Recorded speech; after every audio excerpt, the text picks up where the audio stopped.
Okay, we can probably begin now. Ladies and gentlemen, good morning, good afternoon, depending where you are. Welcome to our online spring conference of PONARS Eurasia. As many of you know, PONARS is a network connecting scholars from North America and the Eurasian space in a very broad sense, mostly working on international relations, political science, and other social science related to our region. Our fall conference is usually devoted to international relations, and our spring conference is more oriented toward comparative politics of what is happening in our region. One of the key missions of PONARS is to bring academic knowledge to a broader audience, and in particular to the policy community. So what we usually do, and many of you are familiar to the way we organize events, we ask our presenter to be pretty short in their presentation. They also publish a memo that you can find on our website. Either it's already online or it will be soon online after the conference. And then we have discussants, mostly from the policy community, who come to give their perspectives. And then we can open the floor for a broader discussion with all those attending. We have 4 panels today with short breaks between them because everybody is online.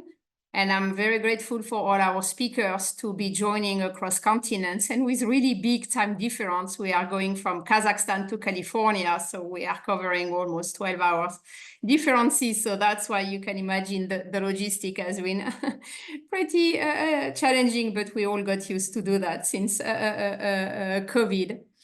We will be looking at, we have 4 different panels. The first one will be looking at Russian society and the military. The second one at governance and nation building in Ukraine.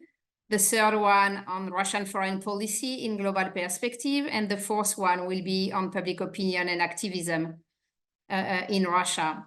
So before launching the first panel, which I will be sharing, I also wanted to say that it's the last day of our program coordinator, Sarah Husar, who has been a wonderful colleague to work with us, PONARS. And so we wanted to all thank her for the great job she has been doing to keep the network alive in all these kind of difficult times we are going through, and to thank her and wish her all the best for the forthcoming professional development that she's moving to.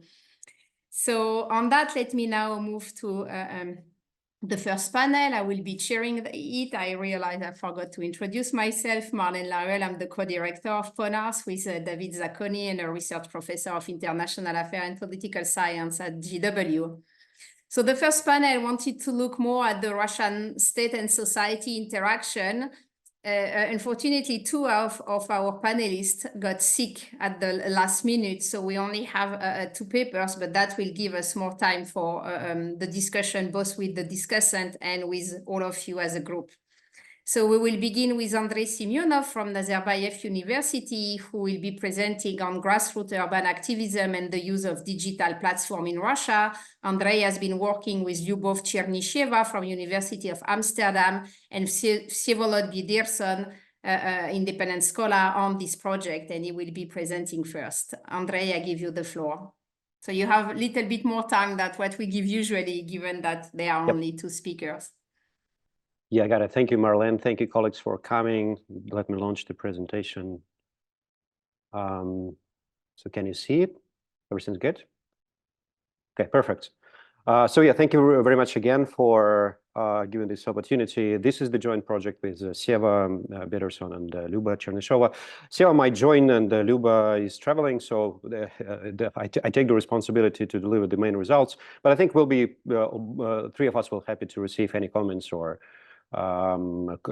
questions online via email or whatever.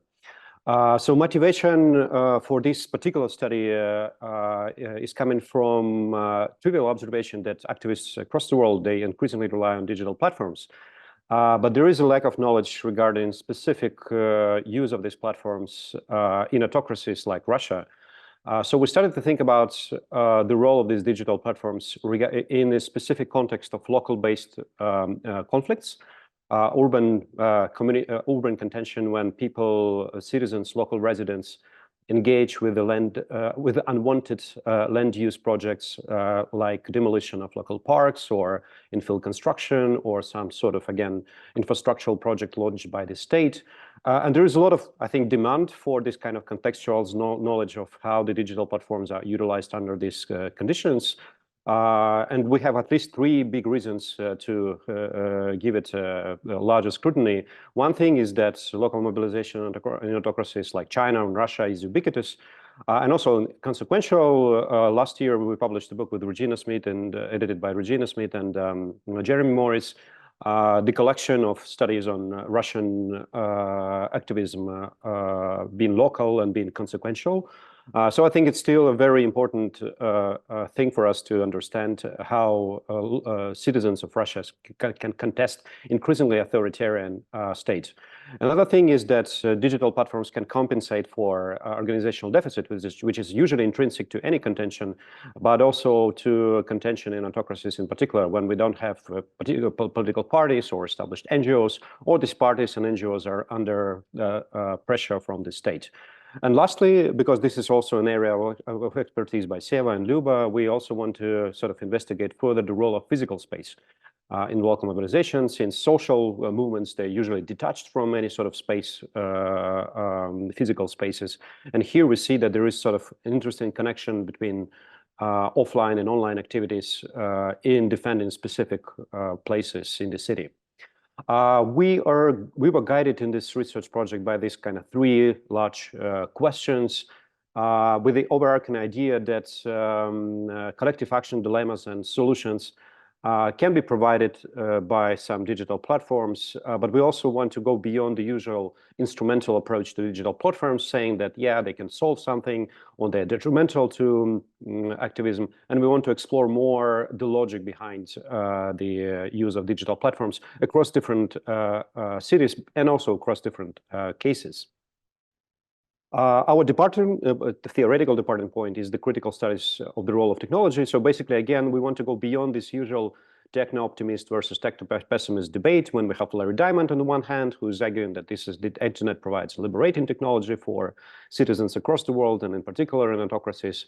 And we have Evgeny Morozov and the techno-pessimist on the other hand, who like technology increases pressure from the state, increases the surveillance, increases the control over the citizens. So we want to sort of go beyond this usual debate, painting it black and white and saying that, well, there are some affordances and leverages that citizens can use in their mobilization against the state and developers. At the same time, these affordances and leverages do not guarantee the result. So the outcomes actually might be quite far from their initial intentions. We also want to utilize our knowledge of local context. We want to focus on this kind of small scale land-based urban conflicts. And we also want to bring this autocratic dimension more vividly. So what are we talking about? We're talking about this kind of conflicts. This is the page from Novosibirsk online group against the transit through Nizhny Eltsovka. Nizhny Eltsovka, this is a district in Novosibirsk.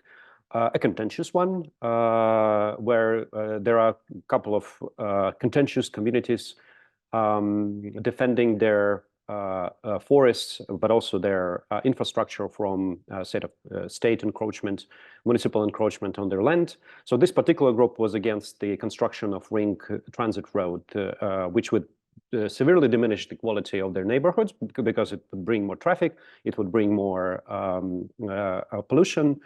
So they started to mobilize. It took them 2 years to object the project. And also you can see here that they rely on some digital platforms like here. It's a contact group of about 1,000 subscribers that facilitated the mobilization. This study is a part of a larger project when we collected data on 26 similar conflicts across the country. And at the initial stage, we analyzed the interviews and the data from this conflict to come up with this organizational aspect dimension that we find the most important, mentioned by activists themselves, the most important in a sense of utilizing digital platforms. So this is communication, coordination, recruitment of supporters, and security issues. And then based on this knowledge of the conflicts, but also based on this kind of overarching framework of 4 organizational dimensions, we try to move further and investigate with other sources, with other evidence, the role of these of digital technologies in these conflicts. Specifically, we also, from this pool of initial 26 cases, we selected 14 cases where, for a closer examination, where the digital platforms were the most pronounced. So informants gave us a lot of information about how they utilized these platforms in the course of their mobilization. And additionally, we also brought some data from online groups like you've seen before, Contact and Facebook publics.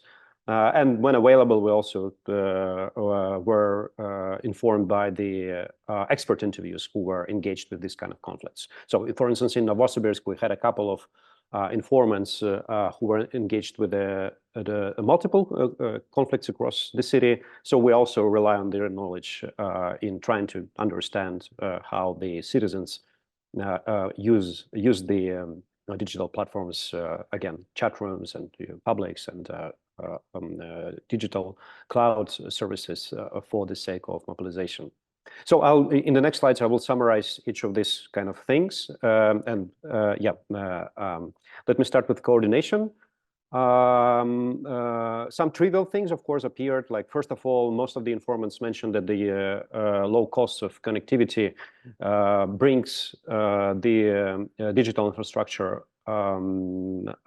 upfront when they think about how to organize collective actions against this kind of unwanted land use projects. So, for instance, here you can see the quote from one of our informants who told us that, well, that's precisely because of the social networks that they were able to unite initially. And this low connectivity costs also allow to rapidly establish any sort of coordination devices, be it a chat room, be it, again, a contact group, or anything else, anything in between. Another important feature that was kind of luminary large is that the digital tools enables them to rapidly respond to the events on the ground. Again, in multiple occasions, our informants mentioned that, for instance, if the campaign, if the company, the developer company, started to cut the trees or started to build the fence around the construction site, they were able to rapidly mobilize people through posting information online, through Instagram, through Facebook. This kind of 24/7 online presence enables them to organize public rapidly. And this is another feature, another affordance that is important for mobilization. Also, they mentioned the functional differentiation. So, for instance, again, in WhatsApp, they create small parallel chats for specific purposes. It might be, for instance, the functional differentiation. Some of them, for instance, created chats, specific chats for pickets, for signature collection, for all sorts of other activities, and it also facilitated the mobilization. But we also discovered that there are limits on the coordination online. Many mentioned that they had to substitute some of the online activities with the offline meetings, especially given that many conflicts are local. Again, there's a neighborhood or district level, and many participants were kind of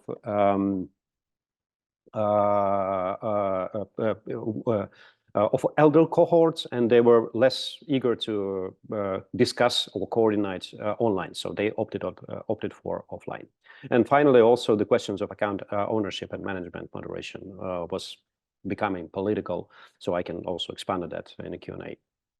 For communication, again, they mentioned the low cost of coordination, the idea that, again, spreading the information online is much less costly than doing some posters or doing some advertisement. But beyond that, they also mentioned that it's a very important affordance to have multiple types of content online. Again, they can share text, photos, videos, importantly, scan documents like court proceedings and stuff, and that also facilitates the communication within the group. Lastly, they also mentioned that the digital platforms enables them to reach out the external audience through influencers and through other media. So, for instance, one informant from Novosibirsk mentioned that we have a tight community And we can definitely spread the message quickly once someone approaches us and someone asks us to reach out the other experts, the media, the journalists, and any sort of relevant audience that the citizens might find helpful. In recruiting, platforms also structure the modes of engagement. So we see, for instance, how the large public platforms are used to attract supporters, to widen the recruitment base.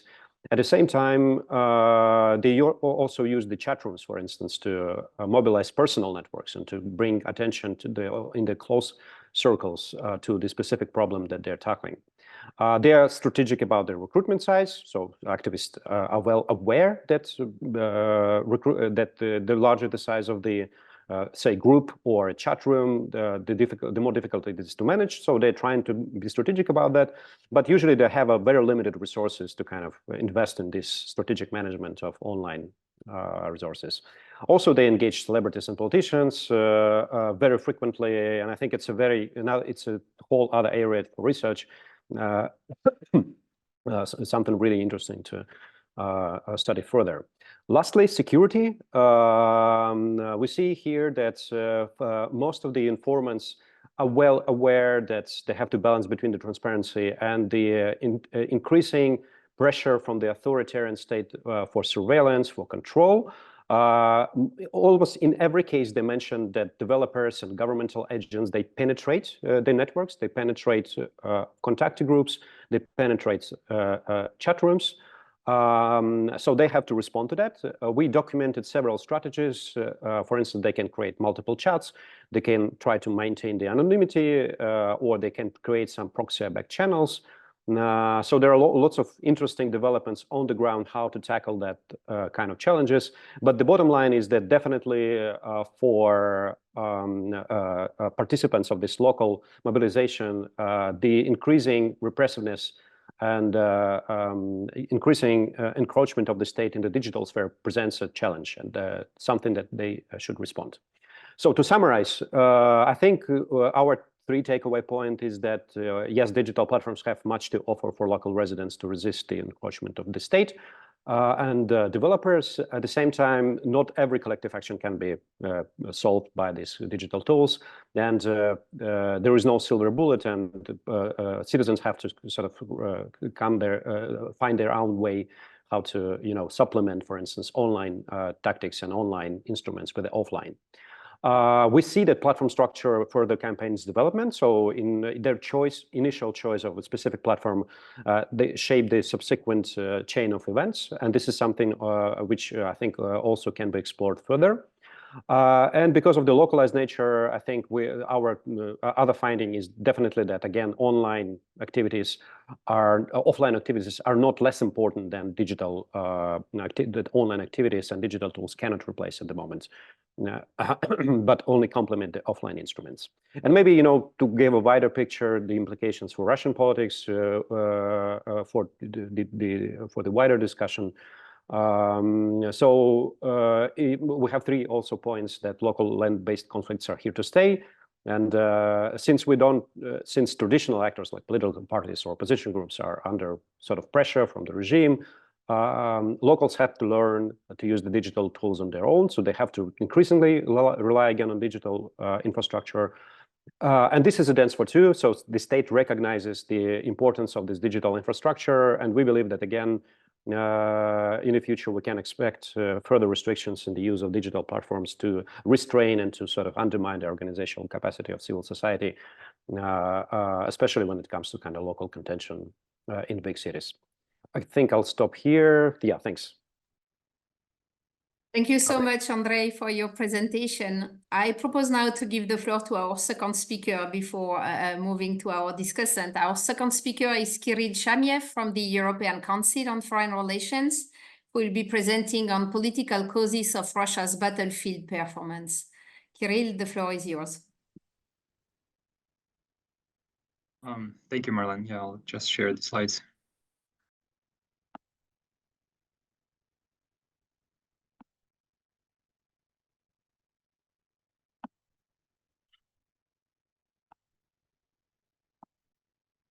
All right. Can you see the slides? Yes. All right. Wonderful. Thank you very much for organizing this conference and being here today. My talk, probably some of you have already heard it because it's a work in progress that I'm currently finalizing, but and its shortened part was just recently published as a PONARS memo on the same topic on the political causes of Russia's battlefield performance. Basically, I'm looking at how Russia's civil-military relations have affected so far before the full-scale invasion, but also currently affecting Russia's effectiveness in the war against Ukraine. Yeah, so just a bit of a brief introduction on the assessment of the Russian military, especially in the current full-scale invasion of Ukraine. We remember discussions when the full-scale invasion just started, or just a couple of months before the invasion. There were a lot of reports and analysis published on Russia's military capabilities, and then I think everyone realized that generally the mainstream approach to Russia's military was the overestimation of its technical capabilities or the ability to use technical military enablers and equipment to achieve the necessary military and political goals. At the same time, there's been a lot of research on Russia's doctrine, Russia's military doctrine, and documents that regulate military behavior. And we've also noticed that in practice, the Russian military has not behaved in a way that its official documents prescribe it to do. However, while the full-scale invasion was unfolding, the pendulum sort of shifted to the another dimension after Ukrainian successes in liberating occupied territories during the first year of the invasion. Some reports appeared on basically claiming that the Russia's military is finished, that the invasion would soon fail, and the Ukrainians would be able to liberate the remaining occupied territories. And some were even claiming that it would be possible to be in Crimea, for instance, by the specific target, you name it. Well, by this time, we understand that perhaps this was also part of the same puzzle, the underestimation of Russia's ability to adapt, to generate reserves, to use these reserves, to generate additional resources, including human resources, of course, but also economic, industrial resources, and to support its war effort, learn from its lessons, and use the lessons learned to increase its military effectiveness on the battlefield. And I think the story actually keeps going, and now we see a kind of, again, but it's not part of this general research, but I do see it even now that it's going. I think some part of the analysis goes in the other direction. Again, overestimation of Russia's capabilities, and reports claiming that Russia would soon, Ukraine would lose, and Russia would soon be, I don't know, in Kiev and achieve its objectives. In fact, the truth is somewhere in the middle, and in this report, I'm analyzing what I think as a missing link in our understanding of how Russia builds its military. It's institutions that regulate defense sector development. It's all part of the broader discussion of Russia's civil-military relations. If we look at the recent history of Russia's military development, we will actually see that there was only one relatively successful reform under Putin. So from 2007, 2008 to 2012, the new look reform under Minister Serdyukov was the original reform that created the armed forces that analysts have seen in Crimea and Syria and in Eastern Donbass, and then, of course, in the full-scale invasion of Ukraine. Despite that, there were several attempts to reform before that, including in the 90s, and then under Minister Shoigu, there were also attempts to further keep improving Russia's military effectiveness, though they didn't find much success, as the analysis in literature has shown, for various reasons.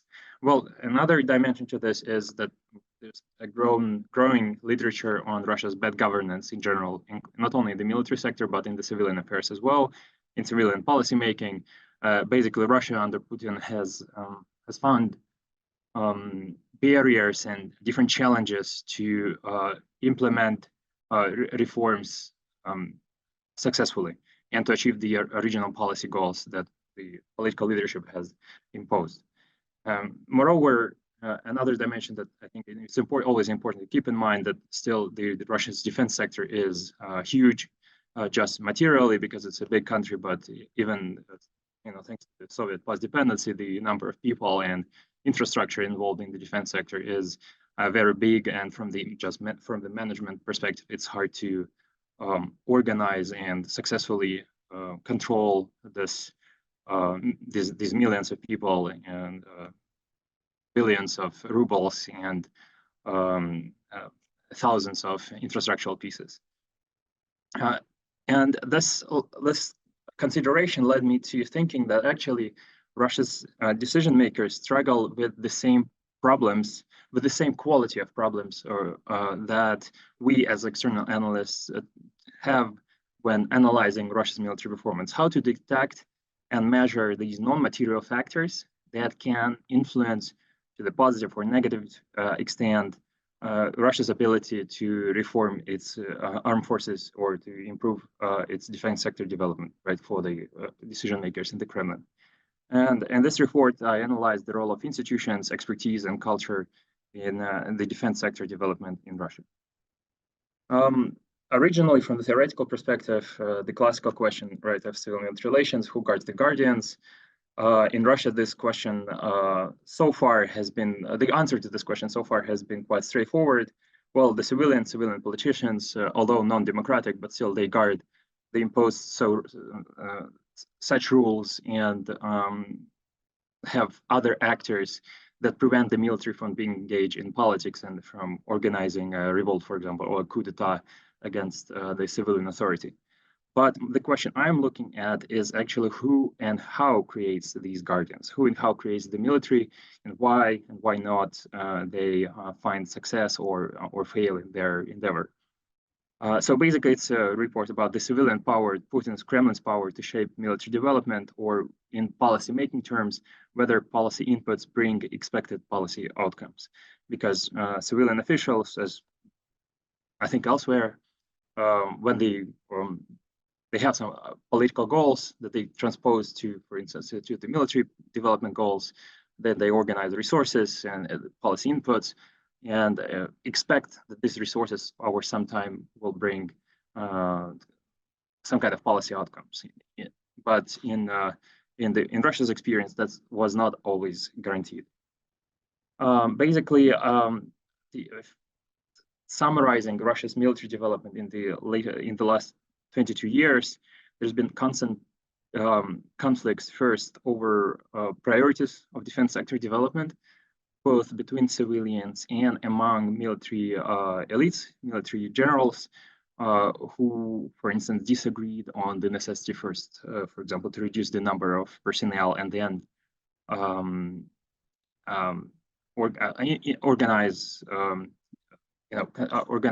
bring necessary resources for the military development, or for instance, the prioritization of airborne forces, the Navy, nuclear forces, or other types of Russia's military power to ultimately increase the general level of military's effectiveness.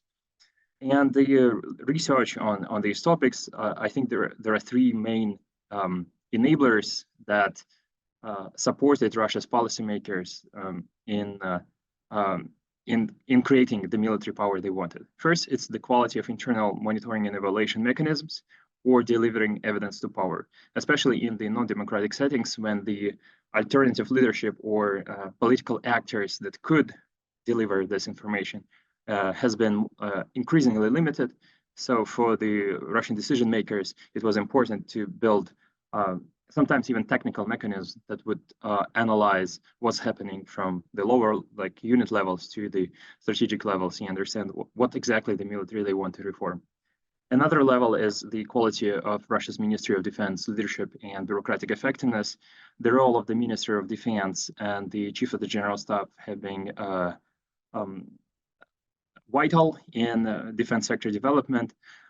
Especially because for the Ministry of Defense, this person acted as, on the one hand, translator of political demands from the president to the military, but on the other hand, as a representative of the military among other civilian branches of government, for instance, the Minister of Finance or the Minister of Economic Development or regional representatives, regional governors. And for that, a savvy Minister of Defense was important to ensure that the military receives everything it needed for its development. For the general stuff, it's kind of the reverse position. It's of course command and control of the military. Its generals, regiments, and also the development of the technical side of the military reform itself in the general staff. So people who are under the chief of the general staff, they are the ones that compile the policy program under the political objectives that the Kremlin, for instance, had. And finally, it's the way how Russia and its government responded to unexpected internal and external constraints over its development, be it the financial crisis or financial limitations, or again extra resources that were available to the Russians, or possibility their skills of overcoming sanctions and receiving the necessary equipment they needed. For example, now in their process of redeveloping Russia's military. One thing that how I look at the military effectiveness, I use the definition, the concept developed by Professor Risa Brooks in her book Creating Military Power, the Source of Military Effectiveness. And I look at the three important components of military effectiveness. It's integration, responsiveness, and skill. Basically, the integration is the ability to integrate different parts of the military to create consistency in military operations. Responsiveness is the ability to respond to internal and external constraints. The skill, as I've discussed already, is the skill of military personnel, and quality is the quality of its equipment. The majority of reports, to a less extent, actually, academic research used to focus more on institutions, was on the quality and, to a certain extent, integration of Russia's military, at least from the theoretical perspective. But if we look at the skill and responsiveness, these are also necessary factors that, in the end, comprise the concept of military effectiveness. I'm just mindful of the time, so perhaps I will just quickly, and perhaps all of you know this practical understanding of how policymaking works.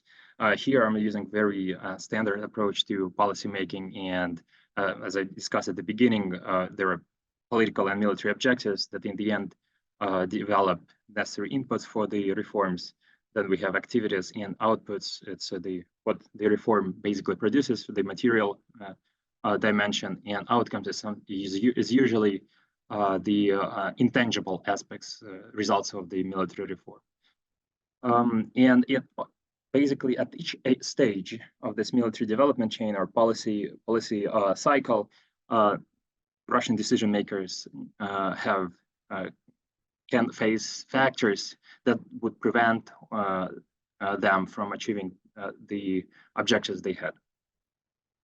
So in terms of the current Russia's defense reform and its military development, well, its objectives are developed in advance and exclusively by the president in cooperation with the Russian Ministry of Defense and the Chief of the General Staff. But what's interesting here that actually the reform ideas, it reminds me of the garbage can model. So these ideas are not developed currently or now. They were actually discussed before the reform attempts that Russia had in the last 22 years.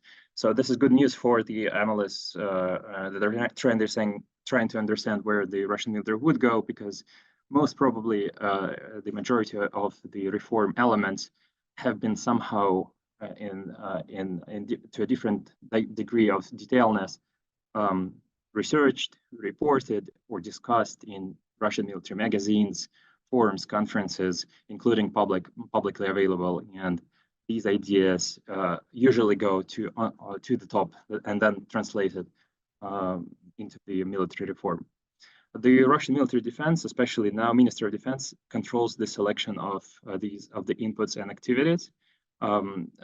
Actually, Putin's period in general has shown the skill of gradually limiting any independent or autonomous, not even independent, but autonomous influence on the defense reform.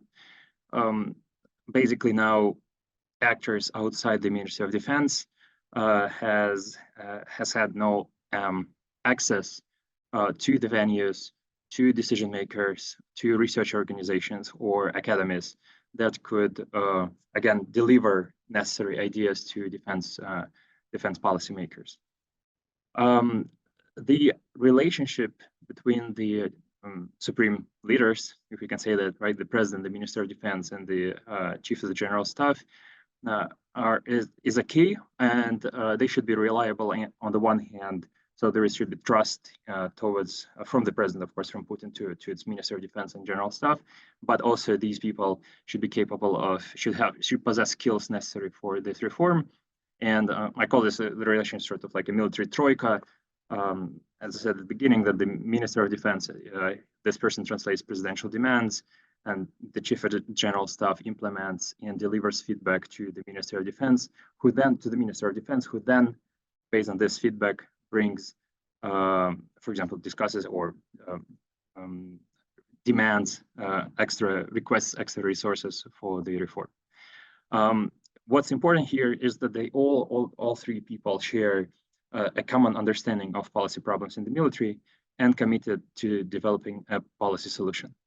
And for that, it's an important finding for the current case of military development, because arguably, and to my view, naturally, at least the commitment to developing a military reform is extremely high because of probably unprecedented since the fall of the Soviet Union, for obvious reasons, because of Russia's war in Ukraine and Kremlin's desire to achieve some sort of political objectives.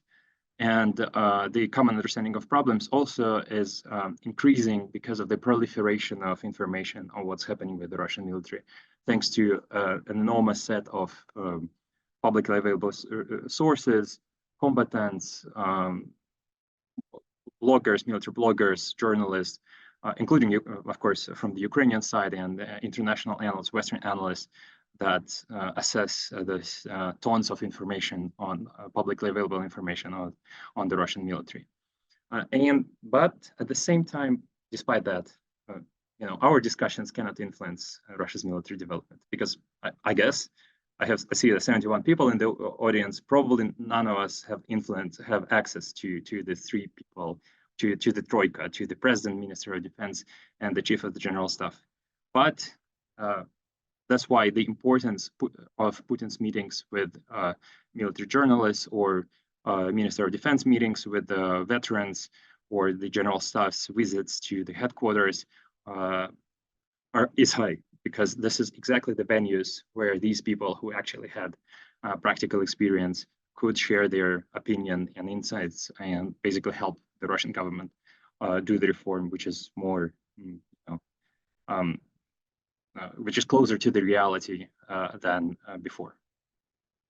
And just a bit of the technical. Can you conclude rapidly, Kirill, so we have time? Of course. Okay. Yeah, that's why I kind of kept it at the end. I think we can, if during the Q&A, I can discuss more on the individual pieces of the military effectiveness and what Russia is doing. But yeah, I think I can conclude at this, and during the Q&A, we can talk more about it. Thank you. Thank you so much, Kirill, for your presentation. And I'm now giving the floor to our discussant, William Hill, Global Fellow at the Wilson Center's Kennan Institute. Thank you so much, William, to be with us today. I give you the floor for some comments. And during that time, I invite people in the virtual room to ask questions on the chat or in the Q&A, so we can have them discussed during the open session. Okay, well, thanks very much, Marlene, and thank you for the opportunity to take part in this conference and to comment on a couple of very, very interesting papers very interesting substance. I'm sorry that the third one that I saw dropped out, and I never got to read the fourth one. But yeah, they are very interesting subjects, both specifically for Russia and for a broader context. I hope if you hear a little, I hope the ambient noise that comes in here will not be too great. There's a very loud bird outside where I am on an outdoor porch that's asserting his territorial rights, but I don't think he'll disturb, and it's not a comment on anything I or any of the other presenters had said. In general, with both papers, I would say I read the papers, and there's a lot more in the presentations, and clearly a lot more in the studies than showed up in the papers. So I'm going to outline a few general comments, which I think are more aimed at promoting discussion or further thought, rather than meant to be comprehensive or definitive words, definitive judgments on either the substance or general quality of the papers. I mean, the general subject that we've been given is the Russian autocratic state, and we have here, a couple of studies addressing important aspects. What sort of opposition exists in an increasingly autocratic regime, and how is it organized? How is it manifested? And what might be the response to it? And secondly, does the nature of this particular regime, the increasingly personalized autocratic governance in Russia, hinder the construction of an effective military? And turning first to the paper on the use of digital means in protest. The paper itself and Andrei Semenov's presentation, much more detailed presentation and a little bit more wide-ranging than the written memo, offers an interesting look at how Russians are using the internet and social media, technical means, digital means, to organize and push for change locally. It's based on a significant number of interviews and narrowed down to 6 major cities. And it's a look at what the authors call place-based grassroots action. And basically, what the data in the paper, and especially a little more in the presentation, offer a reasonable argument that this kind of action does remain viable even in the current state or the most recent state of development of government restriction on civil society and social protests. Certainly in following Russia over the past 2 decades during Putin's increasingly restrictive and repressive presidencies, I've been amazed at how often and how frequent local protests have sprung up, how far they've gone, and how in some cases effective they've been in affecting the decisions of local officials and the outcomes on local political questions. Because this is a significant contrast to the increasing pressure and elimination, incarceration, or assassination of the national political opposition. The paper and the presentation is therefore both interesting and very important. Right now, the state, or at least as it's been presented, is anecdotal, and it might be as the larger study is presented that we might get a broader, more systematic look, addressing more systematic questions. But it really is amazing how one can use digital platforms to identify like-minded individuals in one's locality, to organize, identify issues on which one wishes to organize, and to disseminate information and thus recruit other like-minded people, and ultimately to lobby local officials. And as Andrei said, it doesn't replace the other means of organizing and protesting. It's rather an addition to these, but it brings us into a changed world, and it's something that is happening not just and is happening and is important not just in Russia. A couple of examples I can think of: the so-called Twitter revolution in Moldova in 2009, where protesters on the outcome of the first of two national elections in Moldova used communication through their cell phones, largely on Twitter, in order to organize demonstrations and protests against the results of the election.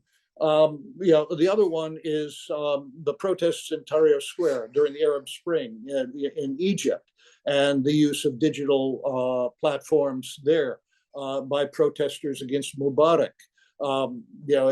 Whether, irrespective of whether one considers the outcome successful, unsuccessful, chaotic, or other judgments, the addition of the digital platforms and their use in organizing anti-governmental activities or activities aimed at changing government policies is an important development in societies around the globe, not just Russia. I just wonder, the questions I have in looking at this, the study and the presentation, and they might be answered in a broader articles or whatever the outcome, however the results of the study are written up and published. There are a number of questions that come up in looking at this. I was asking myself as I read through this and said, listen, well, is there one platform, or are there a couple of platforms that are better than others? I mean, I've read that Kontaktia is totally infiltrated by the FSB, which is why people go to Signal or to Telegram. Currently, are some platforms more effective? Are there reasons for this? Are there any particular issues locally that are more commonly raised on which organization is more effective, or just are there issues that prompt protests more often around Russia than other issues? Are there any data on whether it's gotten more difficult to conduct this sort of local organization after February 22nd, 2022? I infer from things that I read and I hear, but I infer certain things, but I'm not certain, and that would be interesting. And finally, what is the response of the authorities to all of these local protests? I mean, what do they actually do in response to the organization and protest?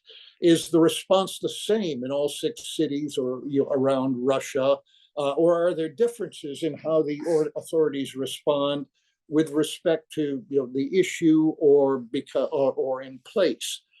These are questions that there may be adequate data on them, or there may not. But there are things that pop up to me as I read this. Certainly, overall, it's an interesting paper and an interesting and important question to raise, and it certainly underlines to me that people that non-specialists who glibly say that, well, Russia is totally repressed and silent because it's an increasingly authoritarian, autocratic regime. That's just not true. The Russian spirit and questioning and initiative comes through even in some of the most difficult circumstances. This paper and this study reflects that phenomenon. Now, for the second presentation and paper we've heard on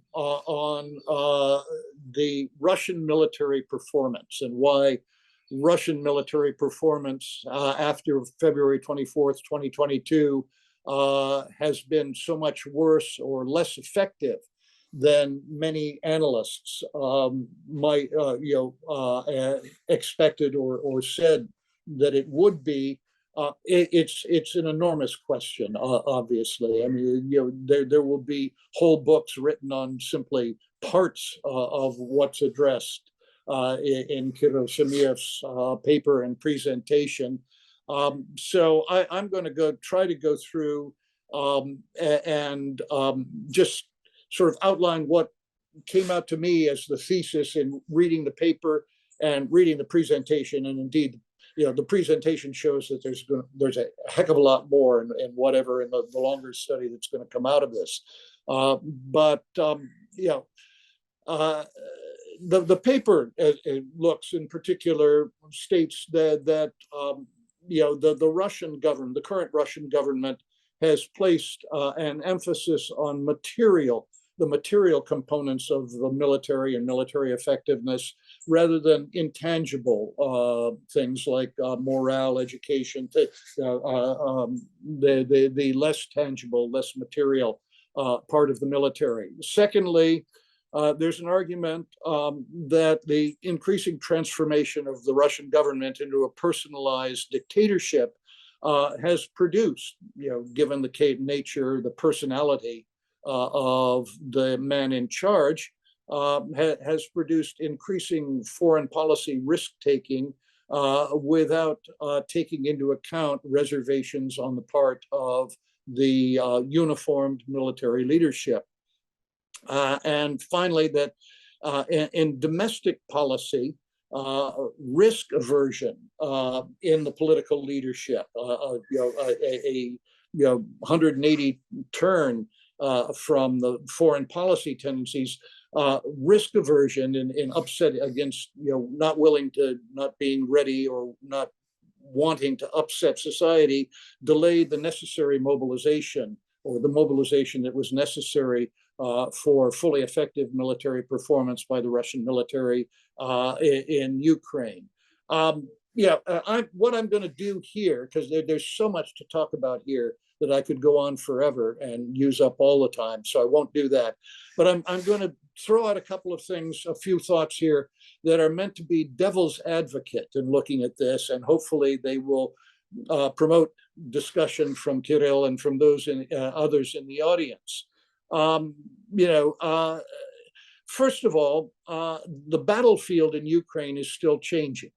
And the judgment that's reflected in the paper and the presentation might be different, even if it was done a couple of weeks later, certainly months later.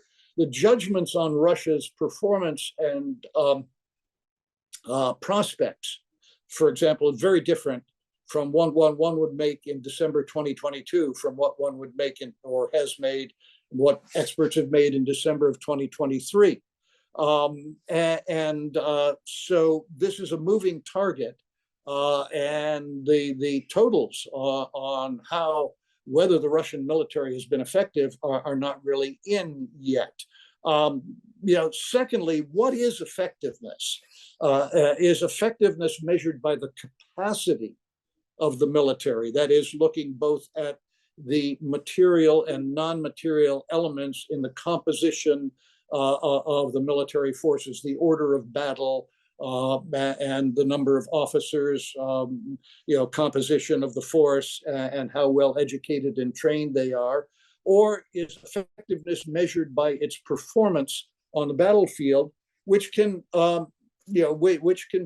really change or really differ depending upon the mission they were given? For example, what was Russia's strategy? What were its aims in Ukraine? We really don't know. We have a lot of inferences from what we've seen them do. But formally, they talked about denazification, demilitarization. But was it to take was the aim to take all of Ukraine? Was the aim to take part of Ukraine? Was the aim simply a land bridge to Crimea and seizing all of Donbass? We don't know for sure. I mean, I have my own suspicions, and I'm sure that Kirill and you and others do have your own thoughts on what this was. But until we get into the archives or get some more definitive memoirs, we won't know. Was the Russian invasion a failure? Well, the attempt to seize Hostomel airport to gain a foothold to take Kiev certainly was a failure. But the Russians got a land bridge in the south, got to the Dnieper River, and it looks like they're going to hold that. So again, what is the criteria for judging? Finally, has the Russian military demonstrated during the course of the war the ability to learn since they started out in 2022? One could argue, many analysts argue that the military has shown this capacity, and thus this is one element of an effective military. So that's another issue to consider. The subject it's really important, and I don't, I'm not raising these questions to criticize the existing paper, but to show how it's an important subject. The paper addresses important questions and opens up these questions that are really going to be the subject of longer, more detailed discussion for years to come. And in this sense, anything that we all write now about the Russian military, especially the military performance in Ukraine, is going to be constantly modified as the conflict develops. Overall, I would just say that right now there is no end in sight to the basic authoritarian autocratic regime in Russia. Things indeed in Russia might get worse before they start to get better. But these papers look at elements that will help us understand how the course of the life of the current repressive autocratic regime in Russia might develop. The outcome of the war in Ukraine is crucial to this development and to how this regime is going to wind up, and then what comes after it. And therefore, I find, while there are not definitive answers to the questions raised, at least in my view, they're ones that are important and deserve to be studied and discussed as we go along, and watch how the current government in Russia tries to develop, defend itself, and what might lead to ultimate reform, change, and a more open government in Russia and a more peaceful world. So I hope that's helpful. I enjoyed reading the papers, listening to the presentations, and I'll really enjoy hearing further comments. Thank you so much, Bill, for your great comments. Maybe before, so we have about half an hour. There are already questions arriving in the chat. I would like maybe just to begin to give the floor back to Andrei and Kirill for a few comments to what Bill said, and then we will open the floor for the Q&A, and I will be reading and distributing the question. Andrei, would you like to say a few words? Yeah, sure. Thank you. Thank you, Bill. I think these are very helpful ideas and comments for further development. On the question of what platforms are better than the others in terms of, again, coordination and communication and recruitment and all this organizational task, I think our finding or our takeaway point is that activists, local residents, they rarely have any sort of prior experience with activism, so they're not aware of what are the the best tools at their disposal. They usually rely on the everyday experience with the how the chats are organized or how the contact is used, and I think that's they learn through engagement with these platforms that yes, Contacti, for instance, it's a very bad platform for spreading some oppositional views because it's highly monitored, it's penetrated by different types of agents. They might become aware of alternatives, say to WhatsApp, or like moving to Signal, for instance, or Telegram, or other tools that are equipped with encrypted channels. But I think generally they're not really into this consideration what is better and what is not. And what we also discovered that actually no platform produces sort of the same result across the cases, meaning that no platform guarantees you to hold a good coordination or to maintain a wonderful communication with an external audience. So basically, again, this no silver bullet. I know this might be disappointing for the activist community, but the other point here is that they can actively learn from engaging these platforms and kind of find out how to combine different platforms. I think the solution here is this kind of thing, that they are aware of various ways to engage with these digital platforms, and in the course of their interactions with the public, with the authorities, with developers, they kind of create their own mix of these technologies. So no, again, mix can guarantee them the result, but they learn how to use the mix of technologies, and this might be a solution for many problems. Not to rely on, say, Telegram or Contact, but just learn how to use the variety of these affordances across the platforms and to kind of mix them up for the better outcome. We don't have yes, to answer and to preview some other questions in the chat.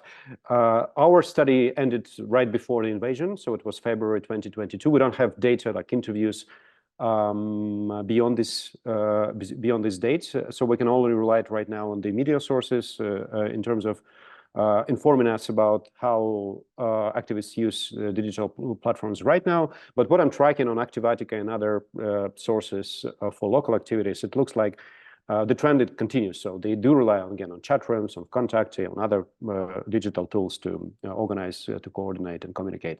And regarding response of the authorities, I think it's a very important question.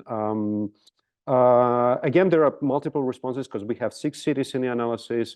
There are multiple local structures of authorities. I mean, Moscow is different from St. Petersburg, and Novosibirsk clearly is different from Kazan.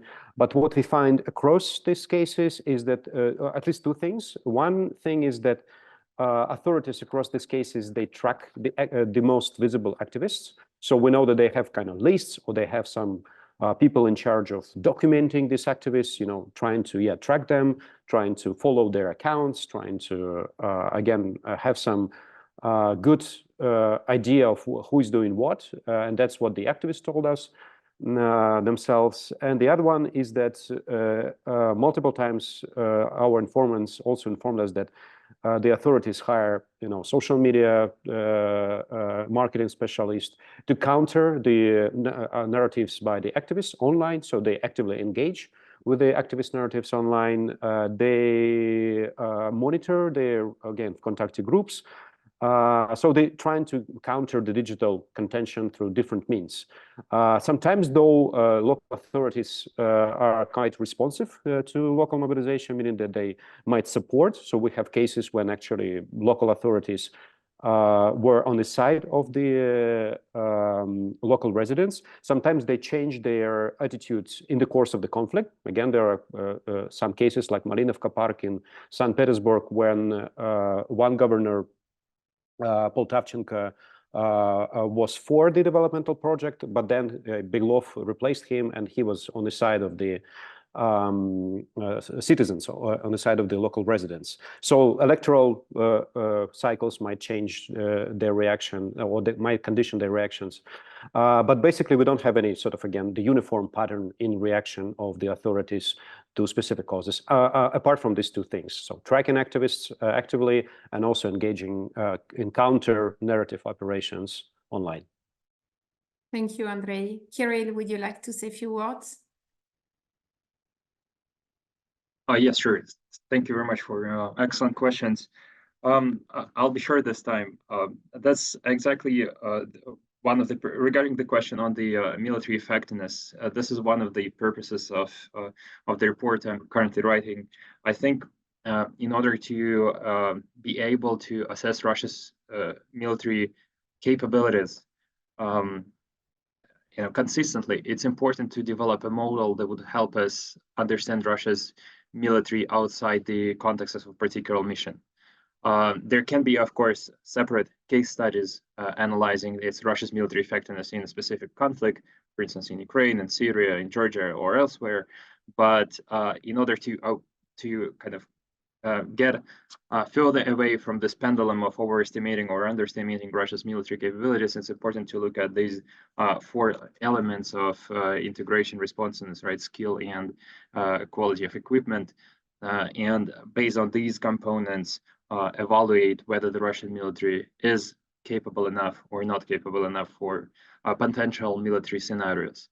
And this is what I'm trying to develop in this report, to look at the elements that currently the Russian government is focusing on improving or potentially can improve based on the availability of the volume of data and the people who publicize this data, to understand what can potentially happen with the Russian military reform. Indeed, the battlefield is changing. That's why, and I would even add, it's not only this is a two-sided equation. So it's not only, of course, the matter of the Russian government, but of course, but also of the Ukrainian efforts as well. So, and even if the Russians increase their effectiveness, if the Ukrainians are running faster than the Russians and can develop their military better, including with the Western support, then of course Russia would find way less success than they originally can expect from this war. So, and this complicates the picture even more if we follow this approach of focusing on the particular conflict that's happening now, which is still, it's not like I'm arguing against it. It's just, I think, different types of analysis in terms of trying to understand sort of more lower level, more case-based approach, and a more higher level of assessing military effectiveness.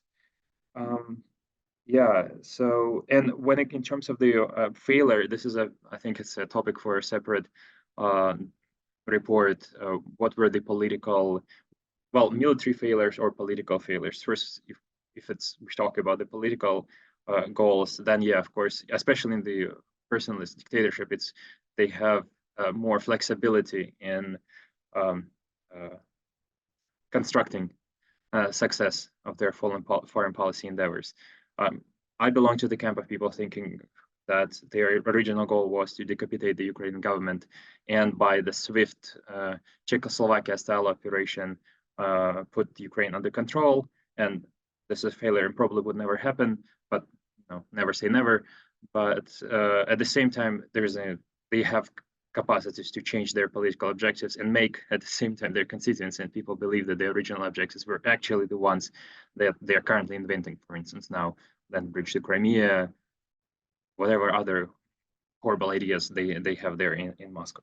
But in terms of military, yes, indeed, the initial invasion was a failure, and even current like offensive actions, right, against Ukrainians, they're also under great strain and do not look,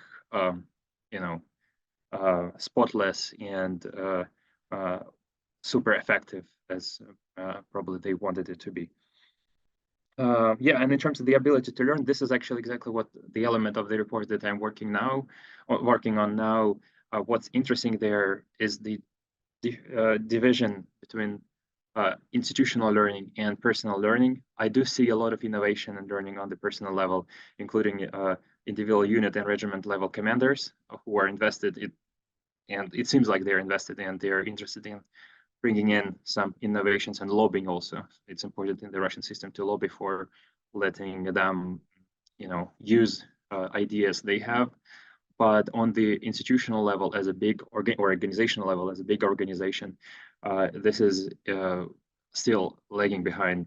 I do not have a definite answer to this. Why? I have only some hypotheses, which are quite natural. Just I think a lot stems in this personalist system, stems from the leadership that, whether in terms of their generational differences and knowledge that particular commanders have.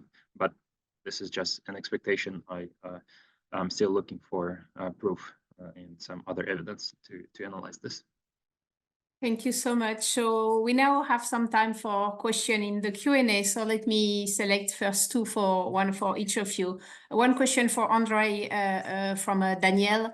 Lucia, to what extent do you think that the effectiveness of digital platform use for organization is connected to the possibility that these conflicts are not perceived as threatening to the Kremlin? In other words, do these conflicts reveal potential concern about the mismanagement of affairs by local elites that the center benefits from being able to monitor publicly? So you already mentioned indirectly that in your previous comment, but if you could develop on that. And Kirill, a question from Anton Chirikov. We are seeing various organizational changes in the Russian military now, such as the creation of new army, recreation of the Moscow-Leningrad military district.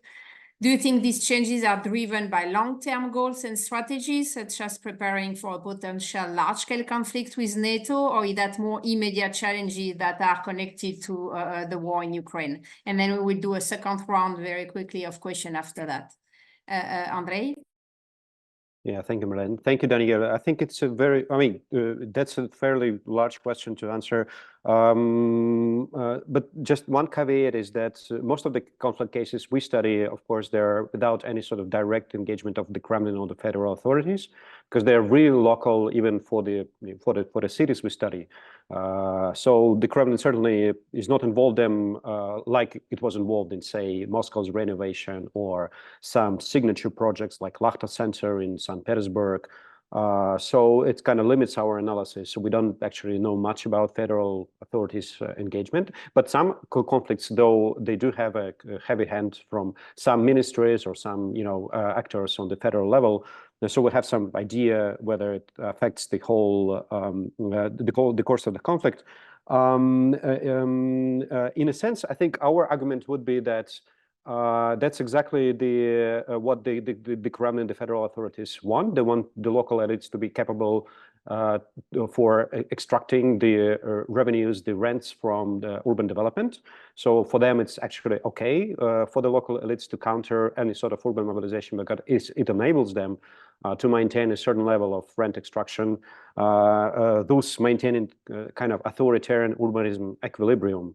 At the same time, activists are well aware that there are layers of authorities, so they do also engage with the upper level, say the investigative committee in Moscow or some procuracy, or again, the members of parliament. So they're trying to jump over the local or regional authorities and reach out the higher authorities.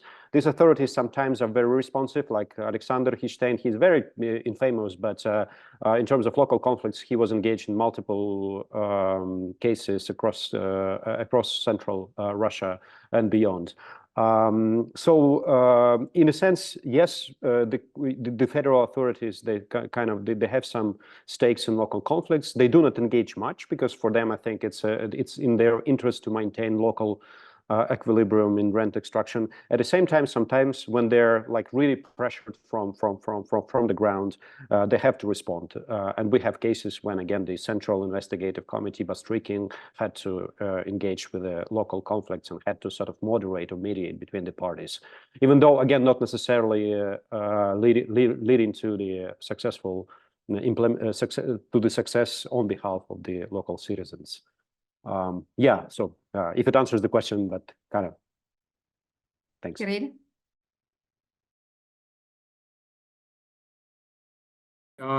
Yeah, regarding the question from Anton in the chat, I think that these developments are more about long-term goals and strategies and responding to, especially the integration of Finland and Sweden into NATO.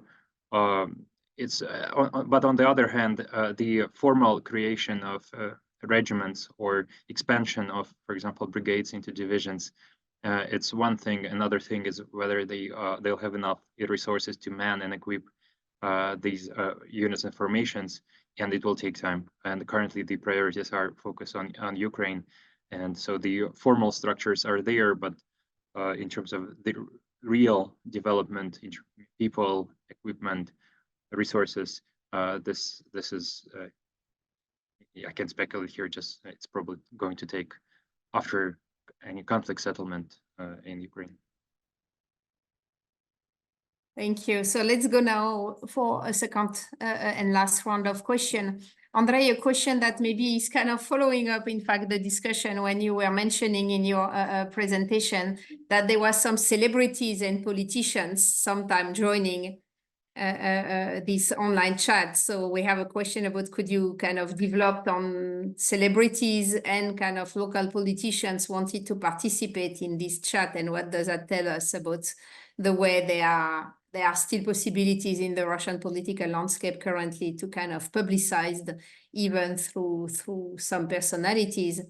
And Kirill, a question about the social media presence or social media use by the army, both the military blogger phenomenon and how it has been evolving since Prigozhin death, and about soldiers who were kind of pretty active on social media at the beginning of the war and who have been kind of slowly been told to not to be too visible. If you could comment on these two aspects. Let's go, maybe Andrei first. Yeah, so definitely, again, I think activists are well aware that the modern mode of communication, online communication, allows them to reach out very unlikely allies, and that goes vice versa. So again, what we documented before, again, the invasion, then for many local politicians, say in Novosibirsk, they have a strong Communist Party with a former mayor being a member of Communist Party. So many of them are incentivized actually to actively seek for local conflicts, to engage with them, to serve their constituencies, and also to gain some electoral points and gain some publicity. So we, for instance, in some cases, we saw that the activists deliberately published a lot of stuff online in order to gain their attention, the attention of local council members from the opposition. They tagged them in Instagram or Twitter or X or whatever, or in Kontakte. So they reach them out through messaging. So they are well aware that this is one of the resources that they can use. And celebrities as well. We see how, again, local PR managers or those who have some Telegram channels, for instance, with a large auditory, they are also frequently reached out, or they themselves reach out, the activists, in order to, again, to have some publicity, or to maybe sometimes even just help them naturally because they want to help them. So it looks like it's a two-way road. So local politicians being aware that they can have some points from engagement in the local conflict, and they actively seek and monitor social networks for this kind of conflicts, and vice versa. The activists themselves also, by publicizing their activities and by tagging, by kind of, again, engaging the celebrities and local politicians online, they're trying to get as much support as possible. Now, sometimes it's very amateur, so they don't actually, again, have any experience on that. So that's why sometimes the more like senior or seasoned activists come to help them in order, again, to frame their, for instance, message in a way that will get attention of politicians or celebrities. Yeah, but this is an interesting development. Again, I cannot comment much on the post-invasion stage, but it looks like before that, it was a very interesting field arena for interaction between the local politicians and the activists. Thank you, Kirill. Yeah, in terms of the social media, it's a broad topic. I covered its influence on Russia's reconstitution of Russia's military power in the bigger report. Basically, what I find important, there are several aspects. On the other hand, those who work as basically journalists or opinion makers and publicize information on what's happening on the front line. On the other hand, it's at the level of, it's the importance of chats and donation campaigns to support Russian forces. And I think it's, I find it very interesting, and I think their role was crucial, especially at the early stage, first year of the war. Russia's pro-war civil society mobilizing and bringing necessary supplies, equipment to the frontline soldiers through these Telegram channels and chats managed by combatants and their supporters in the rear. The Ministry of Defense did a good job by, I think they were successful in silencing the most critical bloggers or so opinion setters, opinion makers, especially after the end of the Wagner mutiny and the death of Prigozhin. It doesn't mean that they disappear completely. I just noticed that the narrative has changed and the level of criticism has significantly declined. And on the other hand, I think it's a typical policy that's been well researched how the Kremlin managed information space before. Mikhail in Russian, we say like knut и пряник, on the one hand, access and resources to people, to actors understanding the rules of the game, and of course, limited repressions against those who probably misunderstood how the Russian system functions. But still, there are some groups, especially far right and active on the front lines, who are still there. They're smaller, but I've seen some conflicts. They're saying we don't care what Shoigu thinks. We'll publish whatever we want, such as infamous like Klyszcz far-right military group. They are quite critical of Shoigu personally, for example, at the Russian Ministry of Defense, and they publicly stated they don't care what Moscow wants them to say on social media. But these people are still there, and apparently nothing serious happened to them. Great. Well, thank you so much for your great presentation. And thank you, William, for your comments and perspective. It was a great way to launch our full day of discussion. So I propose we stop here for our first panel and we reconvene in about 15 minutes for our second panel that would be on governance and nation building in Ukraine. Thank you once again to everybody, all time zone together, and we see you in 15 minutes. Thank you very much. Thank you once again, Andrei, Mikhail, Andrei, Sergey, sorry, Andrei, Kirill, and William. I see too many faces on my screen. Thank you. So the time is approaching, and I think it's time to restart our spring conference. We are beginning the second panel titled Governance and Nation Building in Ukraine. My name is Ivan Klyszcz, and I have the delight of chairing this panel on an important topic, featuring truly exceptional scholars in their respective fields who are going to share their insights, later on published as policy memos for PONARS Eurasia. And I am truly happy to share this panel with you today. Before delving into the papers and into the substance of our discussion, I will briefly read some lines of the biographies of our speakers. Given the ample experience and accomplished trajectory of each of them, I cannot do full justice to their accomplishments, but I will read a few lines of their biographies so that there's an idea of who is speaking across this panel. I will do that, then we will have each minute for each presentation. This will be summaries or presentation of the policy memos that PONARS Eurasia will publish later on, each of them on various angles and perspectives on the topic of governance and nation building in Ukraine. And finally, we'll have 10 minutes for the discussant to share their views on these papers. And finally, Q&A, which I will be reading out for our speakers. And I invite the audience to share their comments and questions already using the Q&A or chat function. And when the time comes, I will read through them to discuss. So with housekeeping out of the way, I am very glad and very happy to present Bidzina Lebanidze, Senior Analyst at the Georgian Institute of Politics and Postdoctoral Research Fellow at the Institute of Slavic Languages and Caucasus Studies at Friedrich Schiller University, Jena. I believe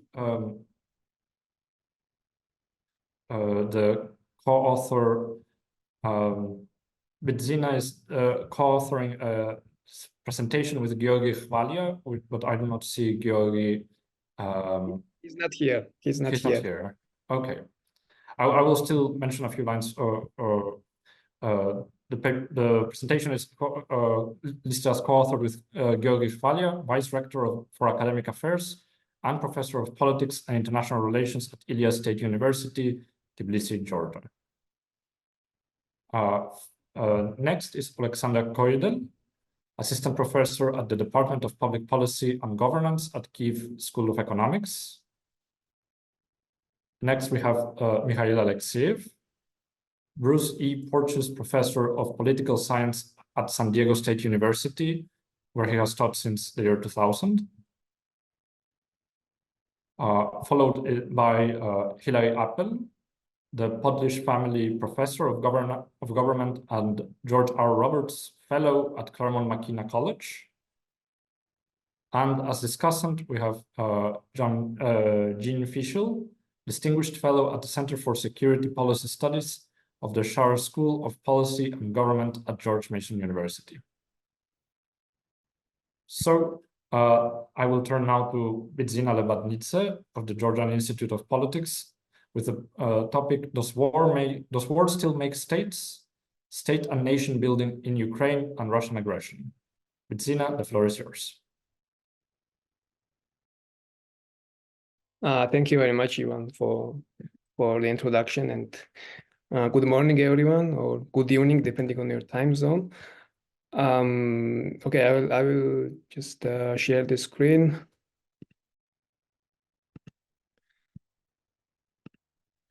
My presentation. Okay, so probably in the beginning, a little bit context of my paper or the policy memo. It's a part of a much larger project that I have been doing together with my colleague Giorgi Gvalia, who isn't here today, but I'm happy to also speak on his behalf. And we also want to produce a couple of academic articles based on this study, and of course the policy memo for PONARS, which will kind of sum up the main insights of our study. And probably one more disclaimer. So it's still in the very initial stage. We have conducted interviews with Ukrainian experts and scholars and policy practitioners, but we still need to do a lot of desk research, content analysis, some quantitative data, etc. So I'll be more than happy to receive your critical feedback and comments and questions how to further improve our article. Okay, so the main idea of our study is to inquire the impact of Russian aggression against Ukraine starting from 2014, and then later Russian full-scale invasion of Ukraine on the processes of domestic nation building, state building, and societal consolidation in the country. So and the connection between the two, on the one hand, so the external threat, external danger, and external challenge, and to what extent it influences the domestic political processes inside the country. So as you may have guessed, we want to test this famous theory, Bellis's theory by Charles Tilly, about the impact of war on state formation in case of Ukraine. And as you may know, this theory basically argues that the wars or the external challenges or external threats, it kind of motivates the states to increase their domestic capacity, domestic state administration to more effectively cope with external dangers, but it also kind of motivates society to consolidate more and also to have closer connection to the state. And therefore we look at those on those two dimensions. First, the consolidation of state structures, and the second, the societal dimension, the societal consolidation, which also could be manifested in societal resilience, and also the connection between society and state, and based on this also the kind of recalibration of Ukrainian civic national identity after Russian military aggression. So, and based on this, yeah, we have some preliminary hypotheses that we want to then prove or disprove. So basically, yeah, this is what I just said. So we have a couple of hypotheses. First, that the Russian invasion of Ukraine and generally the Russian aggression of Ukraine, it kind of increased or affected the increase in state capacity of Ukraine first. Second, it also affected the increase in national consolidation, manifesting in societal cohesion and societal consolidation in Ukraine. And C, we also want to inquire the impact of intensity of danger, in intensity of challenge on domestic processes. And therefore, we want to also compare the two periods of Russian aggression against Ukraine. So the one is starting from 2014 after annexation of Crimea and then starting the military activities in the eastern Ukraine up to 2022. And the second period is starting from the Russia's full-scale invasion of Ukraine after 2022, and whether there are significant changes as a reaction to those two periods of time.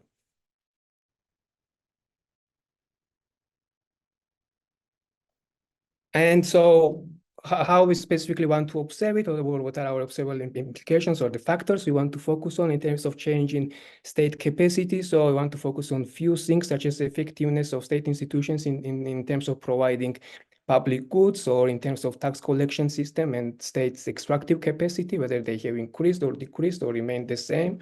Also the state's effectiveness in terms of fighting against corruption, because this has been the big issue in Ukraine. And related to this also, the changes in terms of informal governance, such as the role and influence of oligarchs, and also other actors with vested interests. And in terms of national consolidation, here we look at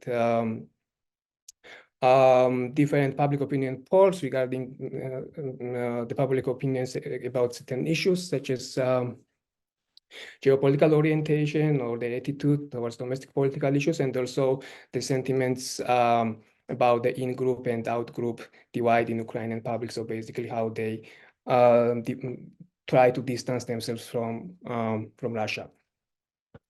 And on the right side, you can see the methods. Again, we have so far only conducted the semi-structured interviews, and now I will present the preliminary results, but they are only based on the interviews, and we have not yet conducted the disc research, substantive disc research on this. So, okay, now we have done, I think, 12 interviews, half of them with Ukrainian scholars, other half with more policy experts and policy practitioners. And those are the preliminary results. So, so based on the answers, we have some evidence that Ukraine state capacity has increased in certain areas, but not certainly in all areas. And we have more evidence of Ukraine's societal consolidation and societal cohesion, increase in societal cohesion after Russian invasion of Ukraine, and also in more emerging, in terms of emerging unified civic national identity at societal level in Ukraine. And also we have some evidence based on the responses by interview respondents about the differences between 2014 and 2022. So 2014, there were some movements, both in terms of state building and in terms of social consolidation, but with some remaining gaps and backlashes, and some remaining institutions and also important political actors remaining in place. But after 2022, it was mentioned by many, by most of respondents as a breaking point. I should have it here, sorry. As a, as a breaking point, and some of the respondents even compared it to the founding of the kind of third Ukrainian republic with a unified public opinion about all kinds of issues, from geopolitical issues to stated national consolidation, and that the war provided kind of many symbols of a true nationhood and the statehood, such as, I don't know, commonly shed blood or the new generation of heroes, which before that Ukraine kind of lacked. And And also some of them also frame the conflict as a kind of colonial or post-colonial conflict, or from the perspective of Ukraine as a delayed liberation war or delayed independence war that never happened after the independence of Ukraine. And now they are fighting with a former metropole 30 years later to truly gain their independence. And all this kind of contributes to the emergence of a true Ukrainian national identity, and Russia is a key danger, as a main reference point to this Ukrainian identity. So I think my time is over. I will now stop here, and I'm looking forward a lot to your questions and comments. Thanks. Thank you very much, and thank you for your looking over the time. The more efficient we are with the time, I think the more time we'll have for Q&A. And if there's any point that you wish to, or any of our panelists wish to elaborate, maybe the Q&A will offer that opportunity as well. So thank you again. Now we will move on to our next speaker, Alexander Koidel of the Kyiv School of Economics. Will present a memo titled National Resilience in Local Hands, the Role of Local Self-Government Authorities in Ukraine's Resilience. Alexander, the floor is yours. Thank you very much, and thanks a lot for having me here. It's a pleasure to be part of this discussion. So I will also share a presentation. Let me just make it right once. All right. So today I will be speaking on the memo that is still to be written, because it is a comparison to what we have written with my colleague in 2022. Basically, we have done a study of the resilience practices of local authorities in Ukraine through a survey of 241 authorities in August 2022, and we just now finished the first wave of similar survey in 2024. So far, we only have 157 answers. So I will be today comparing this some of the results about the role of local authorities and collaborative governance in handling the crisis at the local level that Russian full-scale invasion creates. When I say about crisis, we also have to know that in August 2022, the crises were internal displacement, energy blackouts, and similar events. And in fact, in 2024, they already not considered so much crisis as a shock. So that is more like an ongoing state of dealing with day-to-day problems that the Russian war against Ukraine creates for the Ukrainian local authorities. So with this in mind, we still tried to have more or less comparable questions. And what I will present is I will just present two snapshots of the study. One is about why Ukrainian local authorities engage citizens in local issues even during the war. And the second is whom actually do they engage for crisis management. And I will conclude with some preliminary ideas. What does this mean? So in 2022, when we asked local authorities what initiatives of informing or engaging citizens or businesses they introduced after 24th of February 2022, we asked them to list whether there were certain purposes. And from this graph, we actually see that a large amount of our respondents were engaging people for very pragmatic purposes, which is coordinate supply and demand for help, meet the needs of vulnerable social groups, also attract external resources. And since we also had similar survey in 2021, and we saw a big increase of respondents who thought that was the purpose for citizen engagement. Interestingly, that the trust was important, and it didn't change in 2022 compared to 2021. And also, when I say pragmatic purposes, also the engagement of stakeholders in problem solving. So basically, Ukrainian local authorities engaged people affected by the problems themselves. For example, there would be cases of internally displaced people being engaged in helping, facilitating their settlement in the new areas when they want it, of course. And we also noticed that more like just consultative purpose of citizen engagement, which we associate with local democracy as the inclusion of diverse opinions, that actually went down.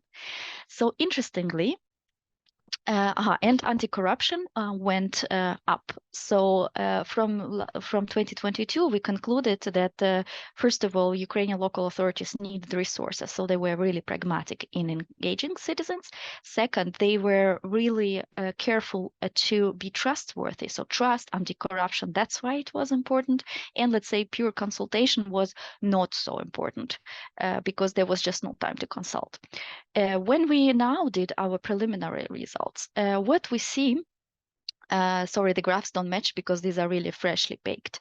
Pragmatic purposes remain. So attracting external resources, strengthening community cohesion, these are purposes that remain important, and even cohesion became even slightly more important than 2 years ago. What we see interesting is the things like coordinating roles of the local authorities went considerably down, and but at the same time, the inclusion of diverse opinions, so this democratic actually purpose, it went a bit more up.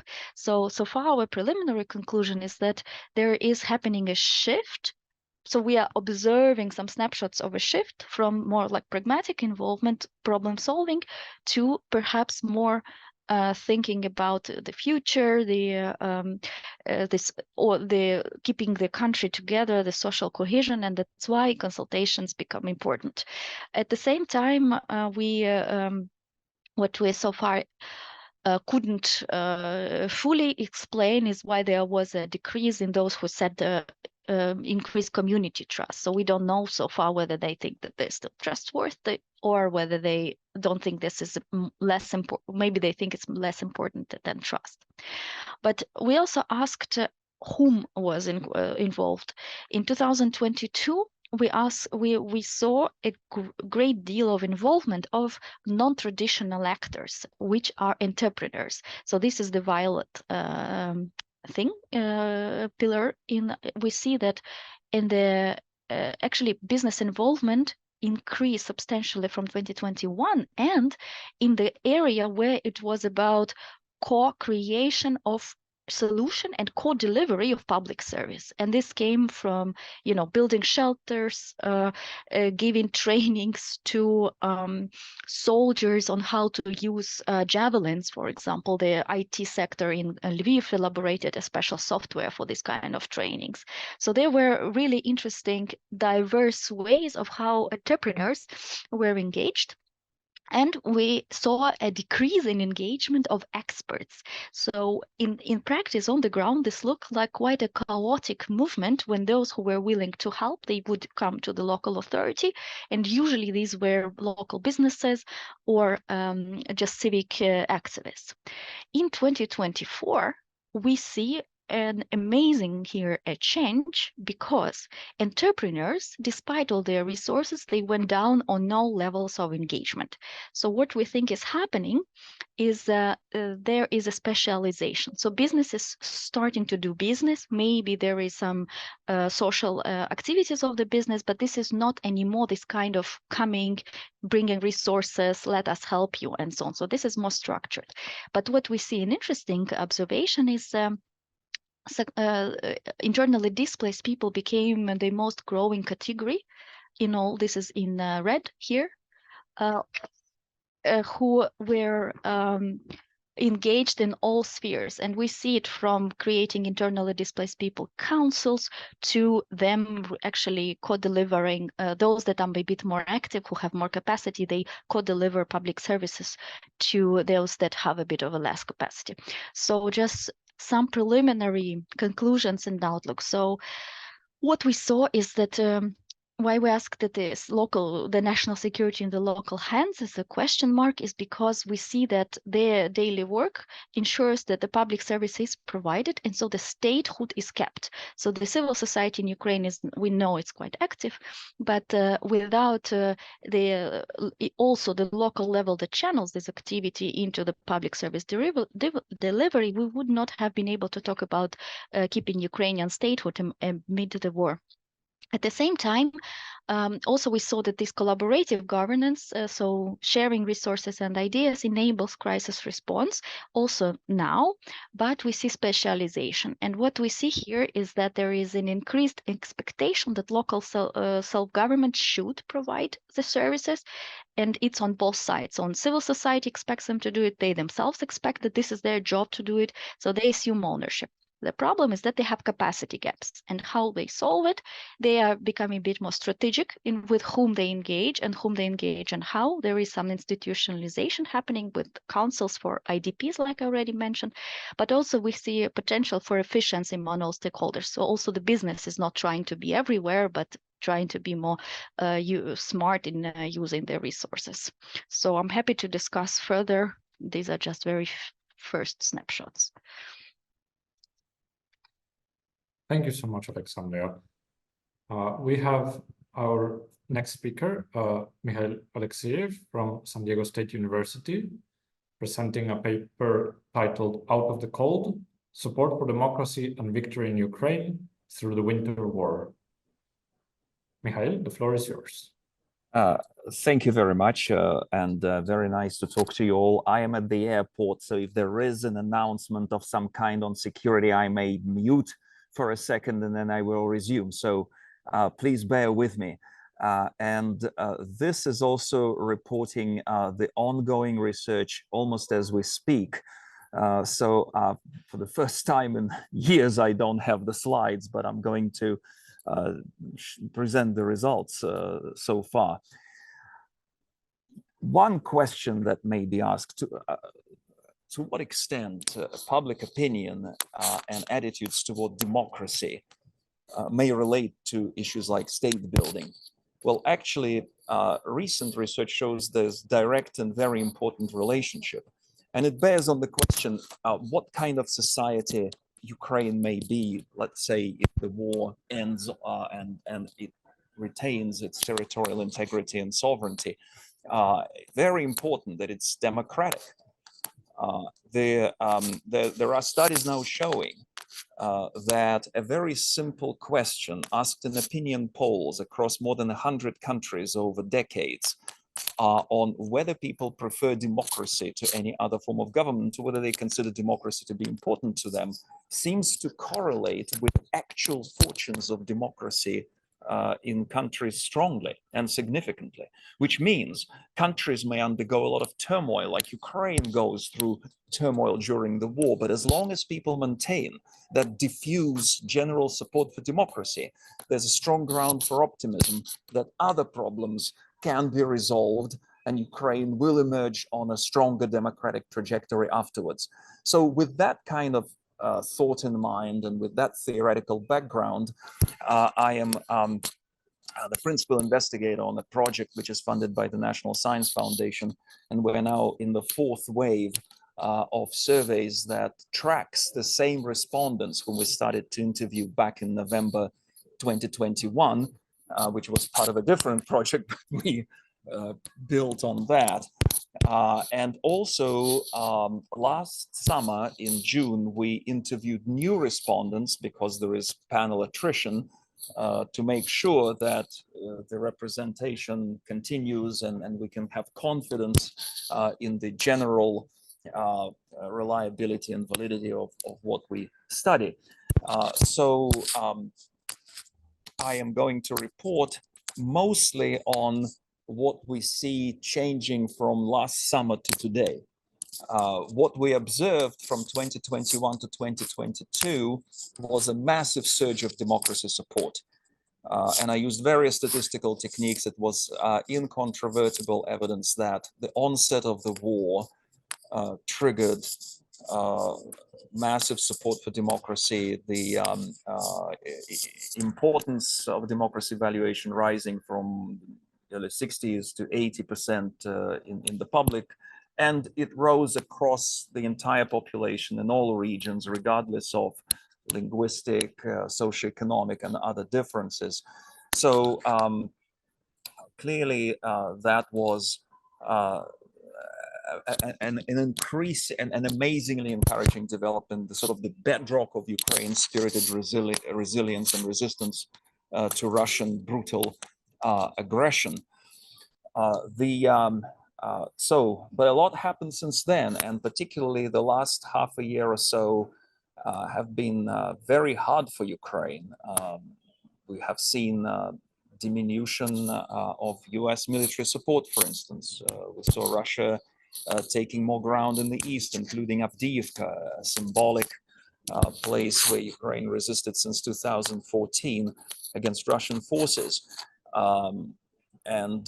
We also saw,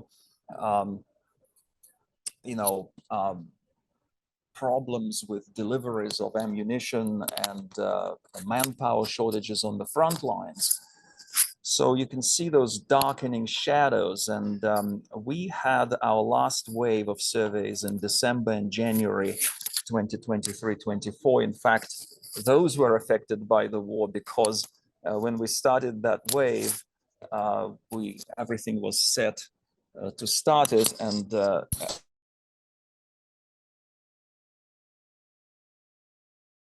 on the Kyivstar mobile network, since our polls are by phone, that affected our ability to reach respondents in a way. So we had to keep calling and keep asking,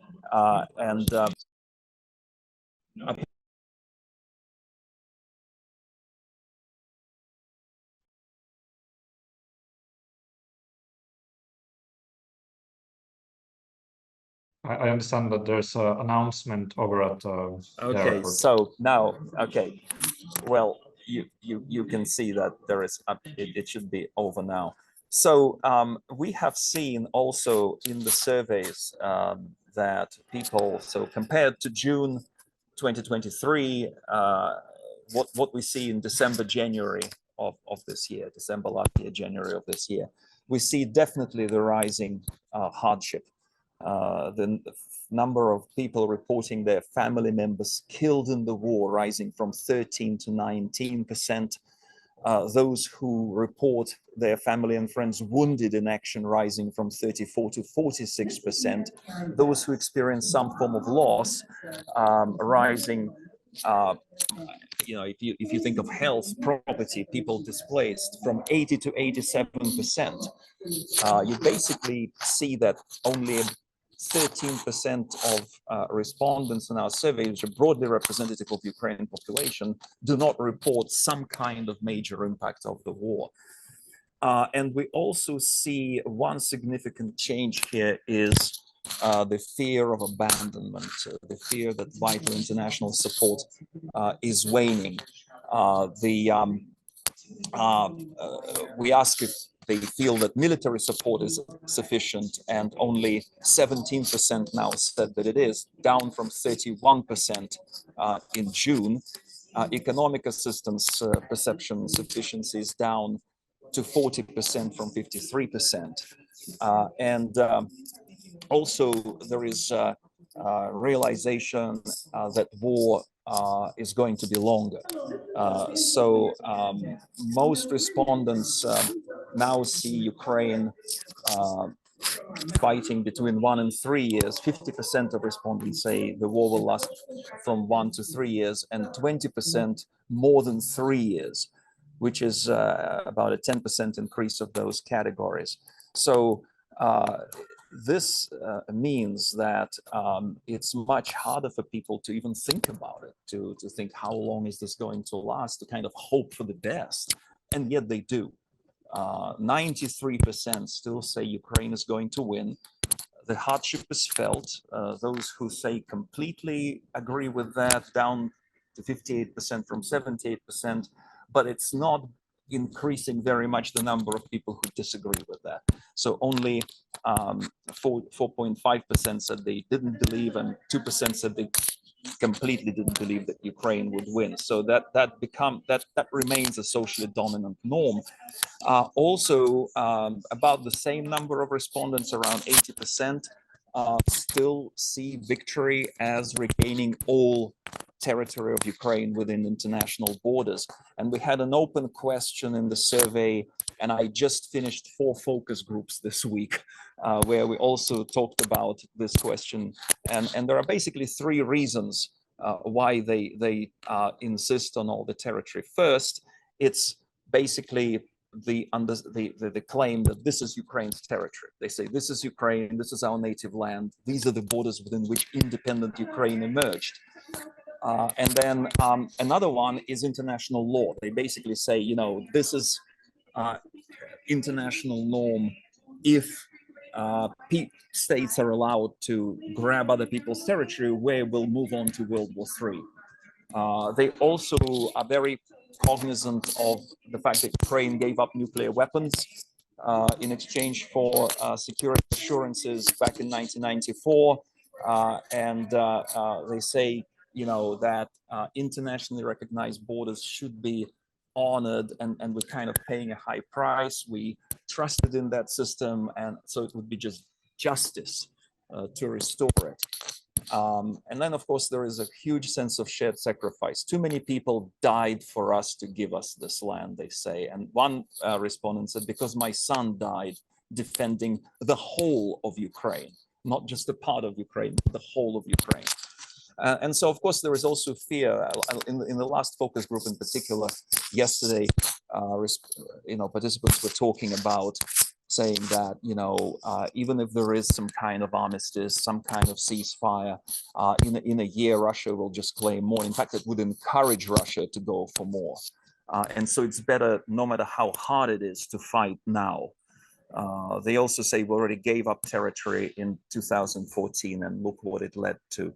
So I see in my data and in more sophisticated statistical analysis, where I control for various predictors, that at the heart of that endurance is actually insistence that Ukraine needs to be a democracy, it needs to be free. People want to live in a country that accepts free speech, that has a representative form of government, that in essence shares basic Western American democratic values going back to Alexis de Tocqueville and the Declaration of Independence, life, liberty, and the pursuit of happiness. This is the core of these beliefs. You have 79% of respondents in our last survey saying democracy is the preferred form of government, best form of government. Not much increase in the number of people, if any, like a 1 percentage point within margin of error, saying, you know, sometimes authoritarianism is better, and freedom of speech 83%. But it's on the sorry to interrupt. It's just the time is. Oh, okay. So all right, I'll just finish then by saying that you know, we have this resilience, and the fact that Ukrainians defend those core values is a huge reason to support, and definitely not to give up support. Military support is crucial in how these perceptions are formed, and it would be in America's national interest to maintain countries that share these fundamental values. Thank you. Thank you so much. We will pass on to our next panelist. It's a paper by Hilary Appel and Madeleine Dornfeld, who I believe Madeleine is not joining us today. Just to reiterate, Hilary Appel is from Claremont McKenna College, and the paper is titled Ukraine's EU Membership Prospects, Taking on Europe's Budgetary and Institutional Hurdles. Hillary, the floor is yours. Thank you so much. It's my pleasure to be part of this PONARS conference. Thanks so much. This is a project that I've written together, this memo with Madeline Dornfeld, who's a student at my college, Claremont McKenna College, and she is tuned in. She's as one of the audience members right now, and I want to thank her for her participation in this project. This is a project thinking about what's happening in terms of concrete steps and rhetoric around Ukraine's accession to the European Union. In fact, there's been this very encouraging movements in the last 2 years, and especially in the last 3 months, toward Ukraine's path to the European Union. And in some ways, this is really very striking because there was so much enlargement fatigue in the European Union prior to the invasion in 2022. And there were, focuses on different kinds of things like the quality of governance in Ukraine, the lack of border security, perceptions of corruption. These kinds of things really dampened the enthusiasm for Ukraine's impending path or membership opportunities in the EU. And since the full-scale invasion, the rhetoric has changed, but also very important concrete steps have occurred in the path to membership. And so if you want to look at some of the important developments, for example, in June 2022, shortly after the beginning of this full-scale invasion, the second phase of this war, the European Council granted Ukraine and Moldova candidate status. More recently, in December 2023, EU leaders voted to open accession negotiations, and the European Commission has approved the negotiating framework for Ukraine's accession to the EU, and the European Council issued a statement calling for the swift approval of the negotiating framework earlier this month in March. And from the EU Council meeting on March 21st and 22nd, it was stated that the European Council will address the internal reforms at an upcoming meeting with a view to adopting the framework by the summer of 2024. And even the Ukrainian Prime Minister has been particularly optimistic. There are a couple of different quotes in the memo, but I think, he stated that negotiations are expected to begin in June of 2024. So this has been an acceleration of progress toward EU membership. Now, all of this, positive rhetoric and concrete steps, though, still need some reflection about what needs to happen at the level of the EU, as well as the level of Ukraine for this aspiration to become a reality. So leaving aside the greatest challenge of accession, which is the war in Ukraine, the lack of secure borders, and that Ukraine is fighting for its own sovereignty and territorial integrity, we also need to pay attention to what the EU should be working on in order to make this a reality on the EU side of the equation. This is something that deserves attention, because for all the work that Ukraine is doing toward making this a reality, it would be really incumbent upon the Europeans to pay attention to what they need to do in order to have enlargement move ahead after being essentially stalled since 2013, and Croatia having become the most recent full member of the European Union. So what are some of the things that have to happen? The memo really only can touch upon a few of the biggest areas, but we wanted to focus on both the common agricultural policy, the cohesion funds, and then the unanimity requirements that are part of the enlargement process. So if we move to the common agricultural funds, we can see that the CAP is really very, very significant part of the European Union. And without reforming the common agricultural policy, it's going to be very, very difficult politically on the European side for this to go forward. So the common agricultural policy is 33% of the EU budget. And that is really striking when you think about the breadth of responsibilities and activities of the European Union for so much of its, still its resources to be devoted to directly paying farmers in Europe. So these are direct payments to farmers and agricultural market measures, of course, as well, but it accounts for such a large portion of the budget. 76% of the Common Agricultural Policy are direct transfers to farmers. So the issue is that farmers in existing member states, in order to, basically incorporate Ukraine's farmers, would have to be willing to accept a much lower proportion of those kinds of funds, and those transfers would have to be radically reduced. So right now, France and Spain are the largest recipients of CAP funding, receiving 17% and 12% of those funds respectively. If Ukraine were to join, it would need to basically either refigure how it allocates direct payments. Right now, it's done by per hectare allocation based on in other words, the size and the scope of the farmland. And so Ukraine has 21%, according to measures before the war, of EU's total farmland if it were to join the EU. And also the way it works, it's not just per hectare, but also large firms receive greater transfers than small farms.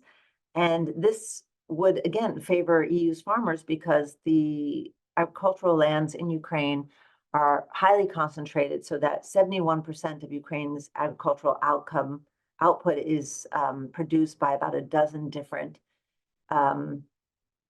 agricultural businessmen. So, this means that there'll be a massive reallocation of agricultural funds to Ukraine at the expense of existing European farmers. And so those of you who've been following this is almost a daily, but certainly a weekly story of how farmers are reacting right now to agricultural exports from Ukraine. So it doesn't seem like the farmers, even in wartime, let alone in a post-war environment, are very willing to absorb the costs of full access of agricultural products to the European Union, let alone the loss of those transfers. So, you can see the Polish farmers and truckers blocking border crossings, and, the kind of very strong reaction suggests that there's going to be a political hurdle that politicians in the existing EU member states will have to overcome prior to the ratification by individual states, which I'll get to in a moment. So the Common Agricultural Policy is not, just a detail or a footnote. As I said, it's 33% of the transfers. It's something that has to be dealt with because it's going to result in a very significant backlash, because the transfers will change and likely the addition of those products will depress prices. So that's a major political hurdle to be overcome. Let me go quickly to cohesion funds. Cohesion funds provide money to poorer regions in the European Union, and they go to those areas. It doesn't have to be countries, but regions in which the gross national income is below 90% of the EU 27 average.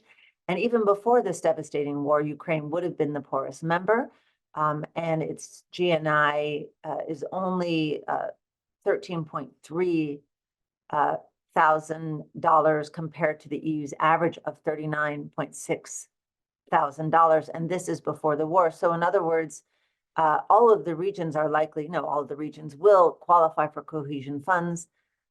It seems like the studies that are out there are estimating this would result in 42% of the EU's financial aid after enlargement would then go to Ukraine. So again, it would capture a very, very large portion of the transfers that are currently being sent to the poorer regions or the lower income regions within Europe.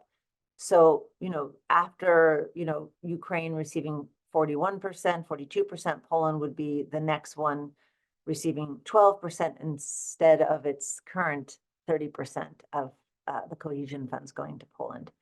So essentially this, if you put the structural funds, the cohesion funds, along with the Common Agricultural Policy funds, that accounts for about 60% of the EU's budget. And this is something that, once again, will have to dramatically change. That will cause certain challenges for EU accession at the ratification phase. So that's really the third area that Madeleine Dornfeld and I are writing about in this memo, which is this unanimity requirement for EU accession. So this has been a challenge in past rounds of EU accession, and it's something I've worked on for other countries in the European Union that have now become member states, because all it takes, of course, as you know, is one country to block accession. And this can happen quite easily. And sometimes it's over some very small kinds of disputes. These can be small disputes between two countries. And so this has been a challenge in previous rounds of enlargement. And although there's a lot of sympathy right now for the EU becoming a member of, Ukraine becoming a member of the EU, it just takes resistance in one country for this to be derailed. So right now we do see in a time of war that 61% of EU citizens are behind EU granting candidate status to Ukraine. And, you know, this has been very important, but if you look at the levels at in particular countries like in France and Germany, which are thought of as quite supportive of the EU, enlargement process, the popular support, I'll wrap up, is only 37% in France and 38% in Germany. And then it doesn't seem like unanimity could be achieved given the formal positions of both Slovakia and Hungary. So I will end there just to say that the European Union and the European leaders have a lot of work ahead of them to prepare themselves so that when Ukraine is ready, that the EU will be ready to receive them as well. Thank you. Thank you so much. Thank you very much to all of our panelists. This has been a wide range of topics, but let us go on to our discussant, Jean Fischel from George Mason University. Jean, the floor is yours. Thank you so much. I appreciate the opportunity to join. I put on this contraption because there's some landscaping work being done, so hopefully everyone can hear me, but not necessarily the sounds outside. I very much enjoyed reading the memos and listening to the presentations, and it's quite appropriate that a full panel is focused on Ukraine, and again, very happy to be part of it. These are quite complementary topics in a number of ways, so kudos to the organizers for conceiving them this way. Really well done. If I had to narrow down these topics to one field, and this is just my view, of course, I would probably view them through the lens of transit studies, basically a country undergoing transformation and the challenges of that, particularly in that particular part of Europe. Let me make some brief comments on the individual memos, of course, as they were shared with me. These appear to have evolved since submission. So I'll try to integrate some of what I heard as well. And of course, I'll try to do this as soon as possible. I believe I have 10 minutes, so the clock is very much ticking on that. And I will also list several questions for the authors to consider at the end of each segment, if that's okay with the chair. So I'll go in the same sequence that they were presented, of course. So in terms of Bidzina's paper, so the memo that I saw was very much a work in progress, and understandably so, and I know it's been added to since then. Again, enjoyed reading it. Very much looking forward to hearing more perhaps about your secondary sources, because you mentioned primary sources and secondary sources. I have a question about primary sources as well, but these would be important to understand, so to get a handle on the range of views and explanations for some of the phenomenon that you describe, as well as to contextualize your findings better. So yes, you indeed focused on the effects of the large-scale invasion of Ukraine by Russia on two dependent variables, state building and national consolidation. I thought it was really important to ground this memo in the Tilley's Bellicist theory, regarding what occurs under those circumstances. I also noticed you added a Gurevich elaboration on Tillis theory as well, so that was very well done. To fully share your view on the pivotal moments, the attempted annexation of Crimea, military operations, Russian military operations in eastern Ukraine, and then a large-scale invasion. Of course, I also fully share the assertion that large-scale invasion especially has been quite transformative. I think one of the quotes from your interviewees there, one of the interviewees called it a real breaking point, quote unquote, and that's exactly right from my perspective as well. There has been this remarkable emergence of nationwide consensus on geopolitical orientation, and even issues of history, and even national heroes, as you mentioned in your memo. And this overlaps a little bit with Mikhail's and others, frankly, comments as well. Ukrainian society is much more consolidated, perhaps more so than ever. And it's arguable, and I think I share that view, that the way the independence came about in '91, some key issues were not addressed, certainly were not resolved, and Ukraine, and unfortunately Ukrainians are paying the price for that now, including the relationship with the former imperial center. Speaking of which, Russia is an important other, perhaps the most important other. But I would also say that Ukrainians, while trying to demonstrate that they are different from Russia, they're also increasingly taking on and looking toward Europe as the place where they are going. So in some ways, leaving Russia behind and wanting as little to do with Russia as possible. I thought it was important that you mentioned investigative journalism as an important actor in preventing the return of business as usual in these reform efforts. I would, however, and this is where my sort of key comments are embedded in the questions. If you would consider these, I would appreciate it. So martial law does give central authorities, of course, more power to conduct unpopular but necessary reforms. You mentioned that. You also acknowledge that power could be used selectively to further consolidate power. I was wondering if you could, if you choose to, say a few words about where that balance currently stands. Is the sort of the centralized power under martial law, is it still being generally used for good, if you will, or in the other direction? So where that balance stands at this point, and what does it tell us about things going forward? I do wonder about the interplay between your work and Alexandra's in terms of, on the one hand, the use of central power to advance reform. On the other hand, Alexandra's also terrific argument in terms of the importance of what local authorities and local communities do at their levels as well.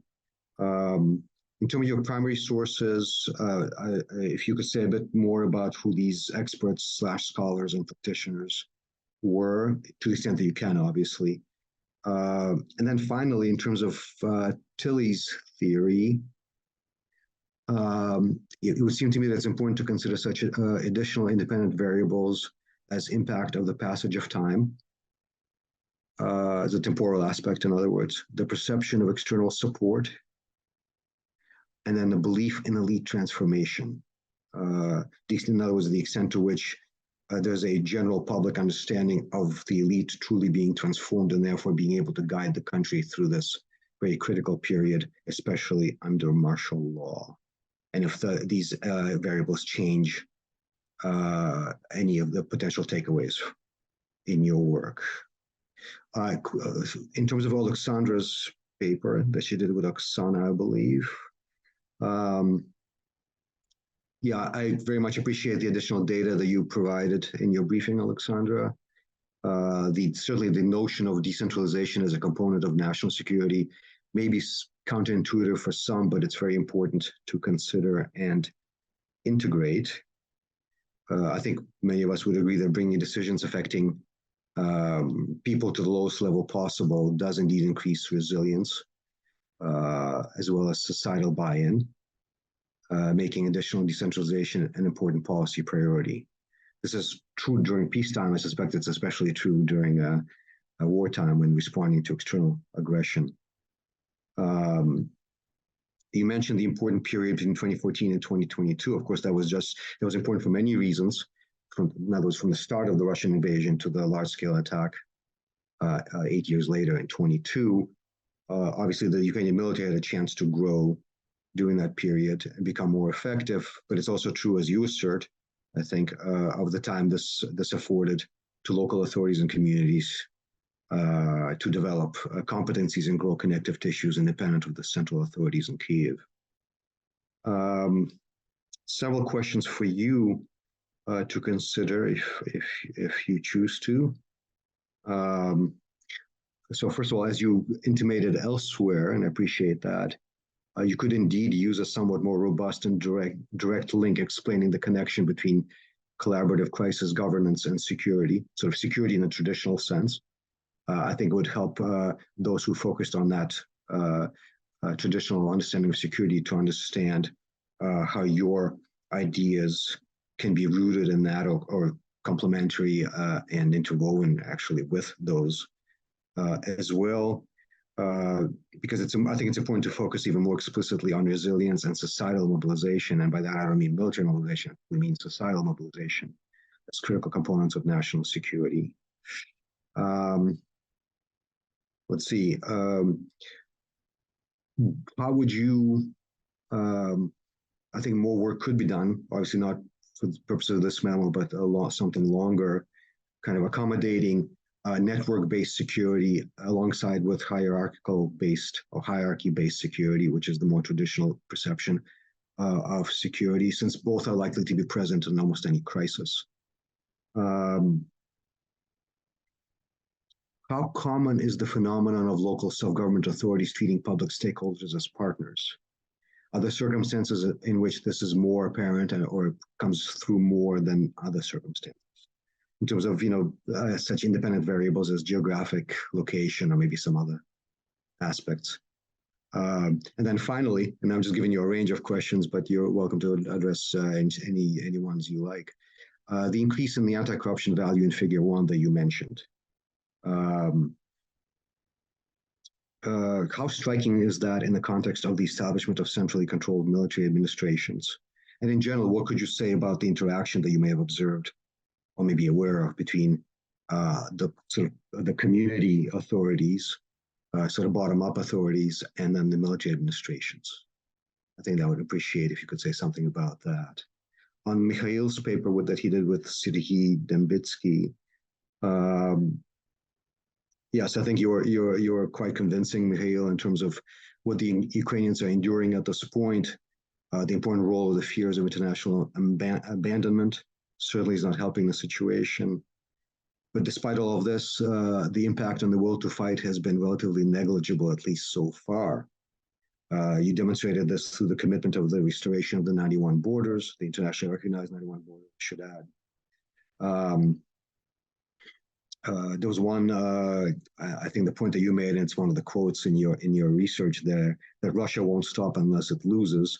I think that's something that Ukrainians somehow intrinsically understand, but not everyone does, not in the halls of power in foreign capitals, including in the West.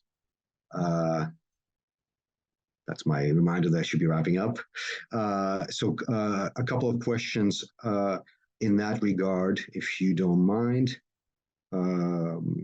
Just for you, again, for you to consider as for the other presenters. What would have to happen in your estimation for these numbers to shift appreciably in terms of the perceptions of Ukrainian society? Were there any hints in this regard in the data you collected? And then finally, what is the psychological role and impact of the perception of international support, particularly of assistance delays? And then very, very quickly with Hillary's and Marlene's paper, I won't go over the key components because Hillary did a terrific job describing them, and I'm sure everyone was paying attention. Both the opportunity afforded by Putin's aggression against Ukraine, that Ukraine is being considered in the EU context in ways that just wouldn't have been possible prior to 2022, definitely. But also quite importantly, Hillary and Marlene underscore the institutional challenges to moving forward, and obviously the three aspects that would have to be reformed: the CAP, Common Agricultural Policy, the cohesion fund aspect and the unanimity, those are critical. Those are huge. Any one of those would be monumental in terms of the challenges. I won't dwell on the aspects of each one. Just kind of maybe pose some provocative questions to tie this in with the other topics. Now, from my perspective, at least, though the scale is probably off, given Ukraine's significant size, the challenges described are neither completely unprecedented, and here I mean impact of Poland's inclusion, for example, from the beginning on agricultural prices, and also the fact that Poland takes 30% of the cohesion fund allocations now.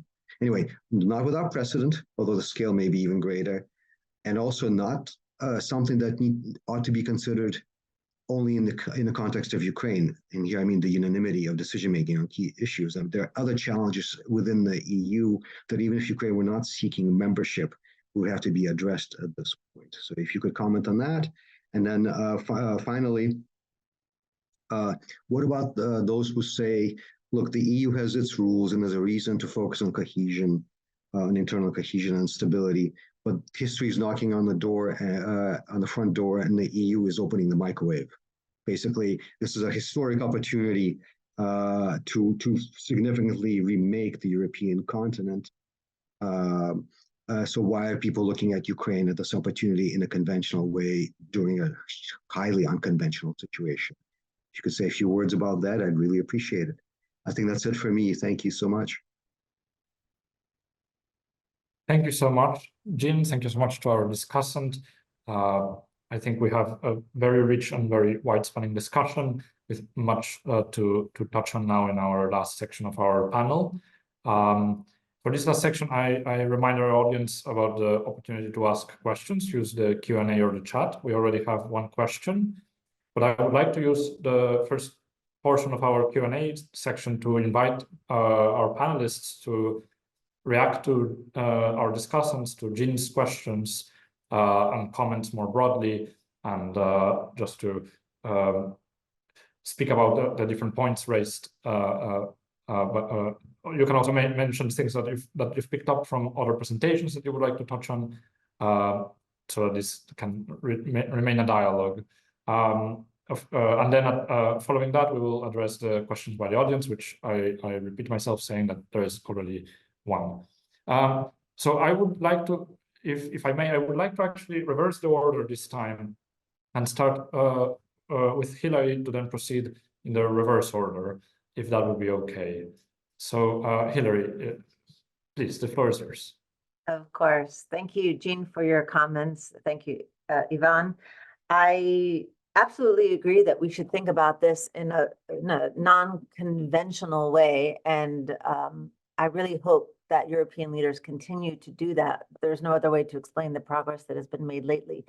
The question is, will farmers think about this in a non-conventional way? Will they think about this outside as, you know, their own material conditions? And unfortunately, I feel like these are some of the challenges that have to be anticipated, because even if far-sighted leaders are willing to be much more generous, you're going to have to overcome challenges that are already emerging, which I find disappointing, disturbing, or maybe for some people expected, that there's such resistance to Ukraine's agricultural exports into Europe right now when they are so very needed, you know, when it's so important for Ukraine to be able to have access to that market, that farmers are already resisting it. So I agree. I love your analogy of history is knocking at the door, but they're opening the wrong door, the microwave. I love that. And in fact, it's really important to recognize that, you know, I'm trying to remember where I heard this in the last week, but if we think about what Ukraine's incorporation into these major European bodies, both NATO and EU, why this is so important. I mean, Ukraine includes or makes up the same territory as the territory between Warsaw and Paris, right? So the idea that this isn't really important for Europe's future, Europe's security, Europe's economic potential would be a terrible mistake.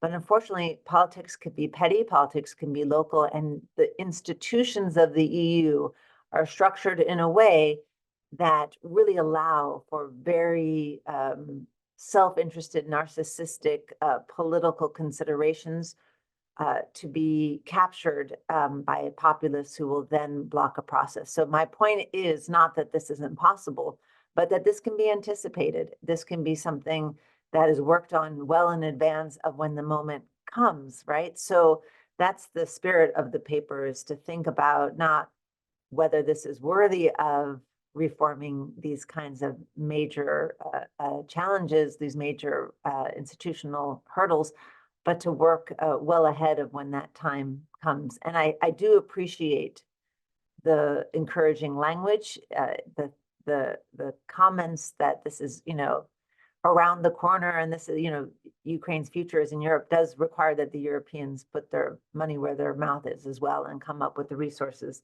to make that happen, and the institutional reforms that are required. Otherwise, we will be in a position where it's stuck, as it has been since 2013. Just very, very quickly to your question about this being unprecedented.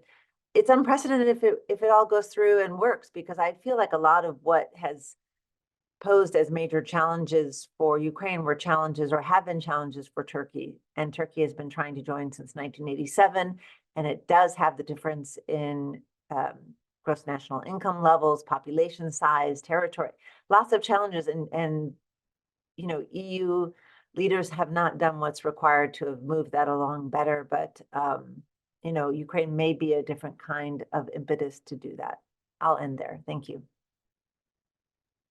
Thank you so much, Hilary. Mikhail, if you would like to react to the comments, Jean's comments and the questions on the shift in perception and the psychological impact of the delays. Here I am. Yeah.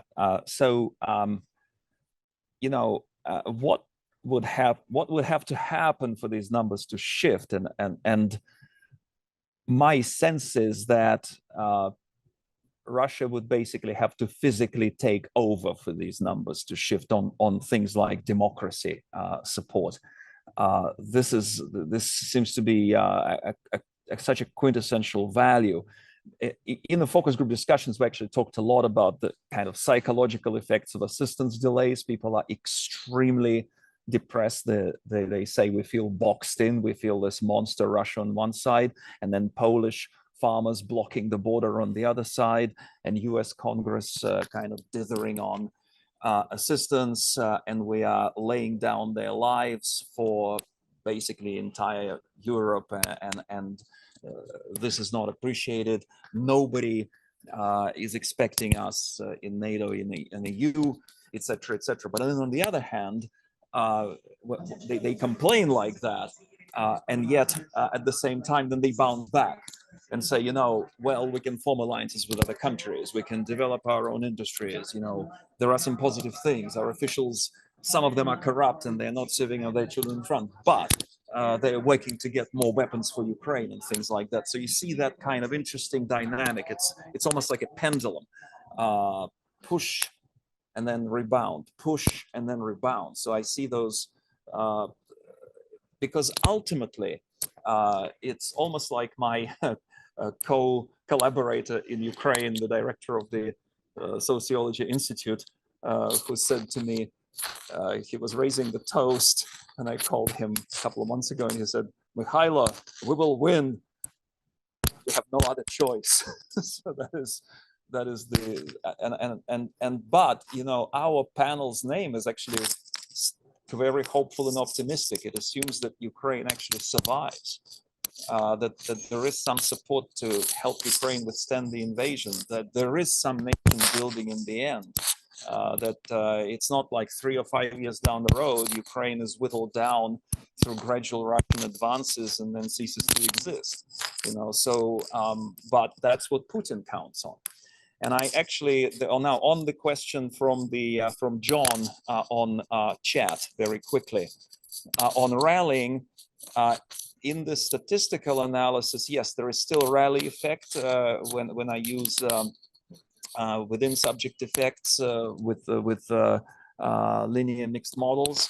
You can see it still coming through, but Ukraine is a very important case, I think, to understand this phenomenon in general, because typically rallying is studied as support for the leader or the leading party. And Ukraine indicates that support for leaders or for groups or institutions can decline, but support for values persists. So it's like rallying for fundamental values persists. And as far as the RADA, etc., I have that some of that data in the memo. There is a decline. It declined about halfway to where it was between 21 and 22. It's still higher up. Probably the biggest, the most unpopular institution is the RADA. A lot of people feel that they're useless, that they're self-serving. Zelensky is still very high. You know, it's down from maybe 80-some% to 65%, but it's still very high. And people appreciate his efforts, his persistence and his stamina in going and drumming up support for Ukraine, which is absolutely vital.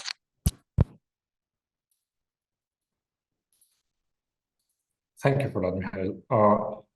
Alexander, please, the floor is yours. Yes, thank you, Jean, for these questions. These are a lot, but I will try to maybe group some of them. So one is about a direct link between collaborative crisis governance and security, and also I will link it to network-based security along the hierarchy. So I think how collaborative governance supports security in traditional sense is that it gives the mechanism as legitimacy of the state. So basically, of course, for the traditional security, you have military terms, you have the army, but the army also needs to feel like there is, the legitimate government. There is as also this rallying around the values, that it actually is practiced in such a way. And when they get information from the rear that also that the authorities are working, they're providing for their families, for example, and they are collaborating, they're asking inputs from these different stakeholders, for example, veterans or families of the current serving soldiers. I think that creates this legitimacy of the state as a whole, like, okay, we understand what we are here fighting for. And the other way around, so whenever there is a feeling like the authorities are not performing, the existing links between different stakeholders and local authorities, also informal links that help to fix what is wrong. And there will be cases from the big ones, which we know about, the reinstitution of the asset declarations, to smaller ones when local authorities feel like they have to deliver, for example, drones to the units. And so this kind of communication through collaborative problem solving that is creating these lines of legitimacy, and legitimacy also through accountability in this informal cooperation and communication. So it's very indirect way how I see it. And the same with the network security. For example, Ukrainian local authorities really practice systematic aid to particular units of the armed forces of Ukraine, especially their territorial units, but also not only. And so this is communication that is, and they support with drones, cars, quite a lot, even smaller communities. And I think this is this network-based model that supports hierarchical model, which is the army. So how I understand it. And also you asked about anti-corruption. How is it in relation to the military administrations, but also what are the relations between local self-government and military administrations? So we see different patterns. As my colleague from Kyiv School of Economics, Marina Rabinovich, Andrei Darkovich, Valentin Gatsko, they did a survey, like interview-based survey of military administrations and local authorities in several regions of Ukraine. And basically, so far, there's no systematic pattern. So it's very dependent on the how each particular military administration builds its communication lines with particular heads of the local authorities. And that it means there's a lot of agency involved, personality, communication styles, and so on. So far, we don't see particular patterns. On the other hand, we see their way how but the one pattern we see from our surveys, which I didn't have time to show, that unfortunately there is a decrease in the feeling of local authorities, like they can influence high-level politics that affects them. So we see the need in increasing actually communication between levels of government, especially between the local authorities and central authorities, so that they don't have a feeling like their input is heard. And one way of doing it is through installing more collaborative fora, because so far collaboration happens just more informally, but it means that there's no possibility to bring the results of this collaboration to the wider local authorities who are not involved directly into this kind of consultations on new laws, etc. So I see Ivan moving, so I guess I should give the floor to the next speaker. Certainly. Thank you so much for that, Alexandra. Bidzina, if you would like to react to Jean's comments and address the question about the balance of power and what is your perspective about it? Thank you. Yes, just a couple of words. Thanks very much for your comments. These were terrific and will further help us. So about the interviews, so we had 12 interviews, 6 were with scholars, 4 from Ukraine, 2 not from Ukraine, and then the 6 were practitioners. So 3 were with former policy practitioners from Ukraine. 1 was, I think, with acting practitioner from MFA, and 2 with former diplomats, 1 with acting diplomats. This is so much I can tell right now because we don't have consent from them to display their names, but we try to balance between practitioners and scholars. Also, thanks very much for providing those additional variables. We had some of them as alternative explanations, but we did not have all of them you mentioned, so we will add this to our paper. And regarding this dark side of the martial law in Ukraine, yeah, this was our impression from the interviews, that this kind of empowers the central authorities right now. It's not to say that they are using it for some to abuse their power and mass or to do some bad governance practices, but they see it more like more as a danger. And one of the interviewers, for instance, said that it's not in Zelensky's it's in fact in Zelensky's interest to extend the martial law as long as possible, because as long as there is martial law, there are not so many questions asked about certain aspects of current Ukrainian government, and as soon as it's removed and as soon as so the active phase of the war is over, then there will be more questions asked, and then there will be usual competitive environment, which has always been in Ukraine, and this would make their rule more uneasy. Yeah. Thanks. Thank you very much. We still have about 10 minutes, which means that there's time for additional questions from our audience or additional comments or reactions. What our audience thinks about questions, I actually have a question of myself, that kind of abusing my role as chair. I wanted to ask to Hillary about your views on EU reform. It's a big question, especially when it comes to the kind of fear of some member states and some observers and organizations looking at the finances, whether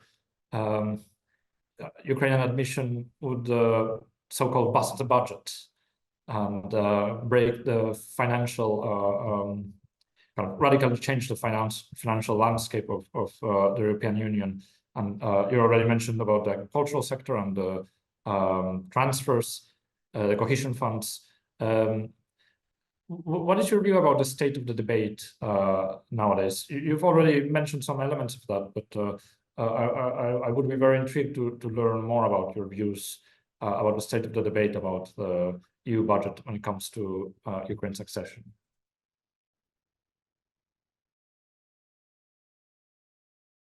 So what I think has been so impressive to me is that the debate has become so supportive. And I think a lot of the naysayers are essentially restrained at this moment. It's not because it isn't there, but it doesn't feel like this is the time to reveal, your pessimism. I think this is a time of optimism. In the same way you said, like, there's no choice but to fight and to win. In the same way, there is no choice as a leader to remain optimistic and constructive.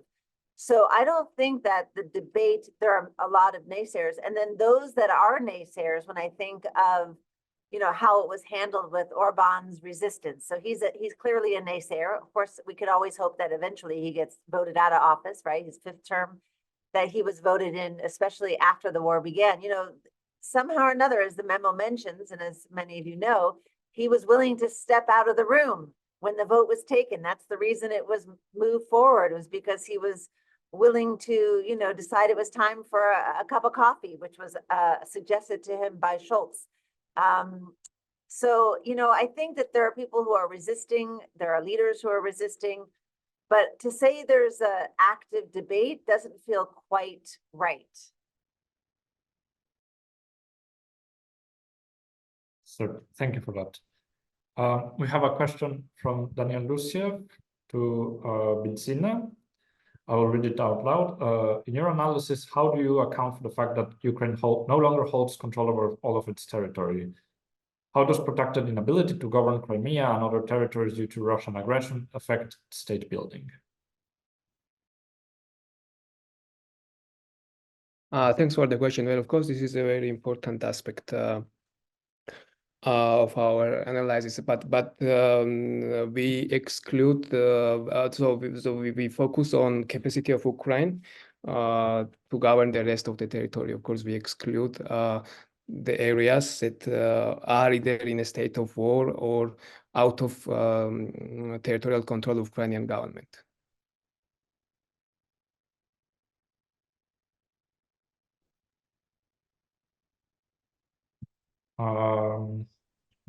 There are more questions. We still have a few more minutes. I want to emphasize that this is a very important topic with a very unique panel and with top specialists bringing in new, fresh research. So it's a golden opportunity to pick their brains and learn. Alexandra.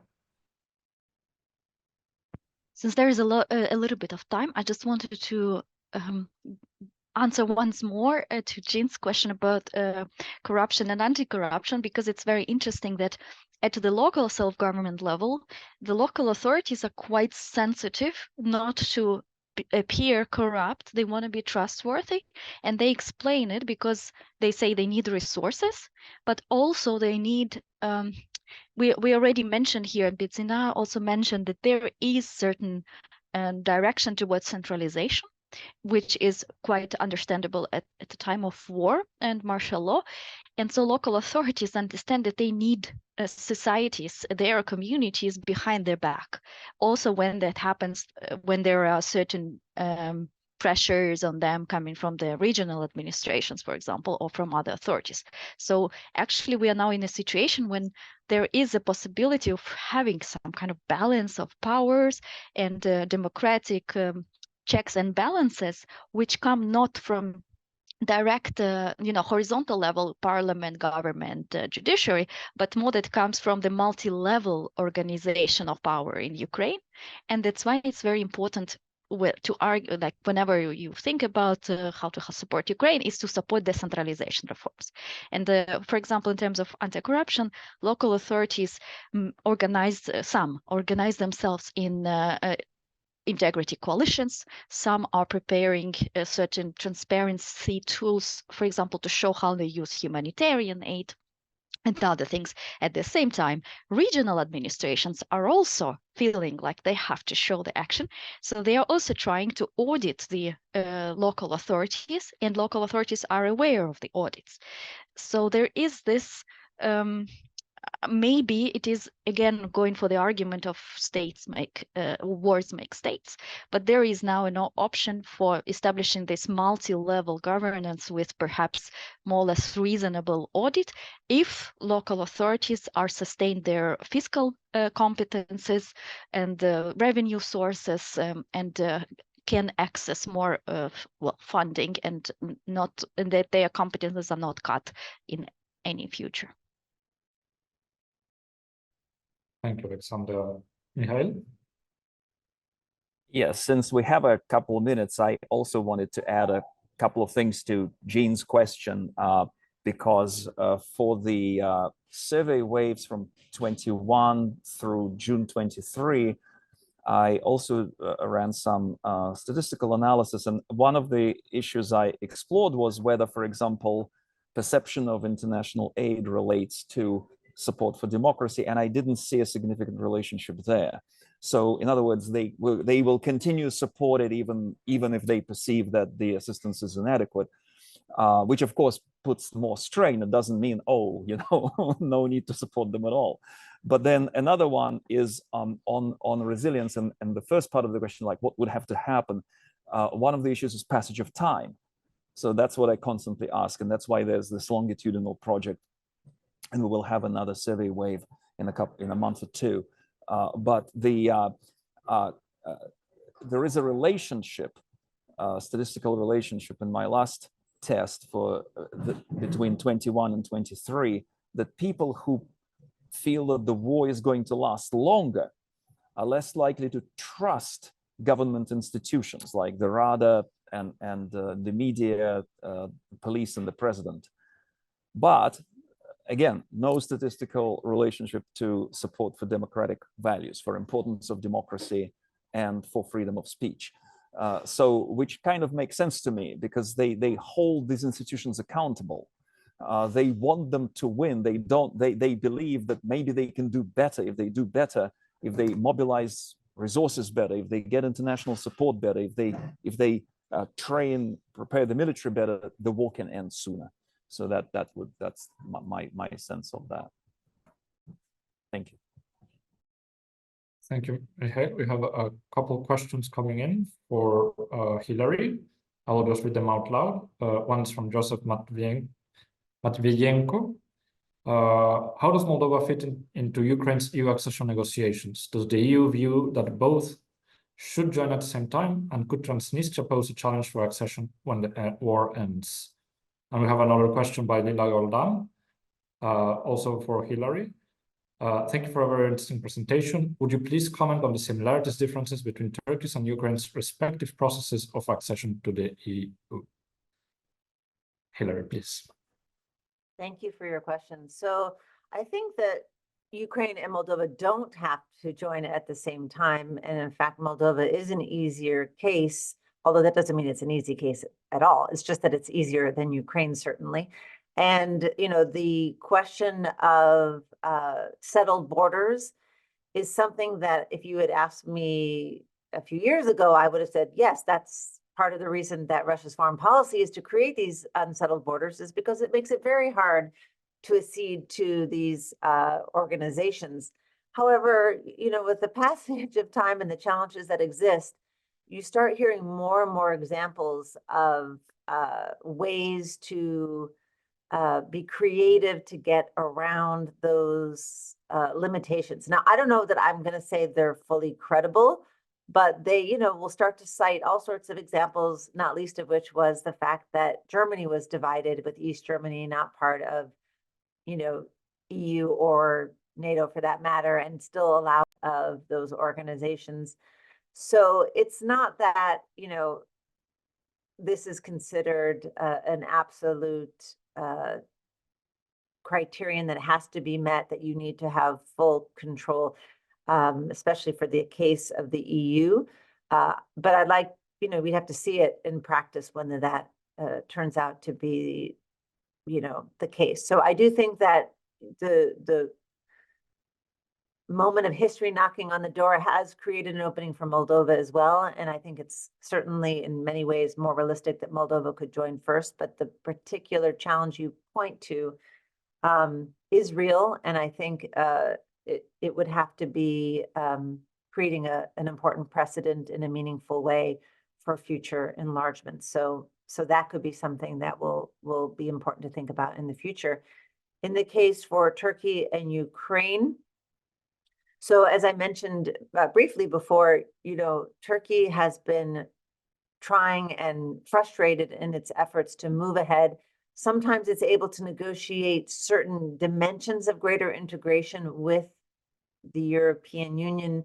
For example, visa-free travel is a way to move ahead in certain important areas and give up or offer its own benefits for those kinds of opportunities. So I think when you compare it, it's not an optimistic scenario for Ukrainians to hear about, but there are also very important differences, some of which are openly acknowledged and some of which are presumed to prevent Turkey from joining. But Turkey won't be, one hopes, recovering from any invasion and war, and that is not part of the story, and that's a distinction that remains important. But the size of the country, the size of the population, the level of the economy are absolutely important dimensions to this challenge, as well as some unspoken reasons which have to do more with cultural and religious differences that are not in any way official criteria, but nonetheless seem to be relevant for Turkey's candidacy.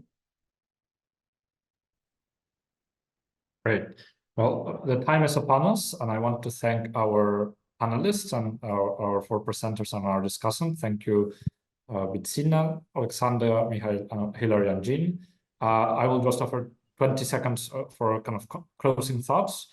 When I look at the presentations today, I think from my own disciplinary background in international relations, I see the levels of analysis taking place here, really enriching our knowledge from the psychology of individuals in Ukraine on the ground, how their views on their local affairs are evolving, then the local authorities, municipal, local government, how are their trends changing, then the level of national policy with discussion of martial law, of there's national politics within Ukraine, and then international relations, looking at the EU, kind of the future of EU accession for Ukraine, and then the international level with deliveries of support for Ukraine. So let me end with a positive note and say that indeed support for Ukraine is a worthwhile cause, and I wish you all a good break now. We will reconvene in about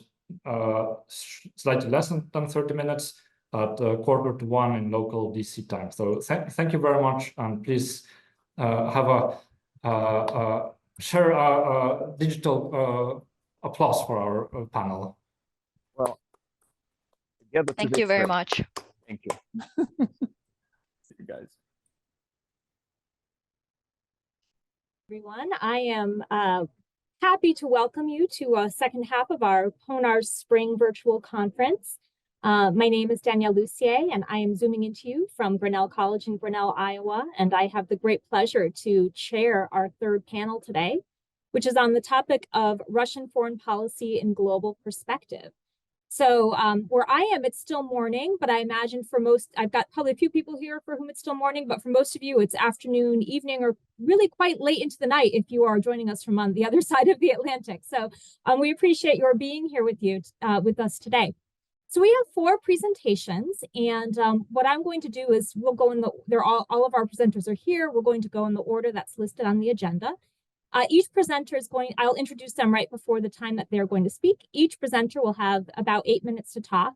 So presenters, I'm going to be keeping track, and when you have 1 minute left, I'm going to raise my hand like this in case you're looking for some sort of an indicator. If you're still talking after 8 minutes, I'll let you continue. But once you've reached minute 9, I'm going to unmute myself and ask you to wrap up. After our 4 presentations, we will have comments from our discussant, Hillary Apple, and then we should have plenty of time. If I'm doing well on my timekeeping, we should have plenty of time for questions and discussion. So for those of you who are joining us and are part of the audience, you can submit questions on the Q&A. You can submit those at any point in time. We will address those at the end of the discussant remarks and presentations. I will read those out. For those of you who are presenting in other parts of the PONARS conference and are part of the panelist group, you can just put your questions into the chat. And similarly, I will read those out for everyone to have the benefit of listening to. So without any further delay, I am delighted to introduce our first speaker, Korneliy Kakachyev, who is from the Ivan Javakshvili Tbilisi State University. And Korneliy's presentation is entitled Strategic Implications of Russia's Intended Permanent Naval Base in Ochamchire. Korneliy, the floor is yours. Can I share screen as well? Yes, you can.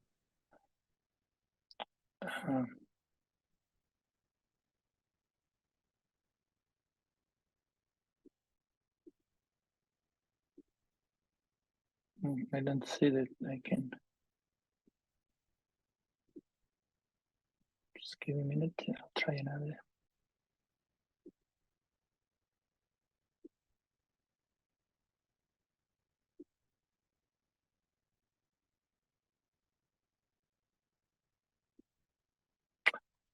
For some reason, I'm not really able to do it. Okay, I'll just, we'll continue.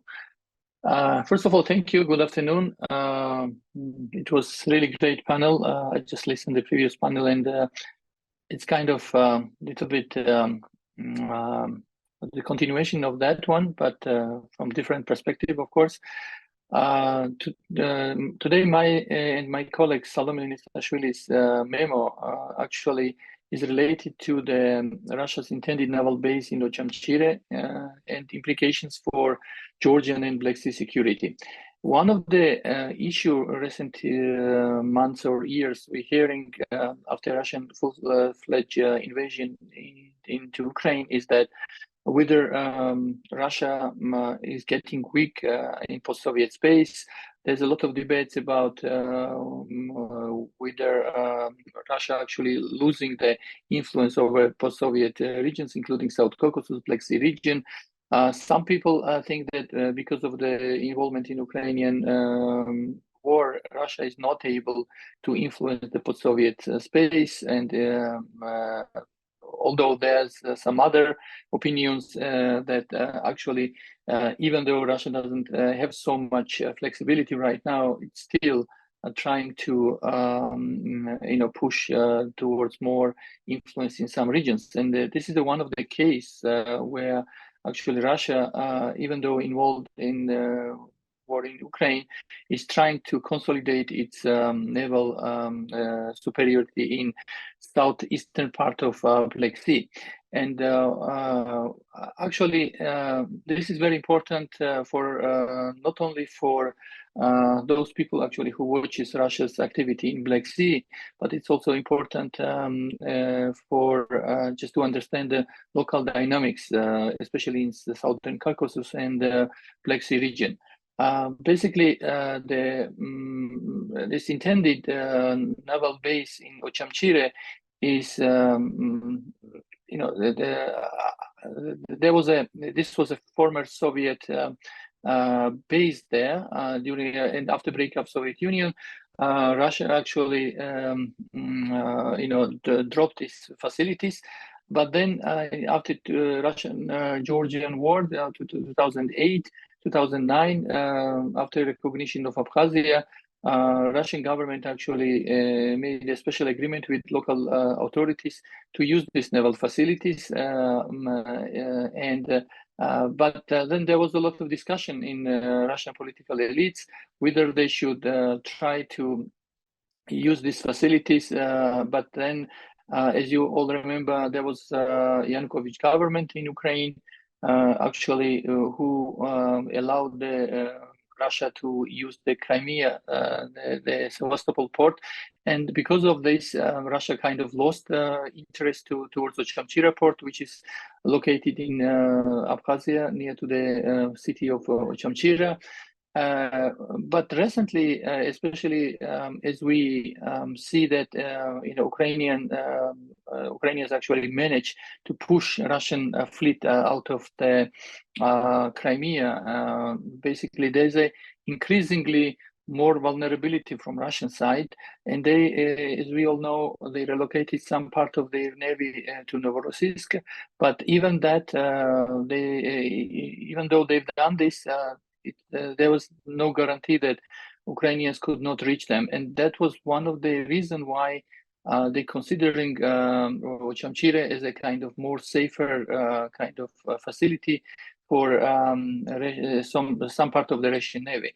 But there's some obstacles there because the Ochamchire port is not that deep, but it can be used for some part of the Russian Navy. But I think one of the implications of this is not only that Russia could consolidate its position and it can have one more naval facility in the territory, the sovereign territory of Georgia, and but another reason is that it also impacts not only Georgia's security but also regional security as well. One of the biggest problem how this port actually influence the Georgian national security is that it's first of all, as you know, Georgian government actually is trying now to build a new port in deep sea port in Anaklia. This idea was abandoned by current Georgian government, but it seems now they still trying to continue the work on this. And as we see, there's a ongoing bid right now between two companies. One is Swiss and another is the Chinese companies. We don't know the result of the bid yet, but it seems like it will be probably announced this year. As you know, this Anaklia port is quite important, not only for Georgia, because Georgia considers itself as a kind of regional hub for East-West, as the East-West corridor, and also it sees as a hub basically connecting China and the European Union. I think in that case, if this military facility is built in Ochamchire, this could threaten Anaklia's port because its vicinity is very close. But there's one interesting thing which we also should consider. Of course, we don't know which company will win the bidding to build the Anaklia port. But one thing is clear. It seems like if Chinese company will win this bid, it seems like there will be less. It will be less problematic for Georgia and for Moscow as well. But if suddenly another Western company will be winner of this bidding, it may create some sort of security problem for this project. Then another issue is also related to this port is that is also that the permanent Russian naval presence within the striking distance of the Georgian ports of Poti and Batumi would also pose kind of direct national security challenge for Georgia because it could potentially paralyze these two important Georgian ports. Also, one of the important things which we should not downplay is also that Moscow might use this expanded military presence as a tool for political coercion vis-a-vis Tbilisi. As we all know, Georgia's foreign policy is in flux recent years. While formally Georgian government actually wants to join Euro-Atlantic community, in reality it seems like its foreign policy is between hedging and balancing, or even one could say bandwagoning towards Russia, and also recent trend towards China and some sort of pivot toward China is also can be explained because of the internal dynamics of the Georgian politics. Last year, the China-Georgian relations became even more important. Georgia is the only country actually in the region who enjoys free trade agreement with EU at the China same time. Last year, Georgian government managed to sign the strategic agreement with China, which and also interestingly, Georgian ruling party also signed the agreement with the Chinese Communist Party. This actually, leaves a lot of question where Georgia is heading in terms of its foreign policy orientation, and also this is related to the to this port facilities. It seems like that China is trying to influence and to have some more influence on the region, especially on Georgia, and this may change this may change the regional dynamics in the region, not only South Caucasus but also. Please wrap up. Excuse me. Please wrap up. Sure. Yeah, and just to say a few things that in general, just to conclude, Russian-Ukraine war also has decreased Georgia's resilience, and it's increased its military and security vulnerability to Russian threats. And the Russia's further dominance in Black Sea region, especially this part of the Black Sea, this could have implication not only for Georgia, but also for Caucasus and Black Sea region. I'll stop here, and I will be more than happy to answer that question later. Thank you.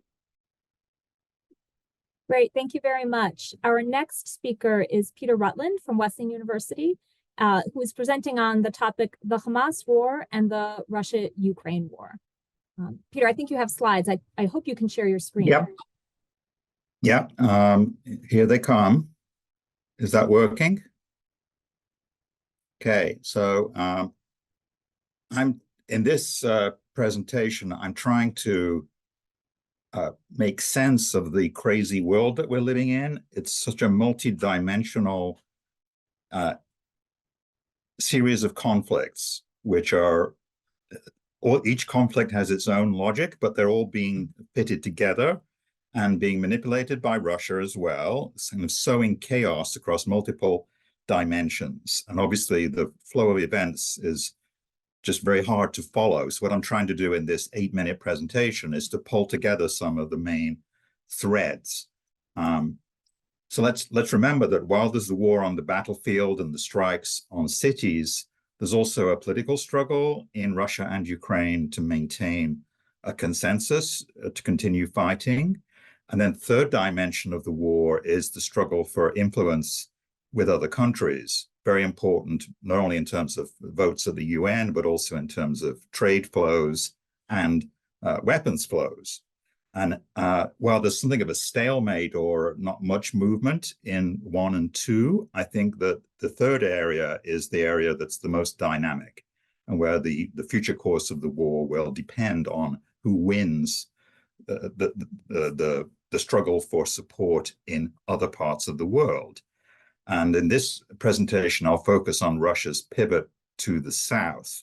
It's been shut out of Europe, partly because of its own choice to shut itself out of Europe. And so it's looking for political, military, and economic resources to the east with China and India, and to the south. And in the Cold War, the Middle East was a very important frontier of competition between the US and the Soviet Union. But since 1991, it's to some extent fallen off our radar. When I say our, I mean Russia specialists. There's a very small cadre of experts who do follow Russian policy and position in the Middle East. But what I'm trying to do here is to integrate their expertise and their insights into our understanding of the Ukraine war. So this is just a capsule summary of the history that Soviet Union got involved big time in 1956. Its influence peaked in the early 1970s when it rearmed Egypt and Syria, but they lost the Yom Kippur War. Soviet Union was also active sponsoring international terrorism. And then it kind of went into slow decline that accelerated in the perestroika period. And then after 1991, in the 1990s, Russia was effectively absent from Mideast politics. Things changed in 2003, and here is where the interesting intersection between what's happening in the Middle East and what's happening in Ukraine, because the US-led intervention in Iraq coincided with the color revolutions, and Putin this was the pivotal year, 2003, 2004, is when Putin kind of gave up on the West. And it was what was happening in Iraq was just as important as what was happening in Kiev, arguably. And of course, also we have NATO enlargement is going on at the same time, getting closer towards Ukraine and Georgia. And so these fears, this paranoid worldview of Putin, not completely divorced from reality in the sense of the invasion of Iraq really happened, was heightened by the Arab Spring 2011. And again, we see direct links between what's happening in Russia and what's happening in the Mideast in the sense of Dmitry Medvedev's decision not to veto the NATO intervention in Libya at the UN was arguably a key factor in persuading Putin to come back to the presidency after only one term. Okay, then, you know, we have the Maidan revolution, the occupation of Crimea, and the escalation of the civil war in Syria leads Russia to intervene militarily in September 2015 with both special forces and extensive air campaign and missile strikes and so on, and 3 or 4 broad ways in which the Syrian experience feeds back into Russian decisions about what to do with Ukraine are, it seemed to show that the United States was a pusillanimous power. Obama backed off from the red line over the use of chemical weapons. On the contrary, with Russia, it proved that Russia was a reliable ally for strongman leaders around the world and was willing to go to the mat in their defense. Thirdly, there were practical ways of testing new Soviet munitions and air-land combined arms. And then finally, and by no means least important, that the Syrian civil war gave birth to the Wagner Group and the use of private military companies to give the Kremlin additional options when waging wars and more levels of plausible deniability or balancing out the monopoly of the defense ministry.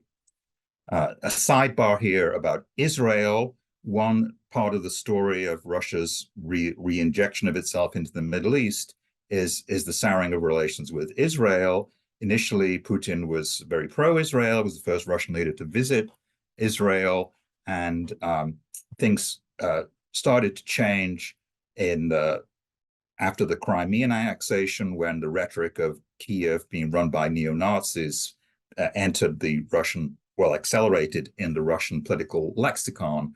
And that obviously culminates with the full-scale invasion. And at that time, the Israeli coalition government was supportive of Ukraine and not sympathetic to Putin.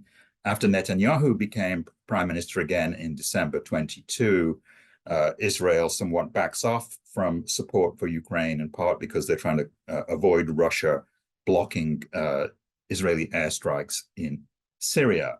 And then another subbar is the rhetoric of anti-Semitism from various Kremlin spokespeople, which becomes quite alarming as time goes on. And there was just an example just last week, Kremlin press spokesman Dmitry Peskov described Zelensky as a peculiar Jew when asked why was it that Islamist terrorists were allegedly seeking refuge in a country with a Jewish president. Moving on to the Gaza war, my time is running out.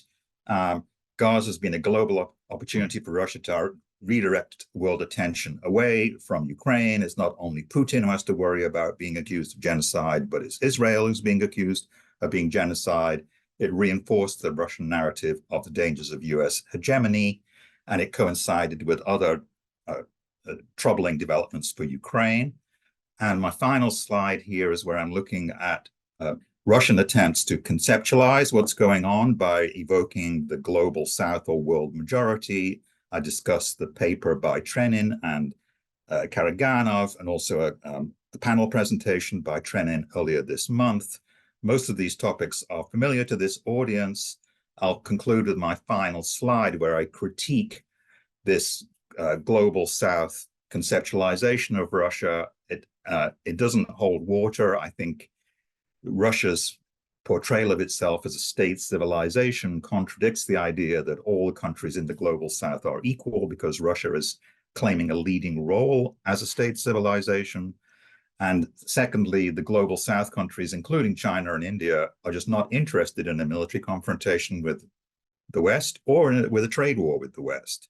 So I think that this global south conceptualization of Russia won't be sustainable. And a nice example of blowback to end on is that the Houthis, who started hitting ships in the Red Sea, one of the most important hits was on an oil tanker that was carrying Russian oil with an Indian crew from Greece to Singapore. So that just illustrates the contradictions in Russia's approach, but they are succeeding in sowing a lot of conflict, a lot of chaos, a lot of confusion. And so it's hard to keep track of how all these things fit together. And I'm out of time. Great, thank you very much, Peter. Our next presenter is Ivan Klyszcz from the International Center for Defense and Security, who will be presenting on Russia's changing Latin American strategy. So Ivan, the floor is yours.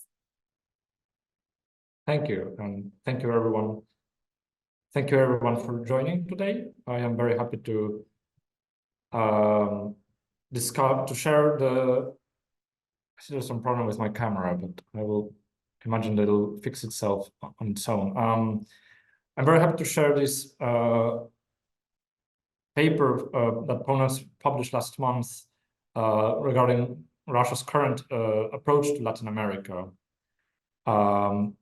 This is a paper that I wrote within my broader research agenda of looking at Moscow's relations with the global South, especially from a comparative perspective. But today I will focus exclusively on Russia, Latin America, and what's the state of play, what are the advantages that Russia has there, and what are the challenges that it has there. Please let me know if there's a problem with my connection. I see my image is blurry, but I hope that you can still hear me. Yes. So why is Latin America important right now anyways? The region is a relatively safe area when it comes to geopolitical risks. While facing its own security challenges, the type of conflagrations that we have witnessed in Europe, the Middle East, and potentially also in East Asia are just not present in South and Central America. This has turned the region into a strategic reservoir, let's say, with implication for diplomacy and investment. So why focus nowadays on Russia's Latin American engagements at all? After all, nearly every state of the region has condemned Russia's aggression against Ukraine. Trade and investment with Moscow were never significant, and sanctions evasion is just not happening all that much through Latin America. Russia is also unpopular. Latin America is the third region. Sorry, I'm just stopping my video. It's the third region with the lowest approval for Russia after Europe and North America. And what can Russia offer anyway? Even if there was peace, Russia's economy is just the size of Florida's. Still, Russia has some advantages. The crucial advantage is that Latin America has found itself caught off guard to articulate a narrative about the war that can result in effective foreign policy making. As Mexican scholar Alexis Herrera remarked for Le Grand Continent, Mexican politicians and society simply do not have the recent historical experience to even frame the discussion about Russia's aggression against Ukraine. For the region more broadly, the reliance on appeals to international law and non-interventionism is now exploited by Moscow, seeking to turn this gap into an advantage. So, what is the state of Russia's Latin American engagements? How is Moscow attempting to turn its relative isolation in the region and find strategic advantages? The answer are the three S: sidekicks, stakes, and spies. So the sidekicks are well known. These are Cuba, Nicaragua, and Venezuela. These are among the few countries in the entire world whose governments have echoed Russia's narratives about the war, blaming the so-called NATO expansion for so-called provoking Russia to defend its interests. The Castro, Ortega, and Maduro regimes all face similar challenges of international isolation and strained economies, so they all rely on Moscow to strengthen the security of their regimes to some extent or another. While we have not seen recently a Russian military intervention in those countries as large as the 2019 Wagner deployments, Russia has provided a constant intelligence and surveillance support for these three regimes to repress and surveil on their populations. The stakes, and here I mean stakes in companies and markets, are less visible, but they are still important. Since 2022, reports have emerged of Russian energy companies seeking to expand their activities in Latin America. Rosneft, Lukoil, and Gazprom are all present in several countries and have applied for tenders across the region, including since the start of the full-scale war. Despite sanctions and a tarnished reputation, Russian companies also want to tap into Latin America's advantages. Moreover, Moscow has demonstrated a willingness to use this economic footprint to coerce countries in the region.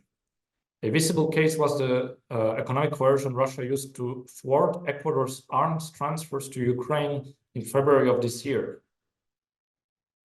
Finally, there's the third S, which are spies. In the Cold War, Latin America was a recurrent site for KGB activities aimed at the US primarily and at supporting local communist groups. Today, the Russian intelligence agencies are still committed to transactionally aiding partners and expanding their reach. Their targets, like before, are the countries of the West. In the case of the US, Russia has expanded and activated its assets in Cuba and Mexico to reinforce its intelligence collection. In the case of Europe, Russian agents have created fake identities by seeking South American passports, as recent arrests in Sweden and Uruguay point to. For the US and Europe, Russian disinformation campaigns, often conceived and implemented by the intelligence agencies, are active in Latin America, targeting the reputation of Ukraine and the US. These three S have strategic implications. They anchor Russia's presence in Latin America and reveal Moscow's enduring hostile intent towards Ukraine and the West. This presence can also undermine the security of Latin American societies themselves, at the minimum by involving them in Russia's war according to Russia's terms. So, what is to be done? Generally, the West must pay attention to these developments and see them as part of Russia's hostile intent towards them and the world order. And this is something that the policy memo delves into a little bit more. But today I do have one concrete recommendation, also aware that we have people in the policy community present today. And my recommendation is this. I believe that a necessary step to change Russia's strategic calculation in Latin America is to create links between Latin America and Ukraine, to foster a genuine dialogue that operates outside of Russia's narratives. Here, donor organizations can facilitate, fund, and encourage the dialogue as civil society in Ukraine is strained, and that in Latin America is underfunded. And they generally don't have the experience, don't necessarily have the experience of establishing connection with societies in our Central and Eastern European region. Such a dialogue will not solve every issue I spoke about today, but it is a necessary step towards creating a Latin American environment where Russia will struggle to exploit. And I will finish there. Thank you very much. Thank you very much. So our last presenter is Eric McGlinchey from George Mason University, who will be speaking on the topic, why Central Asians fault the US, NATO, and not Russia for the war in Ukraine. So Eric, the floor is yours. Great. First, let me just confirm that you all can see my slides. Okay, great. Thank you. I appreciate that. All right. So let me start my timer here. The first thing I want to note is that I changed the title a little bit, and you'll see here in the title that I've dropped Russia from the title. So it's now why Central Asians fault the US and NATO for the war in Ukraine. I've dropped Russia because Central Asians actually fault Russia as well. And I presented on that yesterday at the Central Asia Program Security Conference. I'll talk about a little bit today, but my main focus is going to be on why Central Asians are blaming the United States, paradoxically, given that Russia is the one who invaded Ukraine. And just to give you a roadmap of where I'll be going, first I'll talk about Central Asian perceptions, looking at some survey data that colleagues and I have been looking at from a survey that we conducted in 2022, in fall 2022. And then I'll talk about the limits of Russian disinformation, why we should be paying attention to this. I mean, in fact, we should be paying attention to this because both in the academic literature, in the policy world, and also in the press, we hear all the time about Russian disinformation. It's a prominent thesis, and I think, at least in the case of Central Asia, it's a little bit overplayed for explaining why Central Asians view the United States as having played an active role in starting the war. I'll then take a look at how Central Asians view the United States. I'll talk about a little bit of the findings from focus groups we conducted in the spring and summer of 2023. And then if I have time, I'll talk about some implications for US policy. If I don't, I'd be happy to, if I don't have time for that, I'd be happy to talk more about that in Q&A. But first, let me just present a little bit of data. I know this is a lot to take in at once. Let me point your attention to the bottommost bar chart. So this is, again, data from fall 2022. We actually ran surveys in Tajikistan and Uzbekistan. We weren't allowed to ask this question, who provoked the conflict in Ukraine? We're not seeing the data. I think you might need to advance the slide. Is that, do you see it now? Not yet. Huh. Right now we're seeing your overview of 4 points 1 through 4.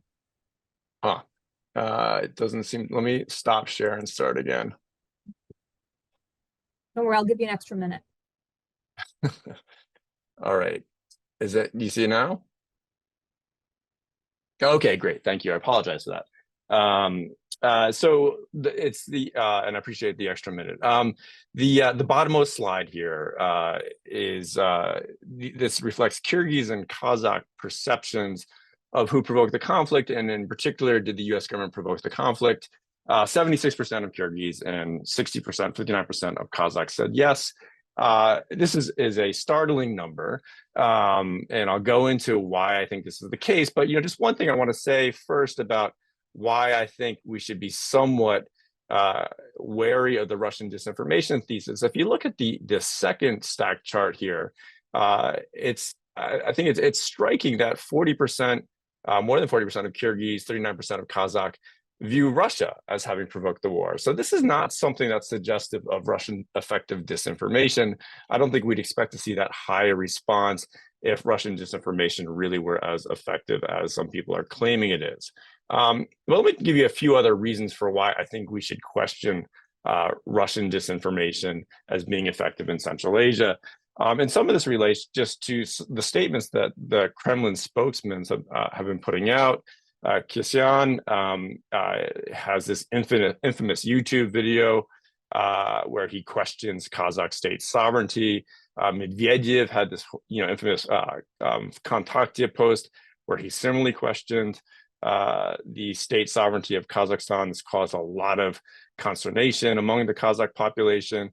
More recently, Prilepin in December caused much anger in Uzbekistan when he said, quote, 2 million of your citizens are on our territory, so we have the right to claim Uzbek territory. So the spokesmen or people closely related to the Kremlin are repeatedly saying things that anger Central Asians and Central Asian governments. So again, I think if this is an effective, or if this is a disinformation campaign, they're making a lot of mistakes in the course of trying to sway Central Asian public opinion.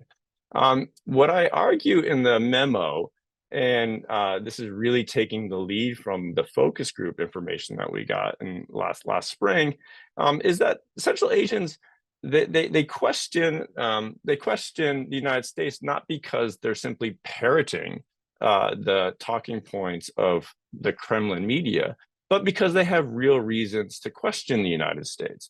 So Central Asians just like many people in the world are very upset with what's going on in the Middle East. Of course, the events in Gaza are after when we conducted our focus groups, but broadly speaking, questions about US foreign policy in the Middle East came up frequently in our focus groups, and a lot of people were quite upset with US foreign policy. And Central Asians were also very upset with the way the United States has engaged Central Asian governments. So on the left, you have a picture from Radio Free Europe about a recent spat between Japarov in Kyrgyzstan and Blinken. This is Blinken criticizing the Kyrgyz parliament's adoption of the foreign agents law. There's a sense that the United States is very directly involved in the domestic policy of Central Asian countries, and that, of course, angers the leaders, but it also angers the population. And then lastly, just to give you a few ideas of what people have been saying in the focus groups, there's a sense that the United States feels wounded by this loss of hegemony. So one person told us that after the collapse of the Soviet Union, Putin came, built up Russia, and the Americans didn't like this. Another quote, America was about to lose its leadership role, anticipated the collapse of the United States hegemony, and saw a new world order was emerging, and that's why the United States was playing a game in Ukraine is what they told us. They also saw, actually this dovetails what Peter said about Syria, they also saw Ukraine as a place where the United States could test new weapons. So there's lots of reasons for why Central Asians are upset with the United States. And let me just conclude here in the minute that I have left, discussing about what the implications are for US foreign policy. I think at this point in Central Asia, there's a sufficient suspicion of the United States that it's going to be very difficult to continue as normal the democracy promotion activities. Central Asians are just simply very suspicious of what the United States is doing and what the intentions here are. I think they're less suspicious, however, when it comes to things like agriculture, science, education, health. Here, there's a lot of enthusiasm for US outreach. And I think paradoxically, through these programs that focus on expert communities, this is where there is a real chance to build support for the United States, but more importantly, build support for civil society. And I would encourage the US government to consider, given this level of suspicion, perhaps now is a time to pivot away from democracy promotion, civil society, and more towards these things that Central Asians actually welcome. Thanks a lot. Thank you, Eric. You didn't even need the extra minute I was going to give you. It's now my pleasure to invite Hilary Apple from Claremont McKenna College, who is going to provide several minutes of commentary on these 4 really interesting presentations. Hilary, the floor is yours. Thank you so much, and thank you to the memo writers and presenters today. It really was very interesting to read these, and it's a topic that interests me quite a bit. So thank you for that. I'll make some comments briefly about all 4 memos, and hopefully that will be helpful for understanding how they fit so nicely and trying to understand how the war, how the region fits into and relates to other areas outside of the immediate context of Russia, Ukraine. So looking at looking at the Caucasus, looking at Central Asia, looking at Latin America, and looking at the Middle East. So this is very helpful for contextualizing this war and Russian foreign policy. So the first memo by Connelly certainly does a really good job of identifying the implications of Russia's interest in this naval base, Ochamchiria, and it's, the location of the base, as was noted, is about 50 kilometers from the capital of Hazia. And it's important to recognize that in the immediate term, the implications are somewhat muted by the fact that the port is not really deep enough to receive large vessels.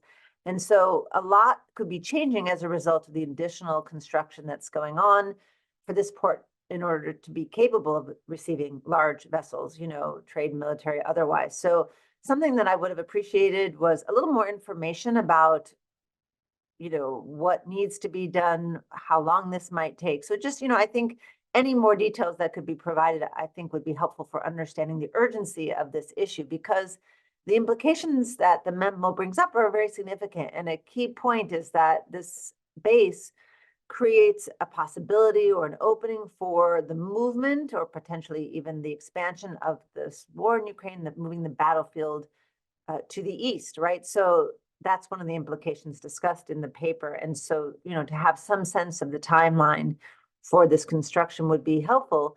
And yet, at the same time, Corneli makes the very good point that this base has already been used for staging or for supporting Russia's war aims, both before the full-scale invasion and afterwards. So it would be a little helpful for us to understand just the framing or the timing of these kinds of possible developments, because the port is a really interesting geopolitical question.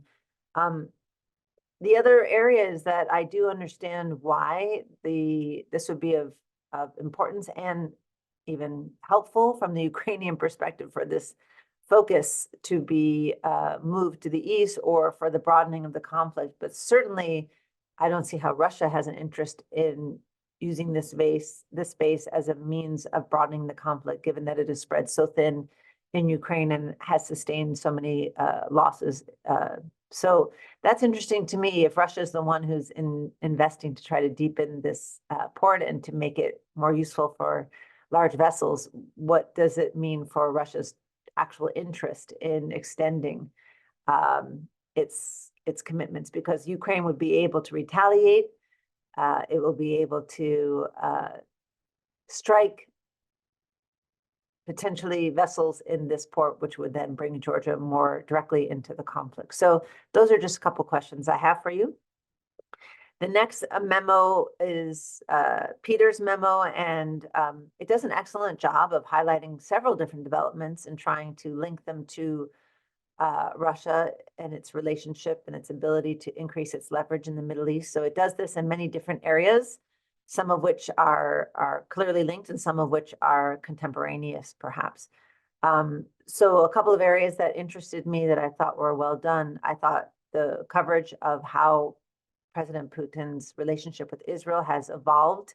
It was a good reminder of his early position and support for Israel and maybe even sympathy for Israel, to now so explicitly describing the regime as a neo-Nazi regime in Ukraine, and also more importantly, being critical of Israel in the war in Gaza. So, he talks about, Peter talks about how different Israeli governments have had different relationships with Russia. And this, I think, is also, a very interesting aspect of the memo. One of the areas that the war in Gaza influences war in Ukraine that I found particularly interesting is related to Putin's ability to augment credibly his anti-Western rhetoric. So he has a line about, this war is the consequence of U.S. aggression, U.S. imperialism, U.S. expansionism, and the idea that the war in Gaza leaves the United States as a less sympathetic actor in the world in its support for Israel, I think is a really good point and a point well taken. So I think this has been valuable because the language around Ukraine that is very much blaming the West, blaming the US, is, I think, supported by the unpopular position of the United States in supporting Israel's invasion or military activity war in Gaza. So that's a good point. I like the way the paper begins with these three different terrains, three different ways in which a war is being fought. But I don't know that it's actually carried through in the paper as of yet. So that is a nice framing. And I do look forward to that being a framing of either this paper or a different paper. But I do feel like that was very interesting as the third area gaining support for the war outside of Russia as a very dynamic and important area for understanding the future of the war. And lastly, I would say that linking the way you link the Middle East to the war in Ukraine is really, really interesting in terms of Syria. So you give several important examples you raise those, you bring this evidence to bear of how it was really very significant, as a testing ground for Russian weapons. It shows that there was a presumption that the West was weak because it pulls out of Afghanistan, but also doesn't defend its position on chemical weapons in Syria. Also, most importantly, I think, is a testing ground for the strength of the Wagner group. So those are all great points. It's fascinating. I look forward to this being fully fleshed out as a memo in the future. So thank you for this. Okay, now I'll move on to Ivan's paper and, looking at Moscow's influences in efforts to improve its influence in the Middle East. This has increased mainly in terms of opportunities for intelligence gathering and, yes, also, but to a lesser extent, in terms of energy investments. So the paper talks about how Russia has made some successful large investments in energy in Mexico in 2014, Bolivia in 2015, and Brazil more recently after the invasion, it should be noted, in terms of nuclear energy, providing uranium fuel in that particular case, but to a nuclear energy plant in Brazil. So that's very important. But there are also, failed investments in energy in Argentina and Bolivia. In terms of intelligence gathering, this is an area where I think, I wouldn't say I'd like more because it's been published, but I know this is clearly part of a larger project, and even your presentation offered more details than the memo. But reading the memo, I felt that I would like more sense of how that Mexico is facilitating intelligence gathering. You do offer one citation, but Mexico is denying this, and so it's an interesting question of what Mexico is doing. It denies that it's involved in the satellite sort of surveillance efforts. But so anyway, a little more information there in other projects would be useful because it's so hard to gather information on intelligence efforts and their success in any country. So these assertions, I think, could be backed up with just more information that you have. And as I said, the presentation offered more information than the memo in this particular regard, but I found it interesting and important, and I appreciated the focus on Latin America. And finally, I'll turn to Eric's memo on Central Asia based on both survey data that he has done with co-authors and the also his work in focus groups. So it's interesting that you decided to take away that, Russia in the title because they're blaming US, NATO, and Russia according to your own results. So that was really a useful way to recognize that. So you say Russia is not that effective in shaping the debate with its disinformation campaigns or its efforts to control the strategic narratives around this war.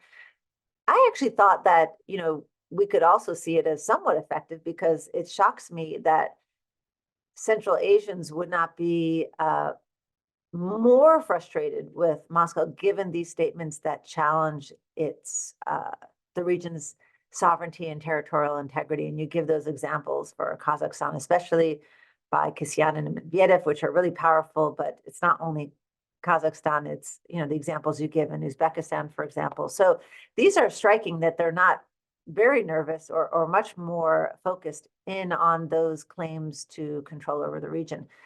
That said, I'm absolutely persuaded by the findings. I find that consistent with so many other examples that, the US and NATO countries are identified as very responsible, very important for the outbreak of war in the region, which is so counterintuitive, as you yourself said, and yet the narrative has been powerful. And so finally, I appreciated your insights into how President Putin is seen. I also thought your final reflections on the US were really valuable and in some ways telling, given you even acknowledge your own experience in democracy or good governance promotion and how this has resulted in a more autocratic, not less autocratic regimes in the region. So I appreciated the focus on Central Asia based on your own original data collection and research and the lessons that it it allows you to draw for US foreign policy in Central Asia. And I'll leave it there. Great, thank you, Hillary. We have just under, we actually have quite a bit of time, just under 40 minutes for discussion. So I'm going to give each of our presenters an opportunity to first respond to any of the comments that, any of the questions or comments that Hillary made, as well as to respond to any points that the other panelists made in their presentations. I think there's some really interesting interconnections across all four of these. So I'll give each of them a chance to respond, and then I will go to the Q&A. I have one question already that came through to me in the chat, but I encourage others in the audience to add their questions as well. So Corneli, why don't you go first? Sure. Yes, there was a question about how long it may take and if there would be such information. Unfortunately, it's very difficult to predict because probably according to media, and sources, it will take few years until Russia will finalize this, port facilities. But it's not that much relates on the Ukrainian war, but it has some implication, as I highlighted together with my colleague in memo, for Georgian security, and especially for this upcoming Anaklia port. If that will be built, that will be the biggest deep sea port, and one of the reason why Russia was opposing the building of this port, because this port has quite controversial history, because they started with Western investment, and then the government stopped, and there was a kind of idea that Russia was against it, and so Georgian government has to stop this. Now it seems like there's a new realization that Georgia needs this kind of port, but it seems like there's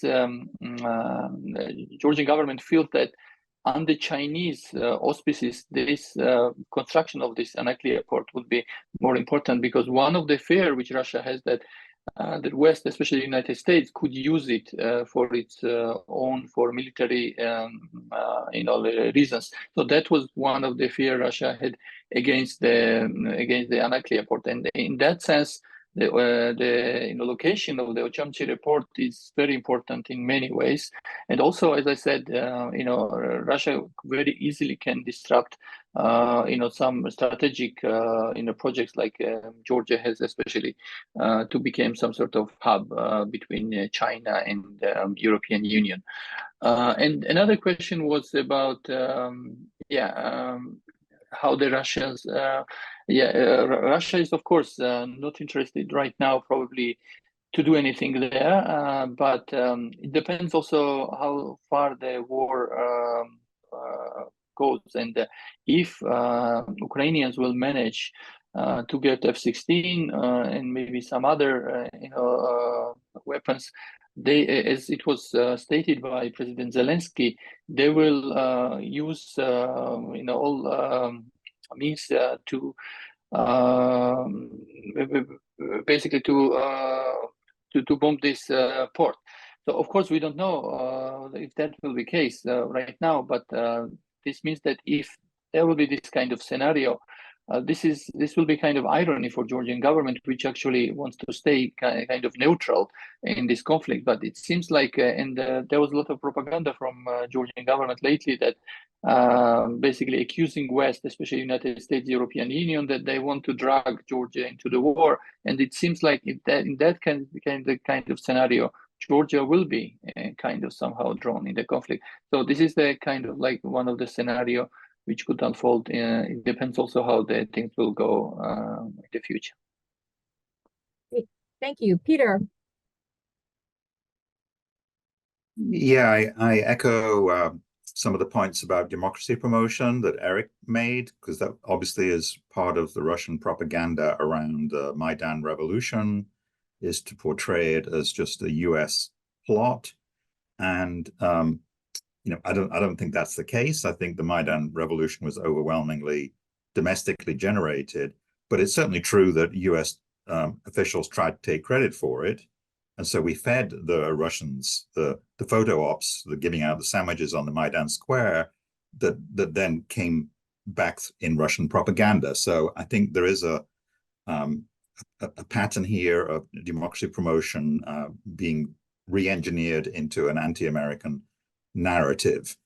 And that's very troubling. I think that's all I want to say at this point. Hey, Ivan.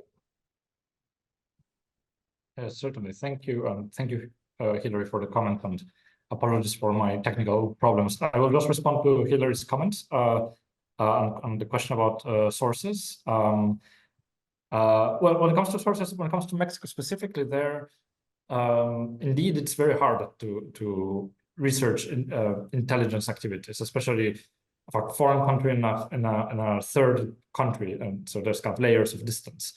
But in that case, my assessment is grounded on a few different sources. First is the declarations from the United States mentioning Mexico hosts one of the largest concentrations of Russian intelligence agents operating abroad. You know, it depends whether you trust official declarations in that sense, but that's one point. Another point was local journalists mentioning kind of reporting on the permissive attitude of the Mexican government about Russian activities in the region, in the country specifically. When it comes to one thing I didn't mention in the policy memo was the expansion of Russia's embassy in Mexico. They enlarged the buildings. They simply built more, and they got permissions from the government to build new facilities that would allow them to bring in new staff from Russia. And later, kind of a third source was this report by the Insider, which I mentioned, and I believe you're also alluding to it, where they elaborate, kind of pointing that probably some listening stations are allegedly operating because they've seen this enlargement of the embassy in Mexico as giving a cover to bring in more specialists from Russia and taking them to Cuba thereafter. Kind of taking a step back, kind of all these sources, kind of they suggest that something is happening. It's perhaps too strong to say that none of them are a smoking gun. None of them are really definitive proof of anything.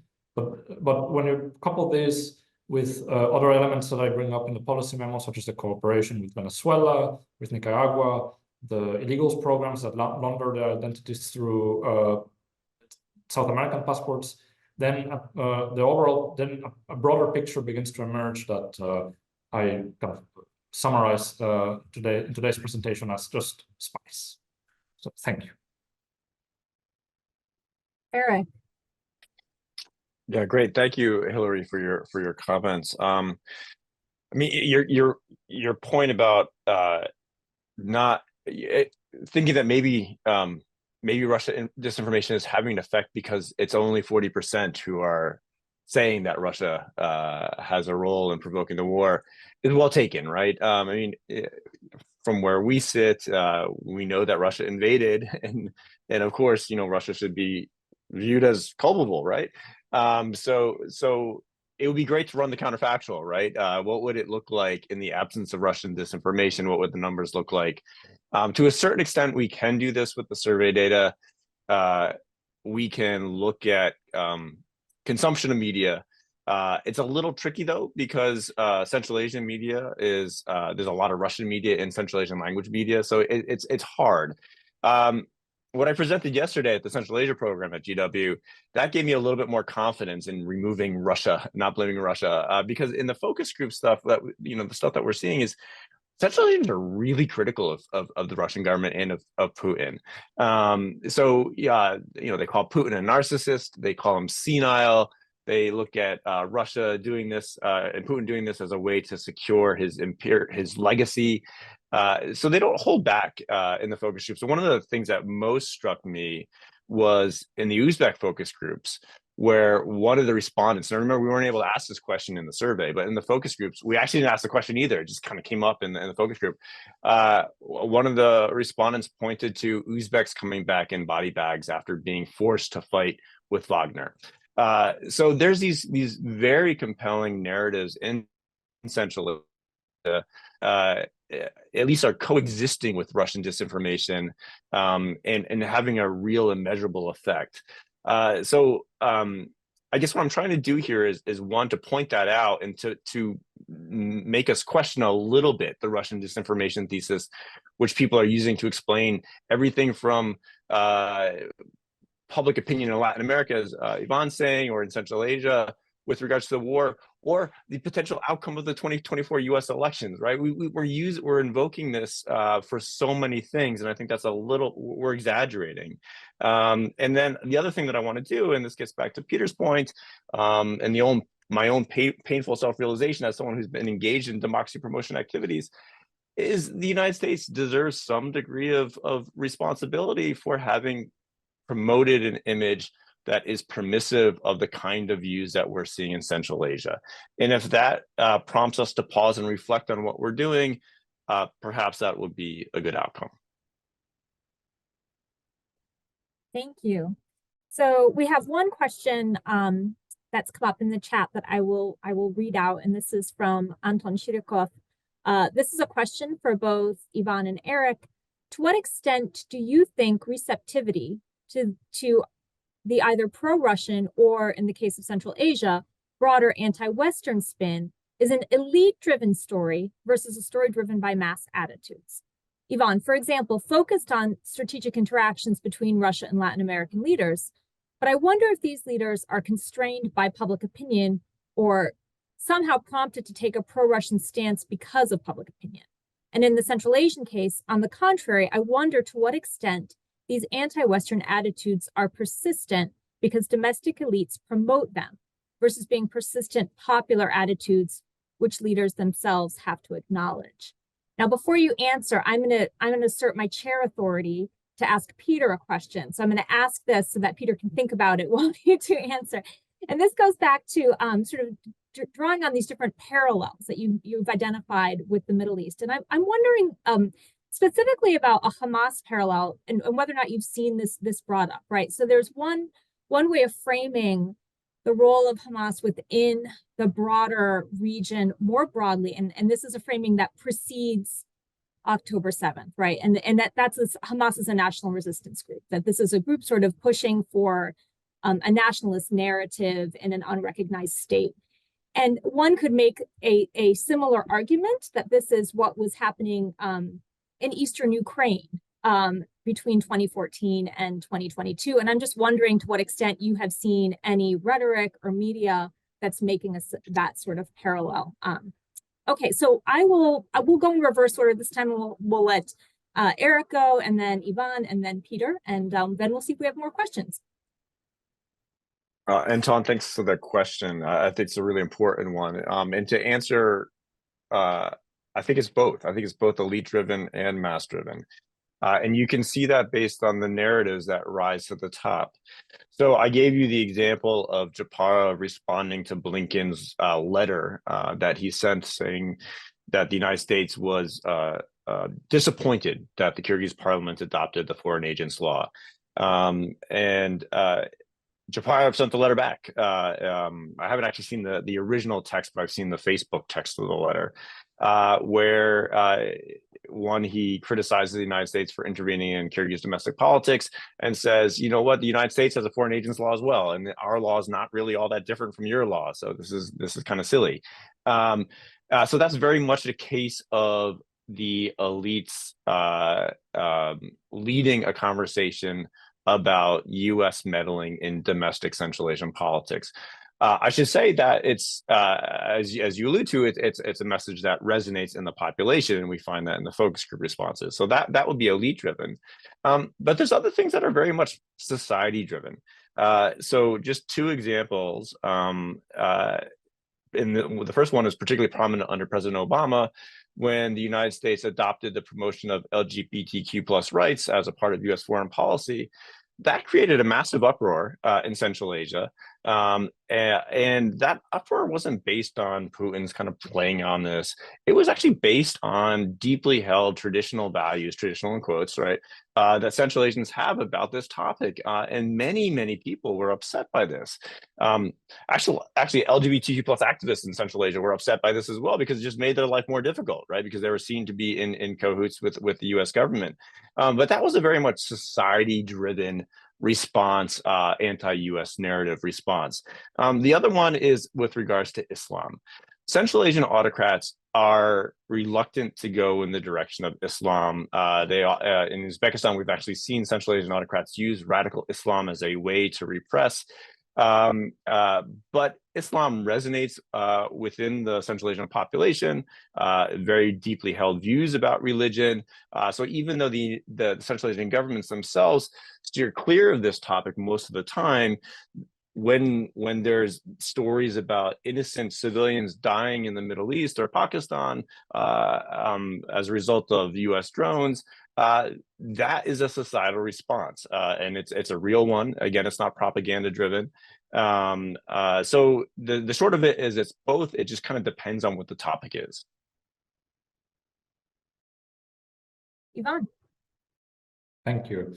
Thank you, Anton, for this question. And honestly, I could just repeat everything Eric said, because what I've seen looking into Latin America, but also other regions of the world as part of my broader Russia Global South research is the same, that there is an element that is elite driven and bottom-up, let's say grassroots driven, and a lot of it has to do with the kind of LGBTQ plus, I don't know how to express it, rights being promoted or defended in the West, and there being this divergence between societies that are more conservative in Latin America or in Africa and India and Southeast Asia than the direction that the West has taken and has taken also in its public diplomacy.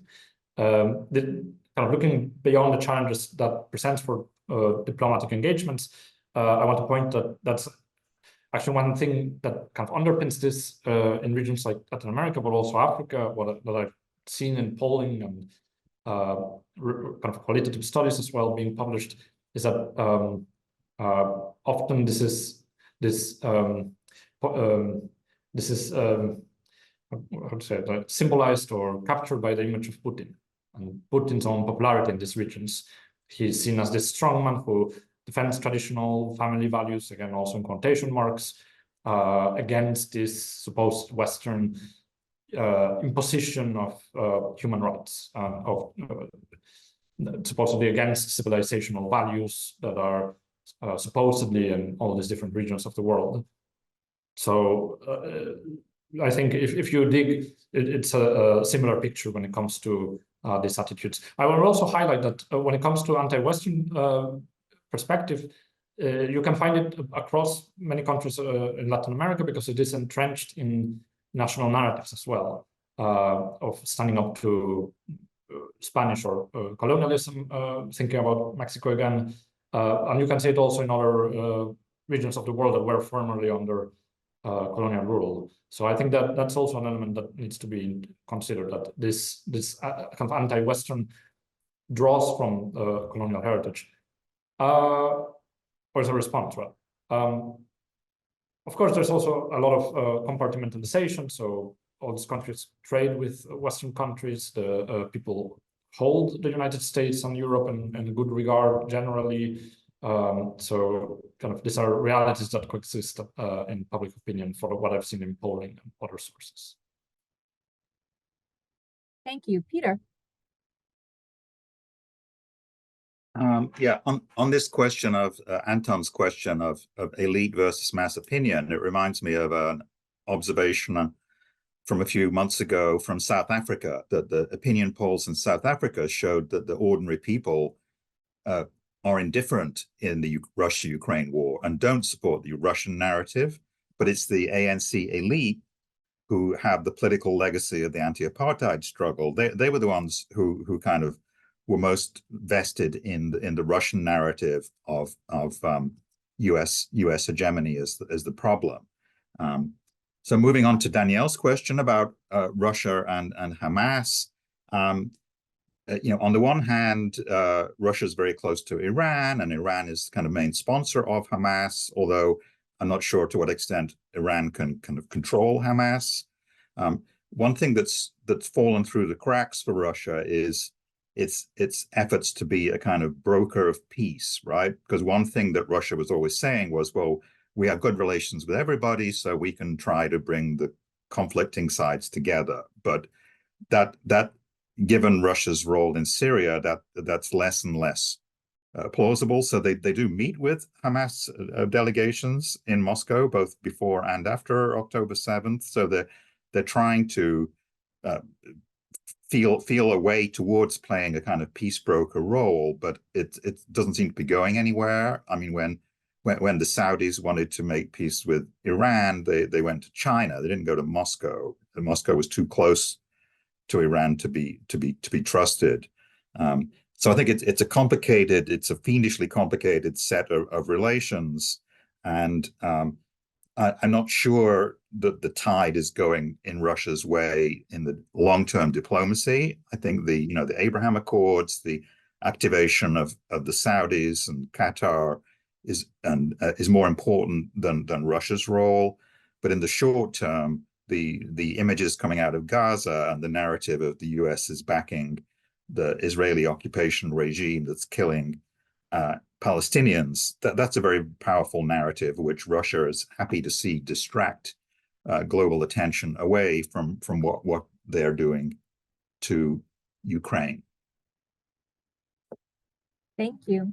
We have one question from an anonymous attendee, and I think this goes to everyone in the panel. So I'm going to read out the question and then allow anyone to who would like to. You can just pop up your raise hand icon, and I'll call on you to respond on this. What kind of narratives should the US and Europeans promote that would not only be palatable to local populations and elites, but also promote the democratization accountability agenda without being explicitly said so? For example, some recommend the US to stop promoting the language that it is supporting Ukraine because it is a democracy versus supporting Ukraine because its sovereignty was violated. Okay, yeah, Ivan, why don't you get us started? Certainly, thank you. I think when it comes to the question of narratives, my attitude is, on the one hand, that messaging alone can accomplish so much. And I think by now, 2 years into the full-scale war, I think the opportunity that narrative, that messaging can change that, move the needle, let's say, in global public opinion when it comes to Ukraine has diminished a lot. That said, in my experience, the thing that resonates the most with many countries and with experts and diplomats and kind of leaders from countries of the so-called global South is actually international law. To say that Russia violated international law, not only in its war against Ukraine, but also in many other elements of its foreign policy. That's something that is quite compelling. The reason why it's compelling is because a lot of countries in the, again, so-called global South, in Latin America, Africa, Asia, they're investing in international law because many of these countries are what, in an international relations perspective, we could call them weak countries. They don't have resources to have a very muscular foreign policy that relies on coercion or on compellence. They mostly can only rely on persuasion. And that persuasion would be grounded on international law and appeals to these normative frameworks that are presumed to be universal. So I think pointing out this, the violation of international law is a potential avenue for this productive. Eric. I'm grateful for the person in the audience who anonymously posted this.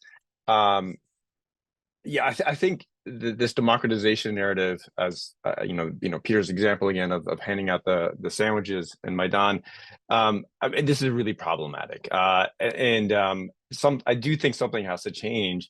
This was sent to me by my administration at the university the other day, which I think is a very good illustration of why this narrative is challenging.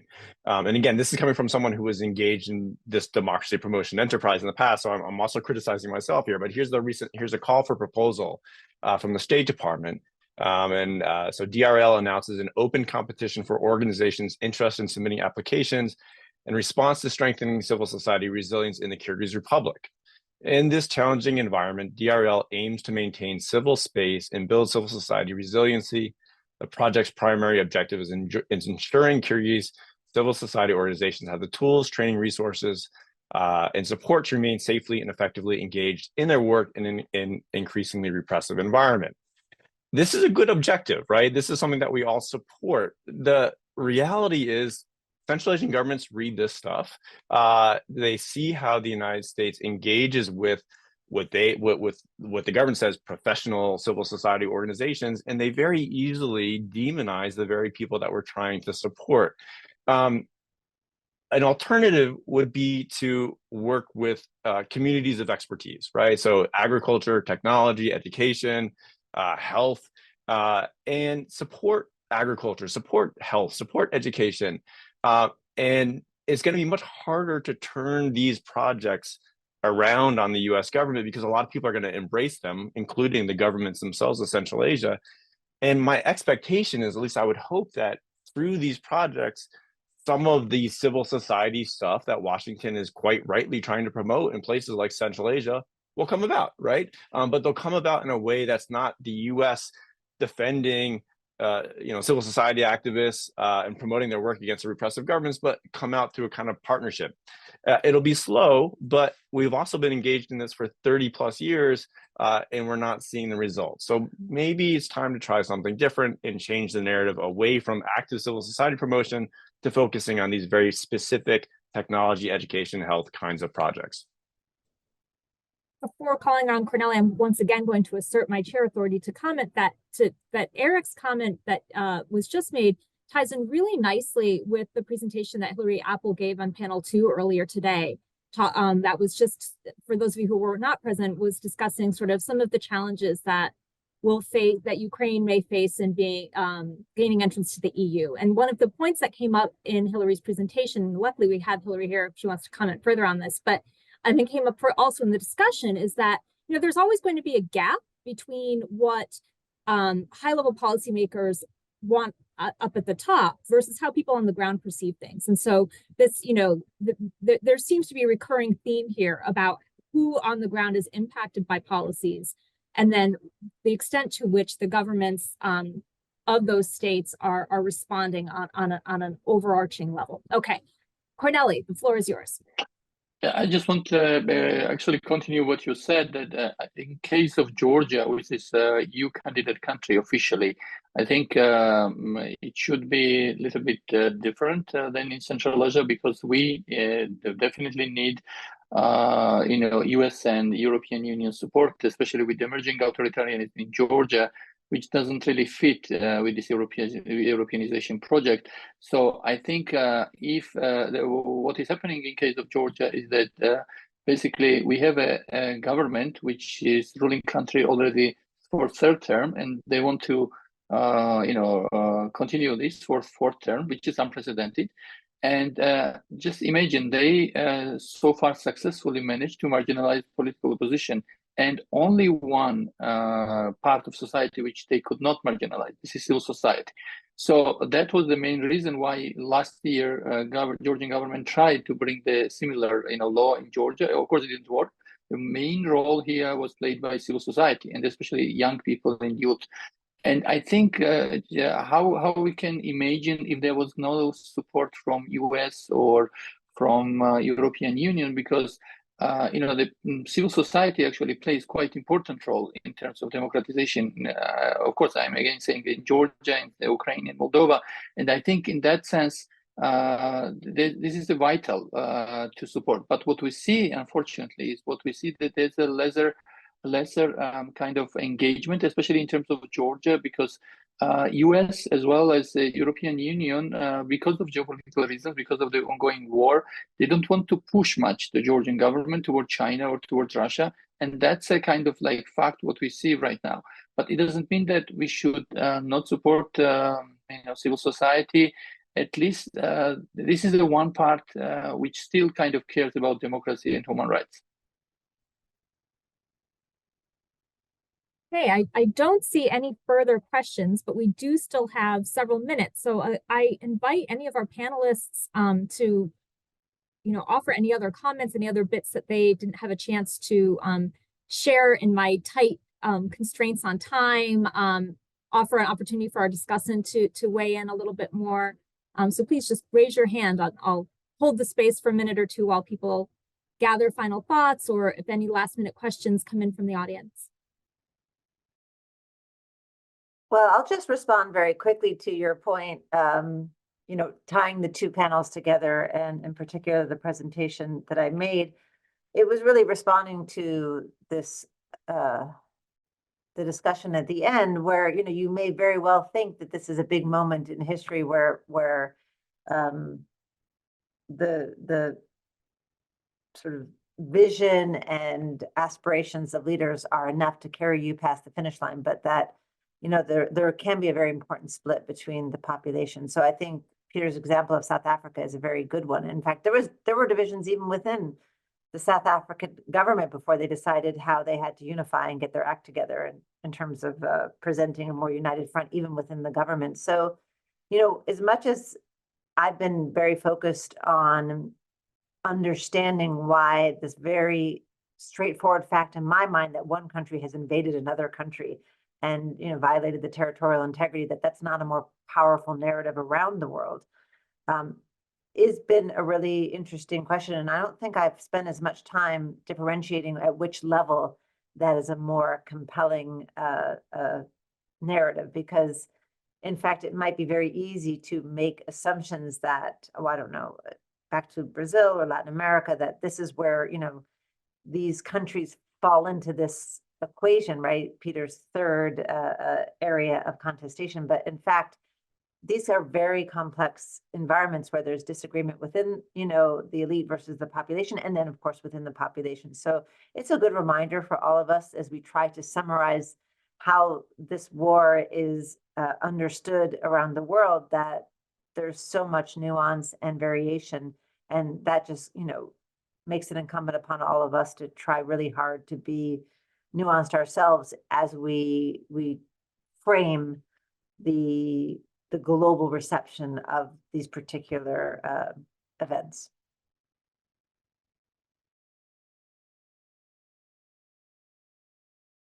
Thank you, Hillary. And it, just to tie that back, the idea of nuance, I think it's significant when we think about how funding calls for proposals for funding are often lack that nuance. To the point of the call that Eric read out, right? And I'm right now, as Azrael speaking, I'm thinking about the undergraduate class that I teach on democratization and the politics of regime change, and how, you know, one of the things that we evaluate in terms of what tends to be successful in supporting democracies over time, and you know, there's an argument for capacity building at a just more general level, one might say. Any other final comments? Oh, I see we have another question in the Q&A. Okay, from anonymous attendee. I'm not sure if it's the same anonymous attendee or a new anonymous attendee, but I will read out the question. Regarding China, do you think the inclusion of China in the Anaklia port, but also in other countries, is not just about these projects being more palatable for Russia and invite fewer pushbacks, but also because Chinese support would invite Chinese protection from Russia? I'm recalling the situation in Central Asia where China seemingly warned Russia about potentially violating Kazakhstan's sovereignty. So any panelists care to respond? Yeah, maybe let me answer this question. I think, yes, there's some sort of calculation in Georgian government that they think that since China and Russia have a strategic partnership, that Chinese strategic interest in Georgia, especially if they can build this port, this could mitigate tensions with Russia. So this could be some sort of you know, kind of protection, since Georgia is not a member of NATO, neither member of the European Union.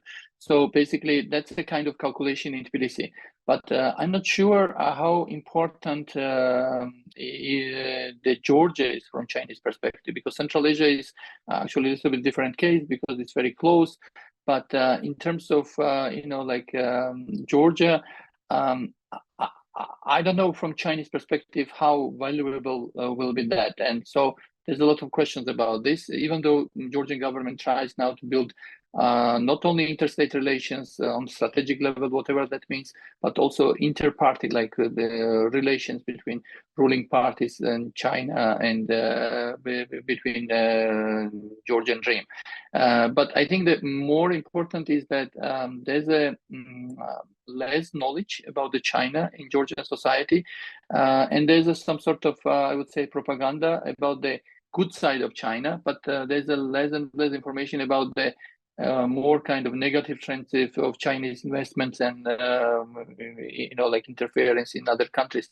So I think Georgia really needs to watch, and especially this is also interesting in terms of Europeanization, because European Union is not against like trade with China as such, but Georgian government has to be very careful when you're inviting the strategic rival of NATO and United States in this kind of cooperation. That actually raises a lot of questions where Georgia is heading. Thank you, Peter. Yeah, China invested massively in Ukraine's agriculture, leasing land, investing in dredging rivers, building grain silos. Susan Wengel has done some work on this. So China must be, not happy about losing those literally billions of dollars of investments in Ukraine. So I think they would be rather wary about investing in the Black Sea until the war is over. Excellent. Well, I see that our final question seems a little bit more specific than what we were discussing here in this panel. So I am going to use my chair authority to give everybody an extra 2 minutes in their afternoon break. So we will convene for panel 4, final panel of today at 2:30 Eastern Time. Thank you very much, and a round of applause for our panelists today. Okay, welcome everyone to the final panel of today's conference. Thank you so much for sticking it out with us here in DC. It's a beautiful sunny afternoon, so thanks for taking the time and joining us. My name is David Ciccone. I'm an associate professor of political science at George Washington University and also co-director of PONARS Eurasia. I'm thrilled to chair this panel on public opinion and activism in Russia, a topic very close to my heart. And we have 4 fantastic speakers. Like the other panels today, I'm going to introduce everybody right now, and then I'll hand you the floor after in succession. So first off, we have Anton Chirikov, who's a postdoctoral scholar in Russian politics at Columbia University and an incoming assistant professor at the University of Kansas. Anton will be sharing his presentation, Filtering the News, Why Russians Prefer Propaganda and Shield Themselves from Independent Reporting. After Anton, we'll give the floor to Danielle Lassiere, who's an associate professor of political science at Grinnell College, who will be speaking on shifting political thresholds in the Russian mass public. Next up, we have Maria Snegovaya, who's a postdoctoral fellow at Georgetown University, as well as a senior fellow for Russia and Eurasia with the Europe, Russia, and Eurasia program at CSIS here in Washington, D.C. And she'll be presenting work co-authored with Graham Robertson from UNC Chapel Hill and Peter Pomerantsev from Johns Hopkins University on explaining public sphere conformity with the war in Russia. And finally, we have Irina Busigna, who's a visiting scholar at the Davis Center at Harvard University, and has co-authored work with Mikhail Filipov, who's also here with us as a panelist, professor in the political science department at Binghamton University. Their talk is called After the Collapse, How to Prevent a Return to the Previous Model.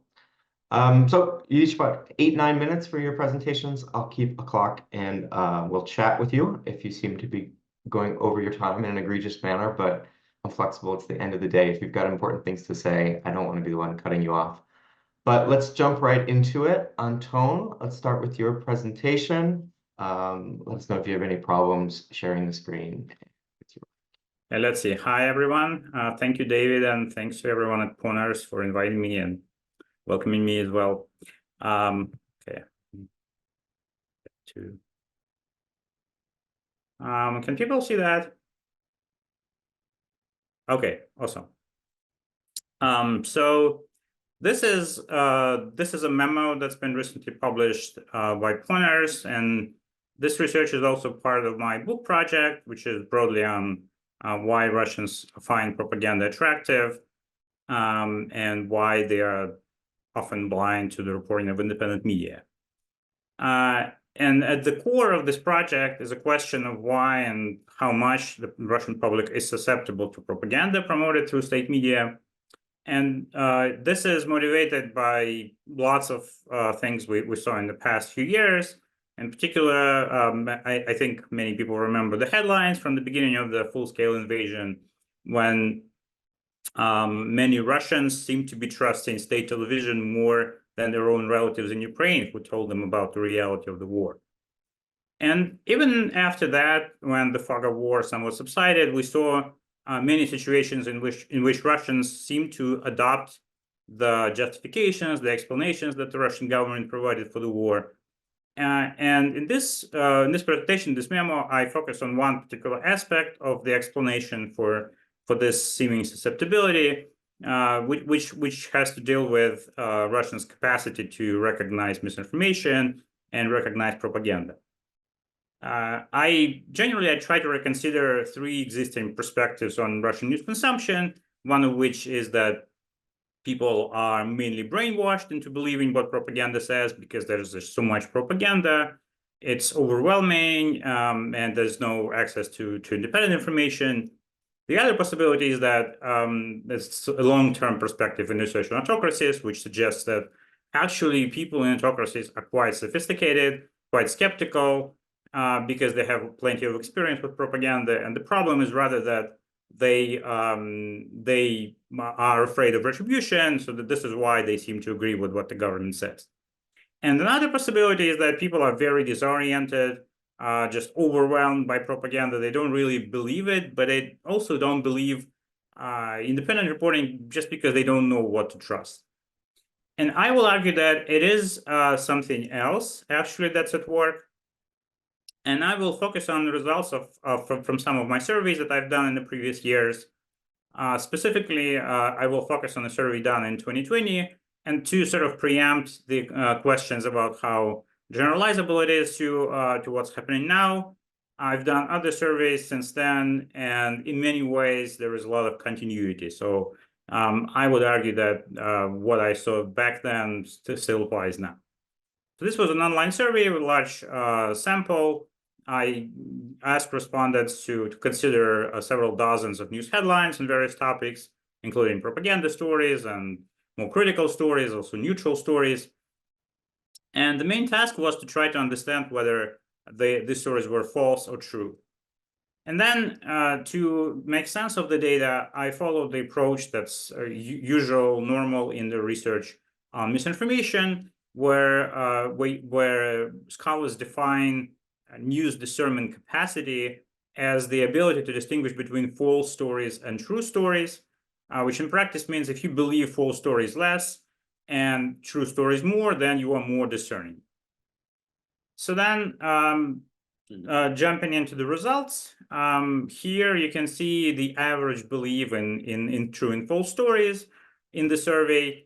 And first, to look at the two left panels, we can see that on average, people believed true stories about 55% of the time, both all stories and neutral stories, and they believed false stories about 33% of the time. And even when it came to stories that are pro-regime, propaganda stories, there was also substantial difference. And similar difference was with respect to critical stories, although people believed those a bit less. And I can talk why that might happen. So the question is this difference about 20 percentage points? Is this a large difference? Is this bad? Is it good? And here, thankfully, we have plenty of research in other countries, which suggests that Russians are actually about average. So these two dashed lines in the left figure, in the left panel, represent some of the aggregated estimates from existing work in other countries. So on average, people believe true stories just a bit less than 60% of the time, and false stories just a bit more than 30% of the time. So basically, Russians were maybe a bit worse, but overall pretty average, not super sophisticated, but also not super confused about information. And I would argue then that the problem of susceptibility to propaganda is, first of all, a problem of political appeal, not so much a problem of some lacking capacity, but a problem which means that propaganda often speaks to what people actually believe already.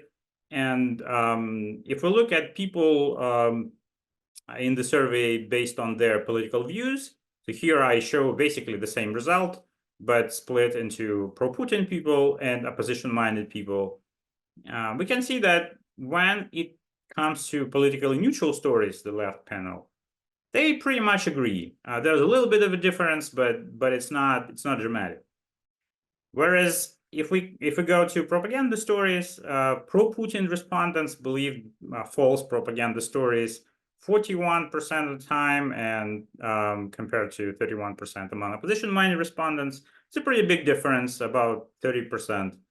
And if we go to critical stories, even when it comes to true critical information, again, we see that there is a large gap, although in the other direction in this case. People who are pro-regime were much less likely to believe them. So this is a major heuristic that people use when analyzing news information, and it contributes to belief in propaganda. Moreover, if we look at belief in news media in general, or trust in news media in general, there is basically the same pattern, so the same logic applies. In particular, and this work is based on some other surveys I've done in the past years. This is more in much more detail in the broader project, but a little bit is also in the memo. And one key finding that emerges across all the surveys is that trust in state media and critical or independent media is often split across political lines between supporters and critics. And moreover, even when people consider the same information, the pro-Putin part of the sample treats this information as more plausible than when this information is attributed to other independent sources. So it is about source reputation. And even when I ask people directly, why did you think that this story was true, or this story was false? Often pro-regime citizens respond that state agencies that they see publishing these stories were reliable, credible, truthful, authoritative. These are pretty consistent and stable beliefs. And ultimately, they increase trust in propaganda. So not just the people believe propaganda on its own because it's politically similar, politically appealing, but when they see a familiar source which they like, it boosts this belief even further. And on the contrary, when it comes to independent reporting, it brings trust down because lots of pro-regime people don't trust independent reporting. In the memo, I also talk about how state control of the media makes this problem even worse. And I just briefly, the point is that we usually tend to believe information that's repeated somewhere else. Let's say we Google it and find it on some other website, or we hear it from some other source. So we believe this information more. And this is kind of a normal news processing practice, looking for such external corroboration. But in this environment, in Russia in particular, where state media dominate and where they coordinate their coverage, what it means is that basically the sources corroborate each other. It is, it is kind of fake corroboration, but it is confirmation, and they increase the belief in propaganda in this way. And in contrast, when it comes to critical information from independent media, again, since people are less likely to encounter it in other sources because there are different ways of suppressing independent media, then it becomes less and less believable. Okay, so I'm going to wrap up, but I'm happy to talk more about any of these things. So to wrap up, there is this persistent belief and notion that we just need to get truth to Russians. And the problem is that there's just so much propaganda, so we need to somehow counteract it, and then it's going to be fine. But the problem is that people often want and like propaganda reporting. They're not completely blind to it, as we saw, because they still can distinguish between true and false stories, but they are substantially biased in favor of it, and they're also biased against independent reporting. So this is why just getting the truth is not an antidote that will save us from Putin's autocracy or from any other autocracy, honestly. And I think we should be very careful about this idea. At the same time, there are things we can do. And first of all, I think we should acknowledge this limitation, which is per se important. But also, I think we need to understand that systematic work on addressing the root of the problem is important, which is in this case breaking, undermining this strong connection between Vladimir Putin and his regime and the public, which is essentially the reason that people trust propaganda more. And there are people other than me have talked a lot about how to undermine Putin's regime, and I would say the only obvious thing that, or the most obvious thing, is to help Ukraine win this war and to limit resources available to Putin's regime. But also, it is important to be ready for an opening in the future when at some point the regime's legitimacy goes down, it declines. And then I think it would be a moment when alternative independent information sources will be seen as more valuable. And we need to get there. And this is one of the reasons why we need to support independent media, because if we don't support them now, then we will get another 1990s where Russia will need to build these institutions from scratch, and look where it got us. So I will stop here in the interest of time, and thank you. Thank you very much, Anton. Next up, we have Danielle.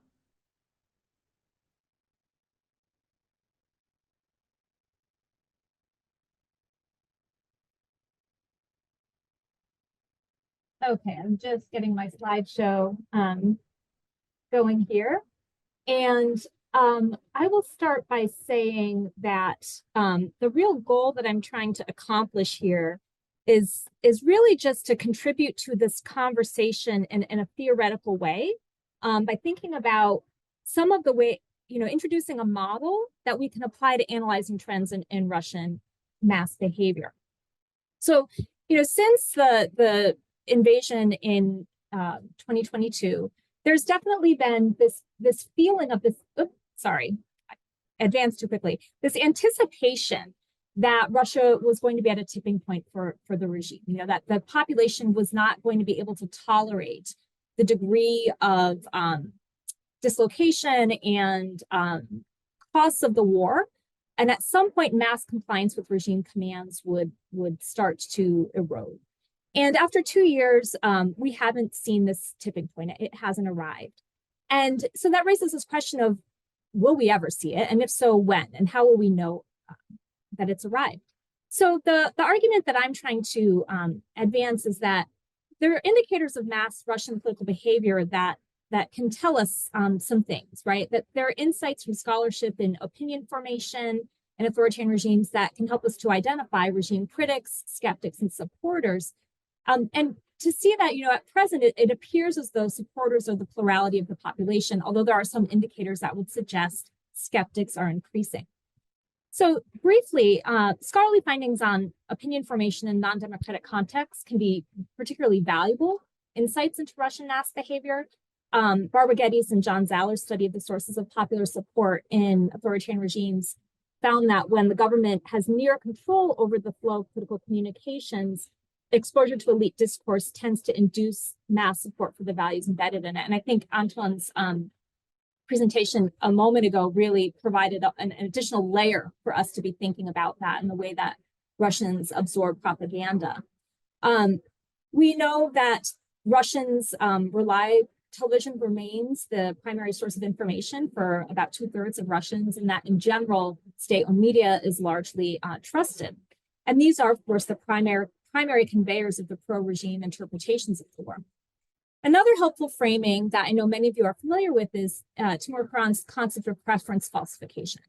And Kuran points out that balancing the social pressure to outwardly express public opinions that differ from one's private opinions engages different political thresholds, where a person is likely to switch from one public preference to another. Now, when political thresholds are crossed by a sizable enough segment of the population to disrupt a regime's stable equilibrium, the regime could be at a tipping point. And because the true degree of preference falsification is unknown, small events can produce meaningful shifts that bring a population closer or further away from the tipping point. And I would say a lot of Western observers have spent the past 2 years sort of waiting, right? When we've seen a series of different events that could have shifted to a tipping point, the partial mobilization, Prigozhin's rebellion, Navalny's death. And yet none of these have actually created the space for a political opening. So to help understand this dynamic, I developed a typology of political thresholds of support for the Russian regime. And what you see on this screen here, the horizontal axis comprises individuals' level of reliance on pro-regime media, and the vertical axis involves support for the current regime in Russia. And the cross-section of these two axes produces three distinct categories. So on the top left-hand corner are private and public supporters. So these are individuals who endorse the Russian regime. They generally trust pro-regime media, or to borrow some of Anton's language, maybe are more susceptible to believing propaganda or preferring propaganda. This category of individuals tends to engage in very minimal preference falsification, and the political threshold for them to change their public opinion to regime disapproval is very high. Public critics are in the bottom right-hand corner of the typology. They have low levels of support for the regime. They're skeptical of pro-regime media. This group has minimal to non-existent preference falsification. They've come to accept the social, economic, and material sanctions of public criticism. They're out visibly in the public sphere. And the upper right-hand corner are private skeptics, and they're the most interesting and hard to measure category. They display high public opinion of the regime, but they're skeptical of the pro-regime media. So in terms of public-facing indicators, they're generally indistinguishable from the private and public supporters. Some of them likely engage in minimal preference falsification. They might flow back and forth with the private and public supporter group, while others might be really close to that threshold of becoming public critics. Now, ultimately, a tipping point away from a pro-regime equilibrium is only going to happen when enough individuals cross the political threshold so that public critics become a visible plurality of the population. And as part of that process, private skeptics must first become a growing segment of the population. Because the true size of public skeptics is unknown, at any point in time, public and private supporters and private skeptics could be crossing that political threshold between them in ways that are not visible to the public, but that are quietly destabilizing the regime. And if we think about using a combination of data from public opinion surveys and other indicators of mass behavior, we can gauge the approximate size of these groups relative to each other. So public critics are easily identifiable from a range of indicators, including responses on public opinion surveys and their continuous willingness to engage in open opposition to the regime. They likely comprise about 20 to 25% of the population that has remained in Russia. But in other words, that means that somewhere between 75 and 80% of Russians are a mix of private skeptics and public and private supporters. And distinguishing between these groups is more challenging because both of them display outward support of the regime. You know, Putin's approval rating, it's very high, it's very stable. Levada Center data show it's positively associated with both support for the special military operation and with obtaining news by television. These overall trends would suggest that public and private supporters comprise a larger group of private skeptics. But at the same time, very recent results from the Russian election study that were discussed in a foreign affairs article published earlier this week suggest that skepticism may be growing, that association between Putin's support and support for the special military operation may be weakening. But another indicator that we can consider is Russians' engagement in non-voting political participation. So there's a long-standing tradition in Russia of contacting public officials via letters, phone calls, visiting offices, etc. Russians, as I've written about in other places, they perceive this form of participation as efficacious. It's stabilized the Russian regime over the last 20 years by providing governing elites feedback to address policy concerns at localized levels to prevent them from erupting into broader frustrations that could galvanize political opposition. The table on this slide right here shows results from a series of questions that were asked as part of the Russian election study in fall 2021. And what we can see from here is that citizens contact a broad range of offices at the local, regional, and national level. More than 11% of Russians have contacted a public official at some point, and more than 6% have contacted a public official more than once. And this type of contacting, it's a much more common form of engagement than public protest or campaign activity. One publicly available data point we can track on contacting public officials is appeals to the president of the Russian Federation. So at the conclusion of 2023, the volume of appeals that the presidential administration had received had increased substantially over 2022, totaling over 900,000 appeals. And the Kremlin's own report on appeals attributes this increase to correspondence concerning defense, security, and legality. So to the extent that public and private supporters are critical of war-related policy, they're likely expressing these views through a process of contacting public officials, which allows for more local level policy shifts. So just to conclude, regime propaganda, it's been largely successful maintaining a core group of public and private supporters.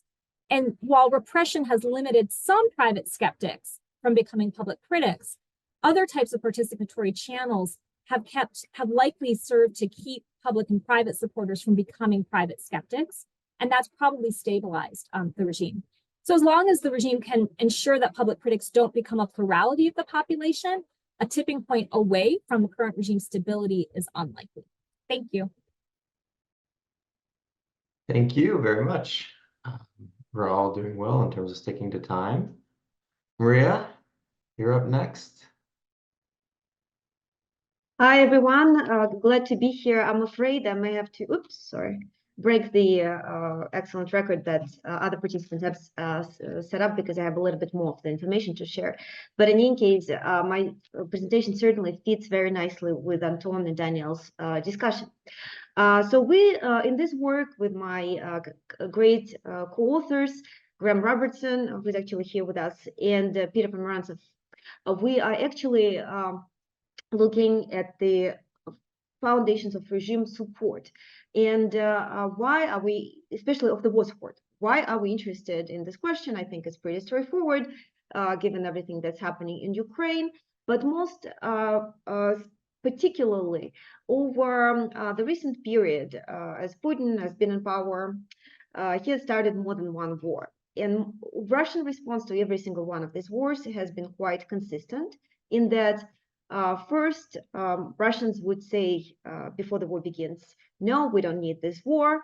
And eventually they say, actually, it looks like a great idea after the regime has already started this war. We've seen that in the war with Syria, in the war with Ukraine. Likely, if there were certain surveys asked in 2014, you could say the same thing.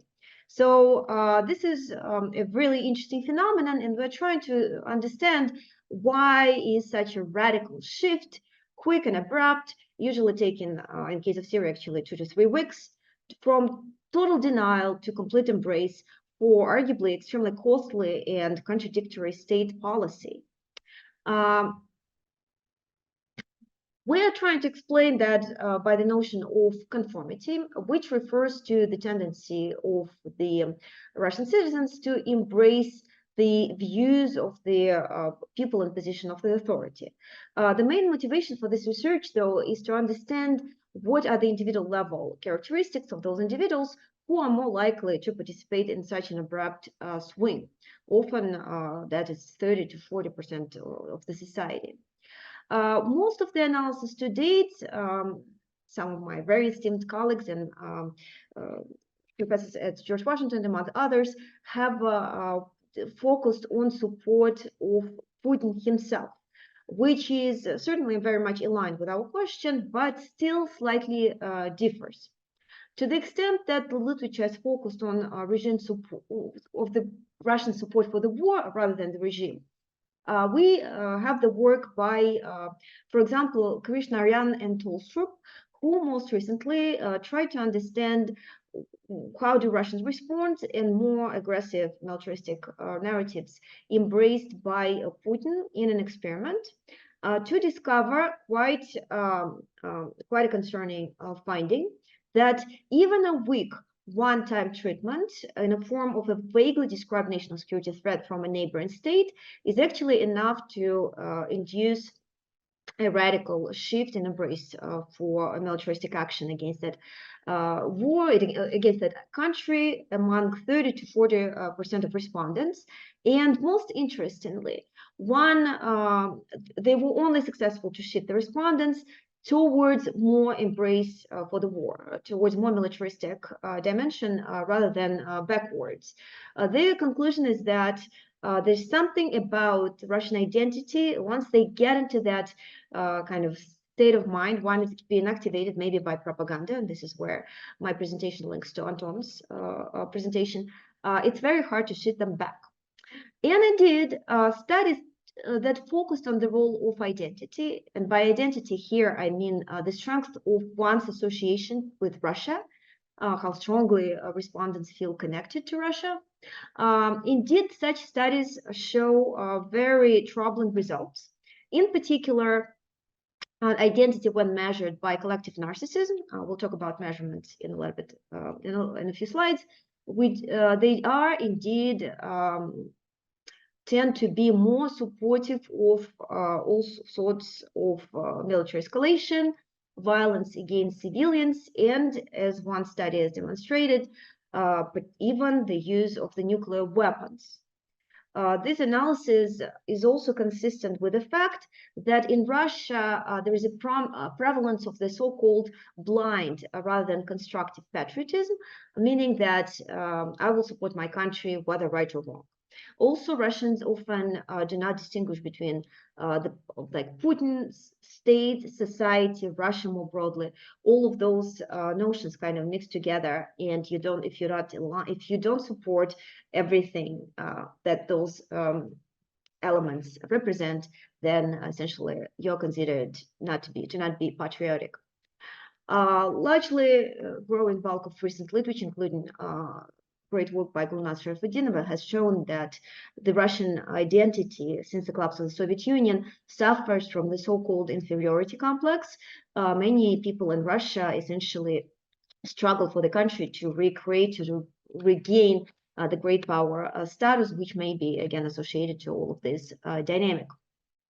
Now, this is not inconsistent with other literature in the context of Europe and elsewhere, which has focused that identity indeed might be moderating greater receptiveness to in-group related messages, and also essentially with people's tendency to embrace support for more violent action when they feel like their identity is triggered.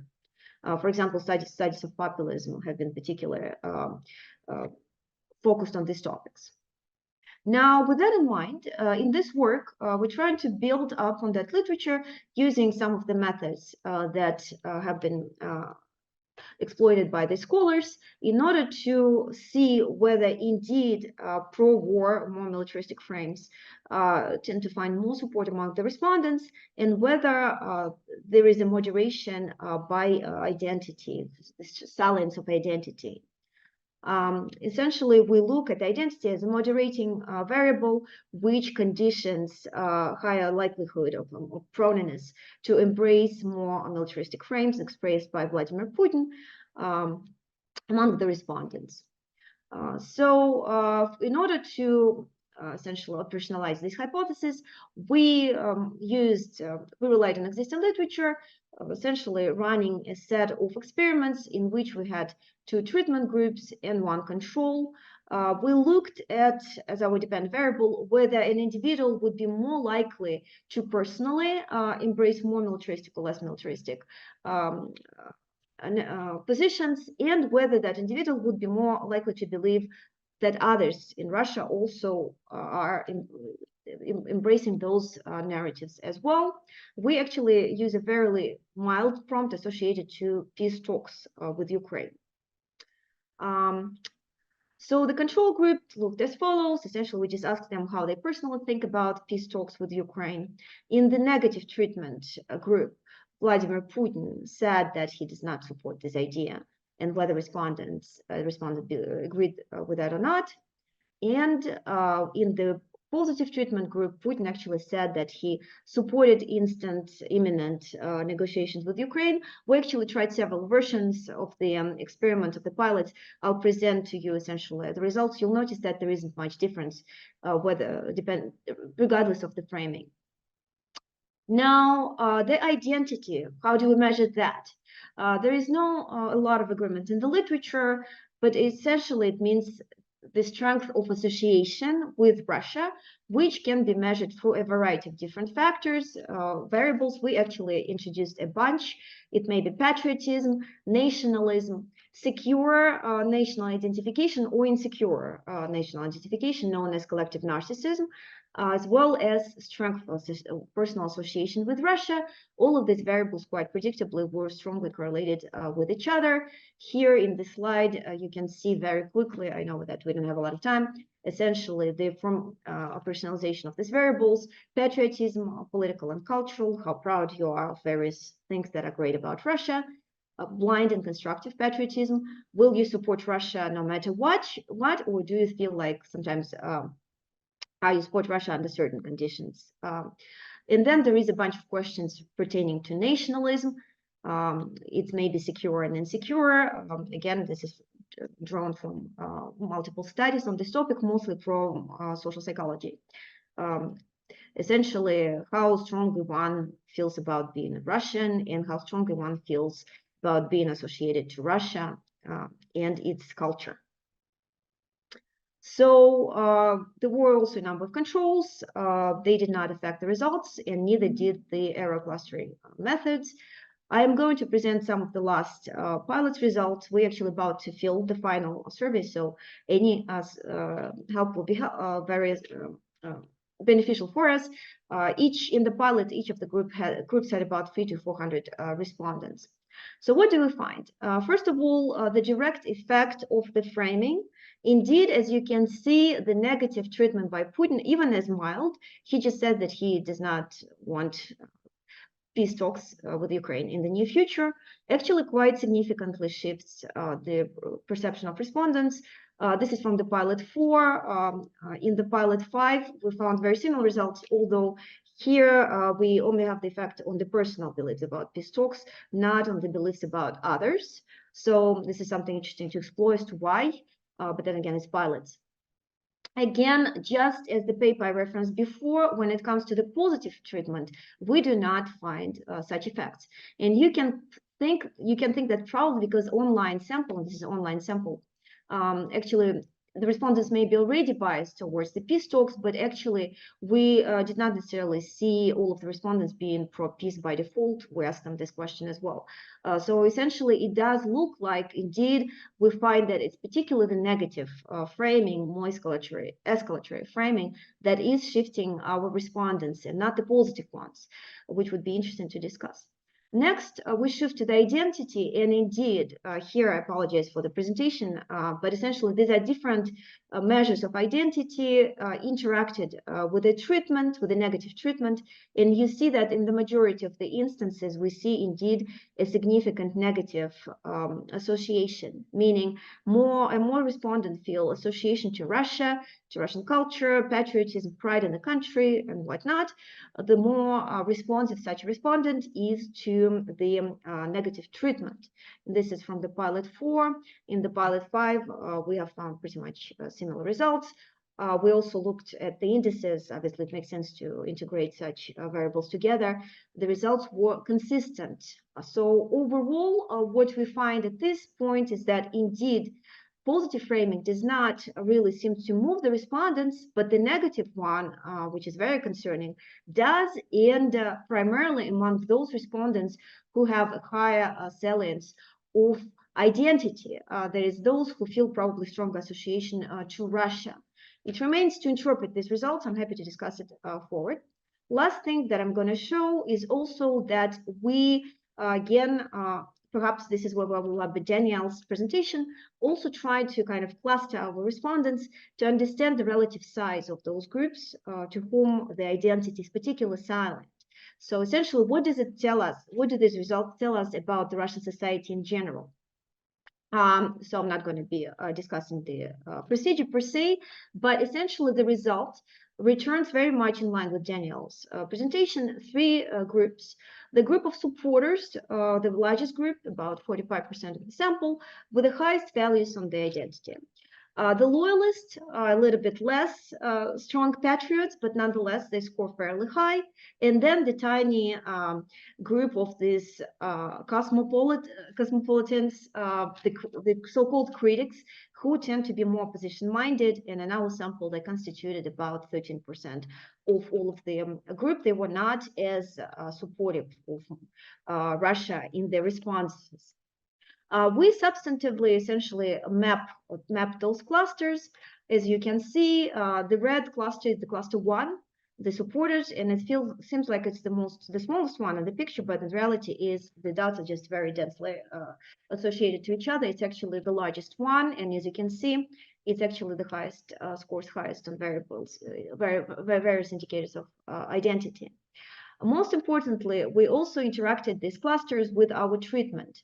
And what we see is the cluster 1, the strong supporters, right? They are precisely the ones who are most supportive of this negative frame. They're most responsive to this negative frame. So predictably, we see that people who feel the strongest association to Russia, most patriotic, that they are the ones who are more likely to take more militant escalatory stances, even if in our case it's just the opposition to the peace talks. But even that frame is really finds a lot of response among them. We also found in one of the pilots that the cluster 3 actually tends to be more responsive to the positive treatment. That is, the people who are already critics of the regime, they actually more supportive of the peace talks, even if Putin embraces them, which I think makes sense, honestly. To conclude, I'm sorry for taking more time than expected. The important contribution of this paper from our perspective is that we see that the support for the war does not really, just propaganda. It also finds a response with deeply held beliefs of some of our respondents, actually the majority of the sample. And most importantly, it feels like the militaristic action does indeed rely on certain micro-foundations in the Russian society. So unfortunately, we cannot talk based on this result that this is just the Putin's war. The war clearly finds certain response among people who feel stronger association to Russia, and there seems to be that this response is ideological in nature. And to echo Anton's findings, I wanted to flag that in view of these findings, just exposing to these individuals certain truths of how the war in Ukraine unravels is unlikely, unfortunately, to have the desired effect, because it's actually quite likely to lead to a backlash given the ideological nature of this support.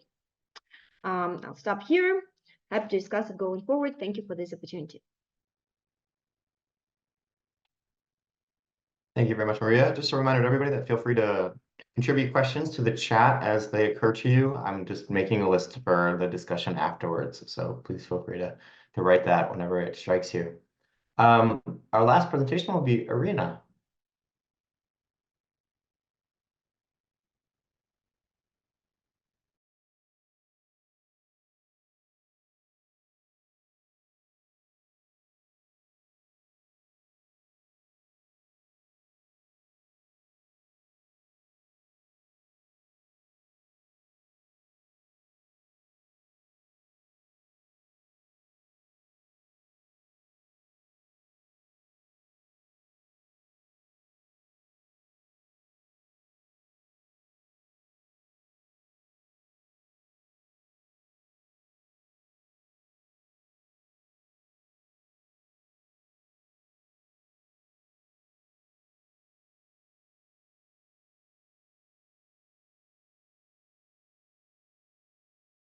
I'm sorry, can you hear me now? Yes. Yeah, I did something wrong. I'm sorry. So You probably need to share the screen again. It seemed like you were close. So There you go. I shared the screen. What should I do now? Now again. The green green arrow from beginning, right there, exactly. Mm-hmm. Let's hope that works. Yeah, but it still shows my slide. Is okay? Is it okay? Yeah, try it one more time. Try clicking on that button one more time. Okay. Do you see that I'm doing this, right? So I do. Why don't we just do it like this? I think it's large enough rather than yeah, perfect. Okay, great. yeah, thank you very much, because I really hate to to waste your time for these things. Okay, so this is our first. I would like to thank very much PONARS, David, for the possibility to be here and to make this presentation. Our presentation is the last, not only for this panel but also for the whole conference. And as the last presentation, probably because of this, you will see that this is a different genre. This is not a particular study, I would say, like Maria just presented, like Antoine, Daniele presented, but this would be a постановка проблемы in Russian, right? So it will be the formulation of the problem. Why I'm saying this? But still, I want to stress that in my mind, it relates to what the previous presenters were telling.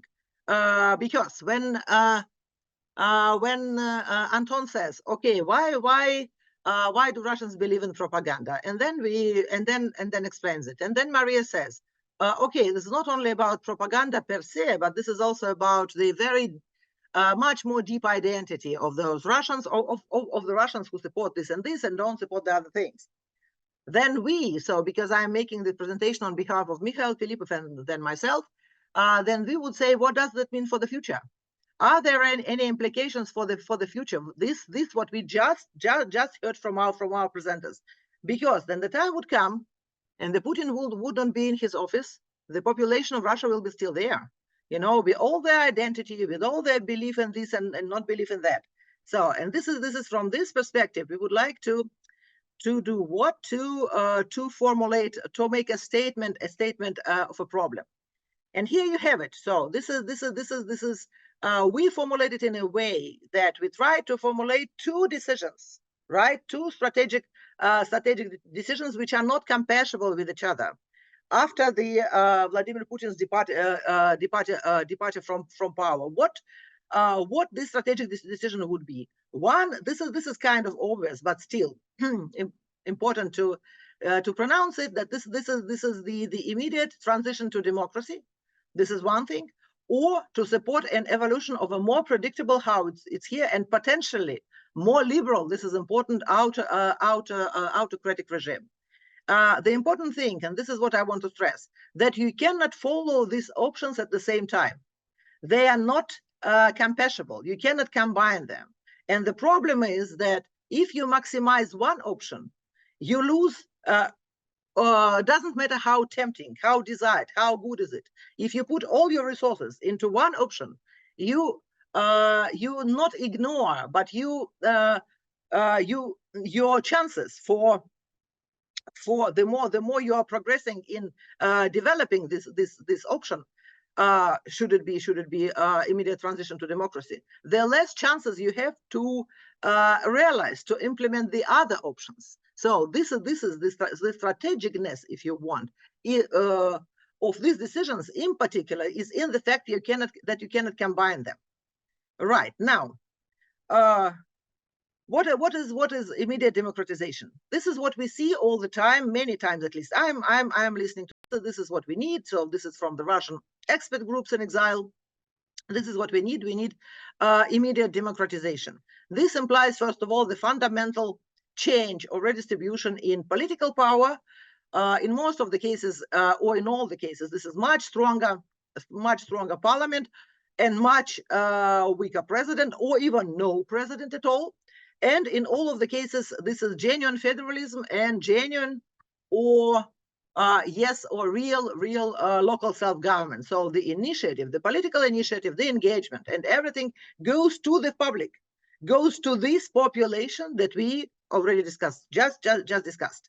So, and it is clear that this option would implies increased public participation in all the levels, in the national, in the regional politics, in the national politics, in the regional politics, and also in the local affairs. And the problem is that again, I want to this is what I should have said previously. So we see this strategic decision not in the sense what is more tempting, what is more desirable, and even what is more feasible. We look at these two options from one focus only. Where would you have less chances, not guarantee, because nobody can guarantee anything, but at least less chances for the restoration of the system close or similar to the Putin system. So the main idea is not restoration. How on what strategic option you can play to have better chances to not come to the old model.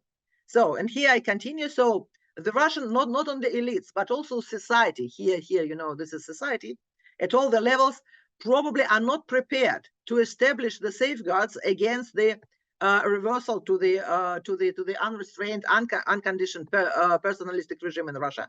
This was, this is from this perspective, the experience of 90s are very important, because this was from these times that it was indeed the case that neither elites nor the society were not able to establish and to stay for this safeguards. And the difficulties, again, look at the 90s, the difficulties of the transition, of this transition to democratization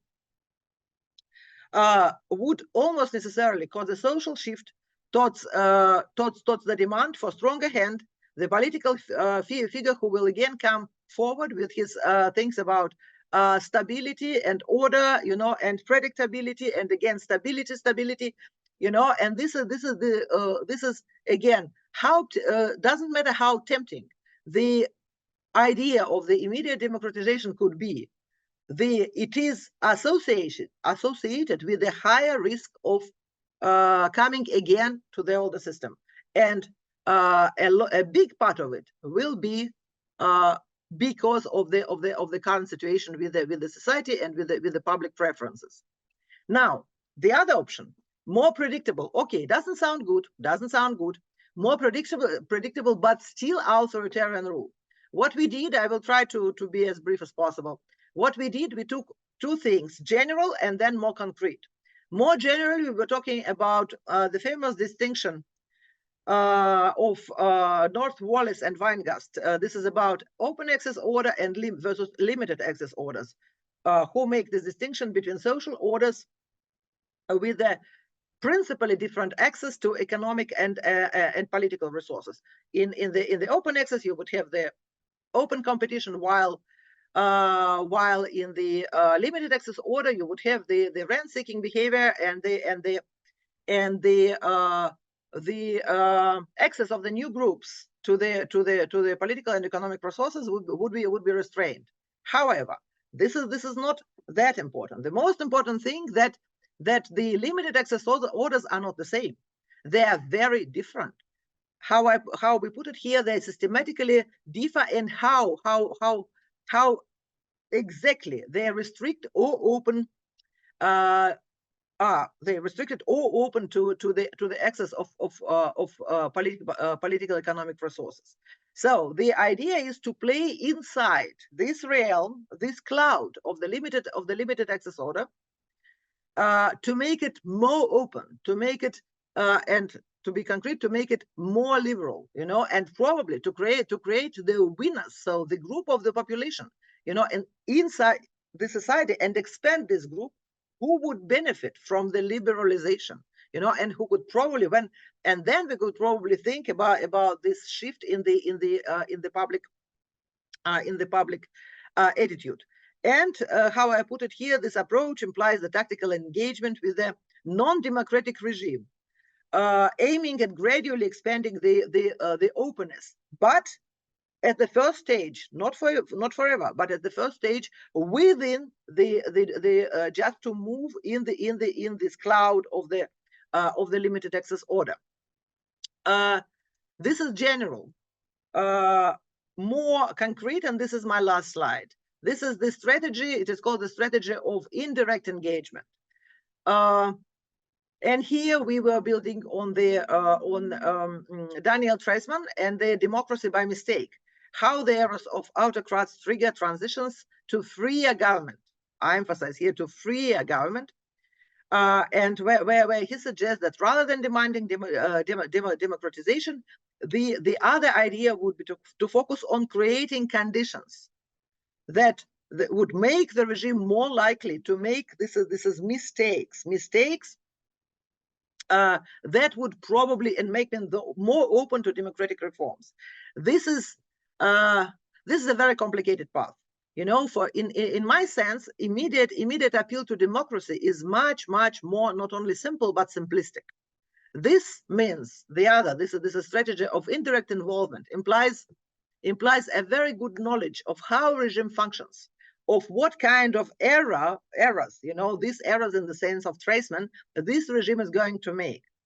And the objective would be to make this subtle shift, not a radical shift, but a subtle kind of the process of shifting the political context, that to make it more challenging for regime to exercise strict and domestic control, to use less repressions, and to stimulate and to kind of initiate and then develop a form of liberalization. Right? The tactic is not to avoid the challenges here. This is indeed really my last slide. The tactics is not about avoiding the challenge, but about specifically framing these challenges and identify and explore the inconsistencies in policies, inconsistencies in government and public engagement, working with the social and political networks to receive information, all these things that we see here, and also influence public opinion, to change this public opinion. You know, I would say the view, and here the view of Anton is more optimistic. The view of Maria is more pessimistic, because this is if Maria is right, then and if it's about identity, then this changing of public opinion could be you know, will also be constrained. It would go to certain borders and then stop there when the propaganda would meet identity. So then you would have probably not the full stop, but at least the stop. Okay, and but the idea still is the erosion of regime's ability to operate with the non-democratic narratives and non-democratic control. Thank you very much, and I stop here. Thank you very much, Irina. We are delighted to have with us Mary Glantz, who's going to be serving as a discussant for all 4 papers. Mary's from the U.S. Institute of Peace. Thank you so much for joining us. We have a fair bit of time, so maybe 10 minutes to shoot for that. But if you want to take some more on some specific papers, we do have about 4 or 5 questions from the audience lined up to help propel that discussion too. But Mary, the floor is yours. Thank you again for joining us this afternoon. Great, thank you very much. And yeah, I noticed we have quite a few interesting questions popping up, so I will be sure and leave time for that. It was really a real pleasure getting to read these papers and to think about the content, because they're all very timely and all very relevant. They all focus on popular views and their impact on the war or on the nature of the future of Russia. And in that regard, they're very the insights that they develop and they share are not only fascinating, but also potentially very useful for those seeking to understand Russian behavior and how it might change. And especially for policymakers and those of us like us at the Institute of Peace who are trying to think about what the future of peace will look like with Russia and what might need to be done to develop that, or what could possibly be done. All of these sort of offer a perspective on that. Anton Shurikov's paper looked at the relationship between the Russian public and media, and he found that confirmation bias plays a strong role in what Russians believe. I suppose that really shouldn't be surprising, but it's really great to see it outlined in such detail the way he does. Conducting a fascinating study using an online survey, he explains that Russians, by and large, believe the state media, including what it says about the war in Ukraine. As a result, he argues that in challenging Kremlin propaganda, the focus should be on breaking the political and emotional link between the public and the Kremlin, rather than just going head on and saying that these things in the propaganda aren't true. That's not going to be effective. So he argues that we do it this way. So my question is, and what I'd like to hear more about, is how that can be accomplished. What does it mean to break these links? And how do others who are less likely to be trusted and whose viewpoints certainly contradict Kremlin information, how do they go about breaking these bonds, given the problem of confirmation bias? Danielle Lucier's analysis confirms what Sharikov asserts by noting that Russian public perspectives about the war are stable, and a majority of the population consistently accepts the Kremlin's justification for it. That was a really interesting observation, if not a little bit depressing. Further, she explains how the regime works to maintain this support by making policy adjustments in response to criticisms made to public officials. I thought this insight was particularly useful and interesting. It explains why we see so many reports about the Kremlin tracking public opinion in both private and public ways, and why they do that. For those of us who just assumed that public opinion didn't really matter in an autocracy, and especially one where you don't see a lot of public uprisings against the Kremlin, it's very interesting to see that that it does actually have some concrete implications for what the Kremlin does and how it relates to the public. This is a really important and useful observation, as it indicates that public opinion may actually play a moderating role, or at the very least have some sort of influence on Kremlin behavior, which I think is a fascinating finding, or something fascinating to think about. As a result of her analysis, she forecasts that a tipping point when public critics become a plurality of the population and force a shift in policy is unlikely. But as I think somebody's already asked in the chat box, it would be interesting to know if these policy adjustments would include things like a total military mobilization, and if the Kremlin's understanding of the public mood expressed through these appeals to officials and stuff, if this is actually having an impact on Kremlin policy and on how they're choosing to wage their war against Ukraine. One of the papers that I really found fascinating was Maria Snegovaya's. Her use of data always intrigues me immensely, as that's something else that I've studied. But in hers, she explores other factors that lead to the Russian public's compliance with the war against Ukraine, arguing that identity salience conditions people's willingness to support military escalation in Ukraine.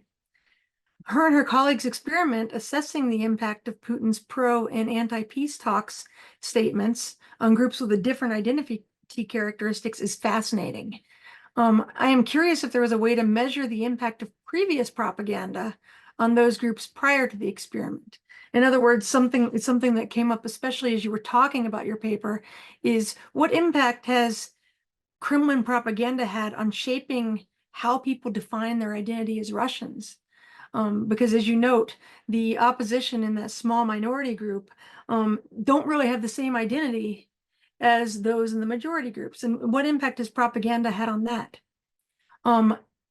In addition, are we seeing some hints of the confirmation bias that was explored by Sharikov in his paper? Does this discovery contradict or complement what Lucier has argued? For example, since Putin can increase the war mood among those who identify most closely with Russia, but can't as easily roll that mood back, is it really necessary for the Kremlin to make policy adjustments to keep people from becoming critics? Are people already fully on board with the war, so that if Putin does things that they don't like or tries to talk them out of supporting the war, is that actually going to shape their response to the war? Or is the percent of the population that does not have the highest identity salience large enough that the Kremlin must actually consider their views in addition to those with the strongest identity salience? Finally, Irina Busigina and Mikhail Filipov look toward the future after Putin's departure from power. They warn against pressing for a dramatic change to democracy in that country, arguing that it would likely fail and that it could prompt a backlash. Instead, they propose a tactical engagement that would gradually open the regime by creating an environment where the new leader makes mistakes leading to openness.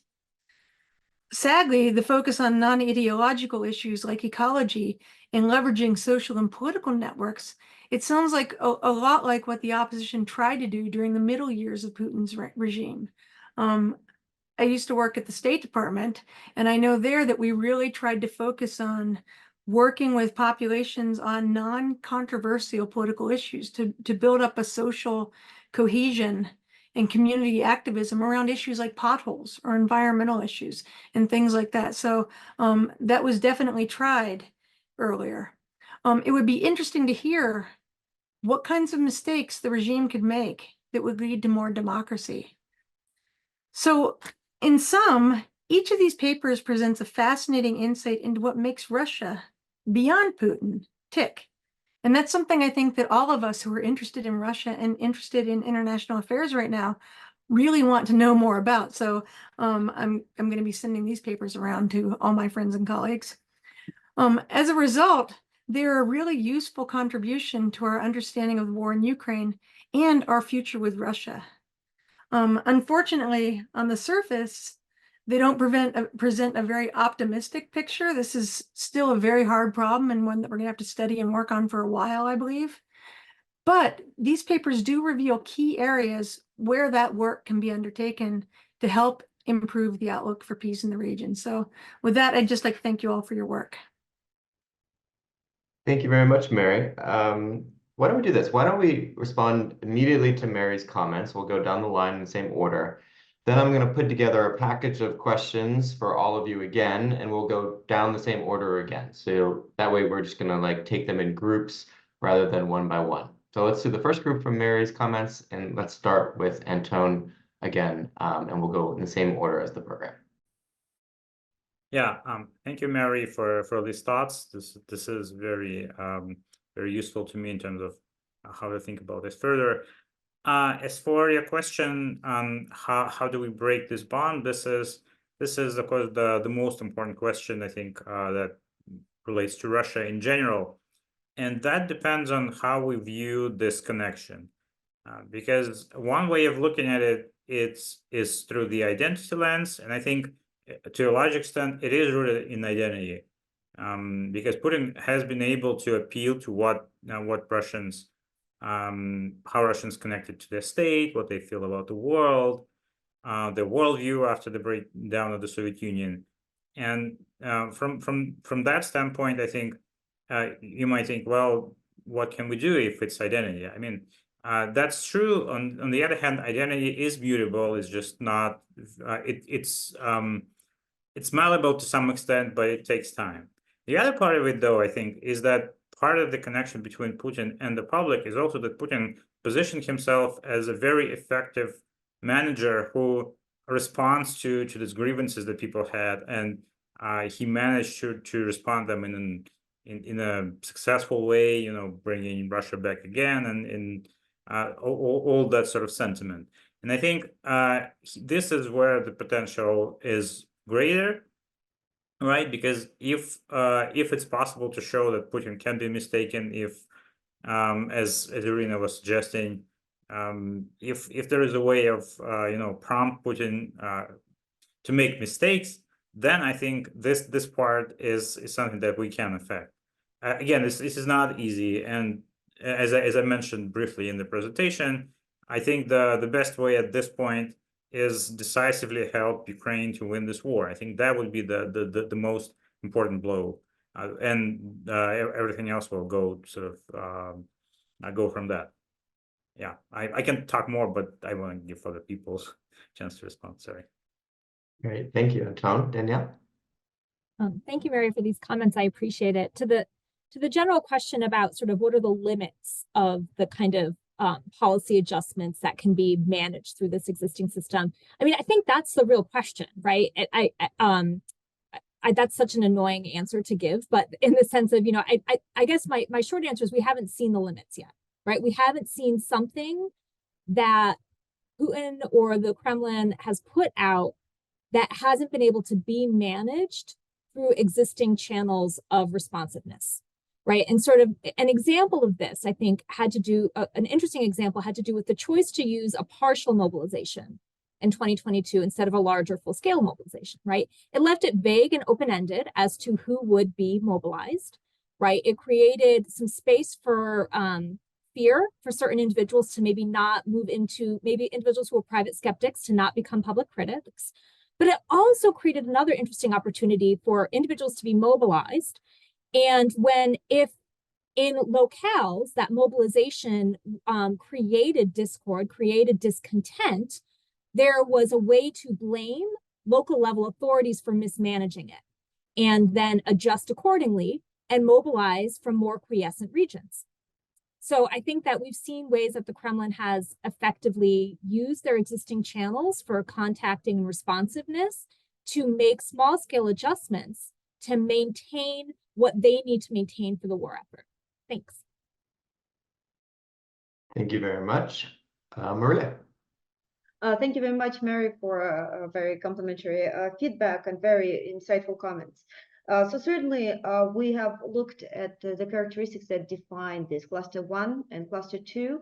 And indeed, just as Anton shows, and this is hardly a surprise for many of the people in the audience, I imagine, we see certainly being a support of the regime, having the identity very salient correlates very closely with high proneness to relying on state TV channels, more patriotic, quote unquote, bloggers.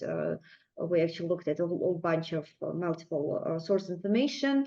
Also correlates with essentially for support or that they like essentially more pro-Kremlin figures, who ask them about their attitudes towards various politicians. So they will certainly be on the side of Xi and Orban and Erdogan as opposed to Biden and Yulia Navalny. For example, we also see association to high state dependence that may be more in line with Daniel's results. Having said that, unfortunately, the results, like our framing, probably does not allow us to go back and see how this was shaped. But I did explore it in my separate work that will be published in the collection of articles on Putin's failure, led by actually Harley Balzer and Stephen Fisher with Brookings University Press. Brookings Institution Press, sorry. There I saw that Russian identity since the start of the 1990s was conflicted since there wasn't clear understanding essentially how to read the Russian past and the future.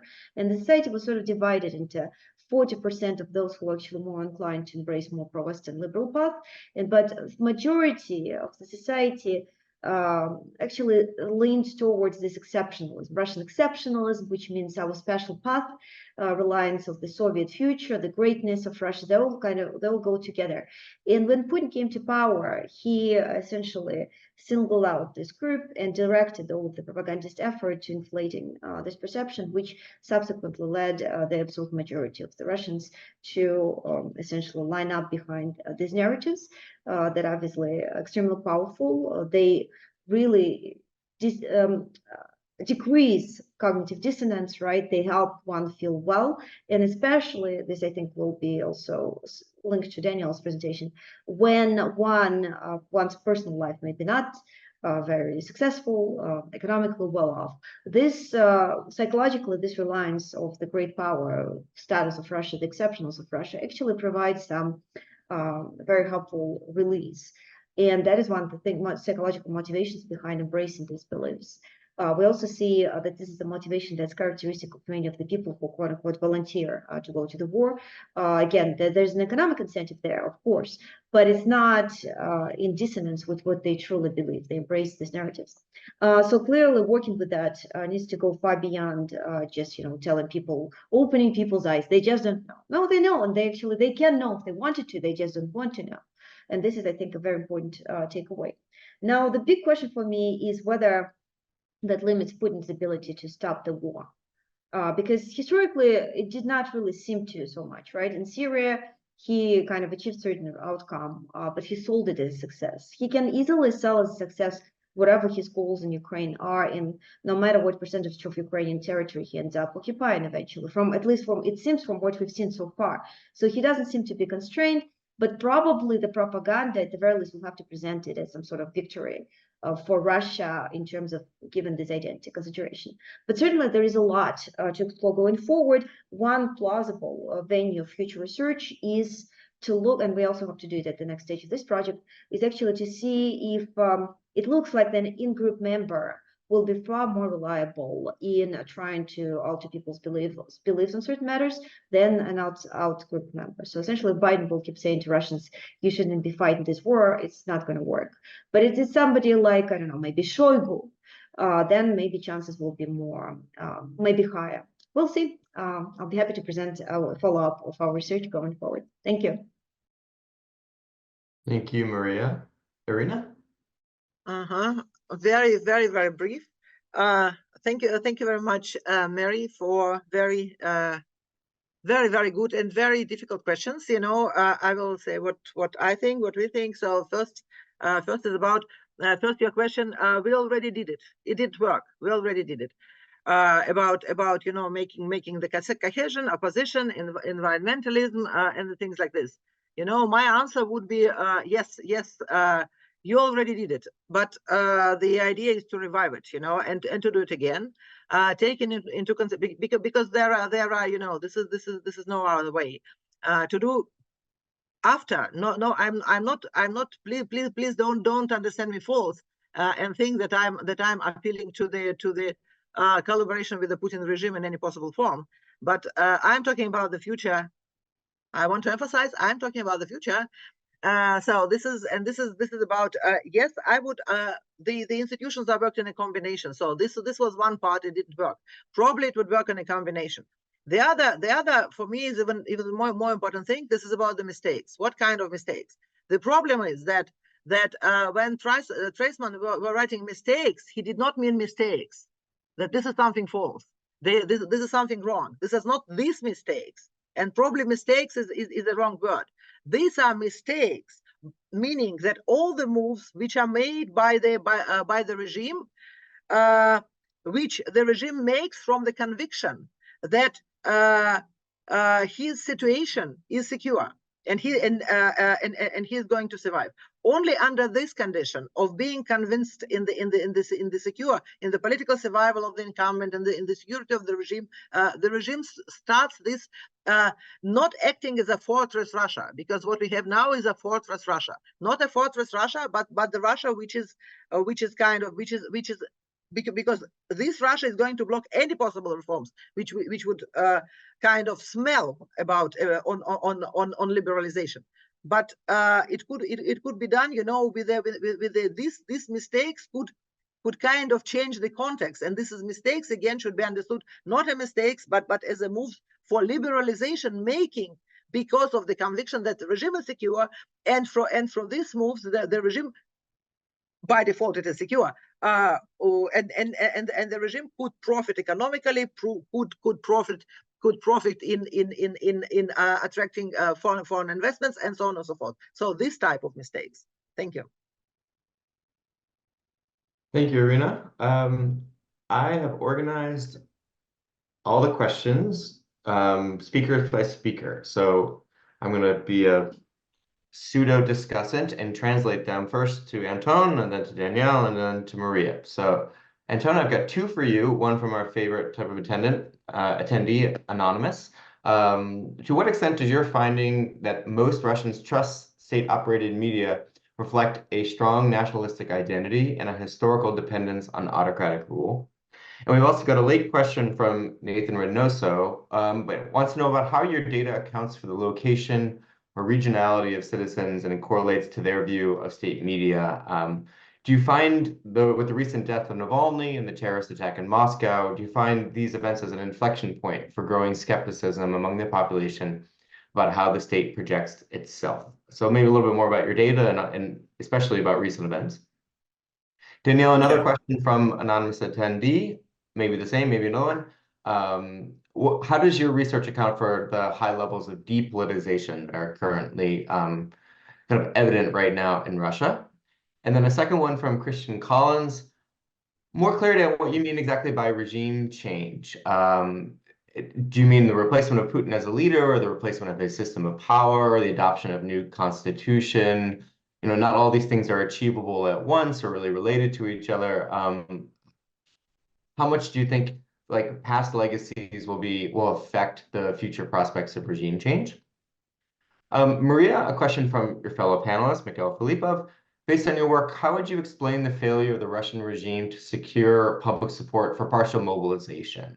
Can you apply your research findings to that specific event?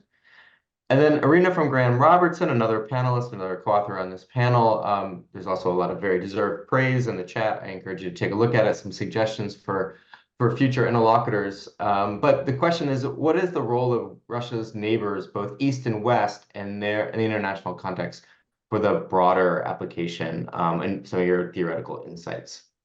So let's go down the same line again. Anton, I'll turn it over to you, and feel free to answer both or either of the questions, and we'll see if any more come in the meantime. Yeah, thank you for both of the questions, for all of the questions. As for the first one, I don't think trust in media is related to sort of historical dependence on autocracy. I think it's more about the ability of the media to speak to what people are interested in and to what Maria described as their identity or their association with the state and with the regime. And I think that's the key here.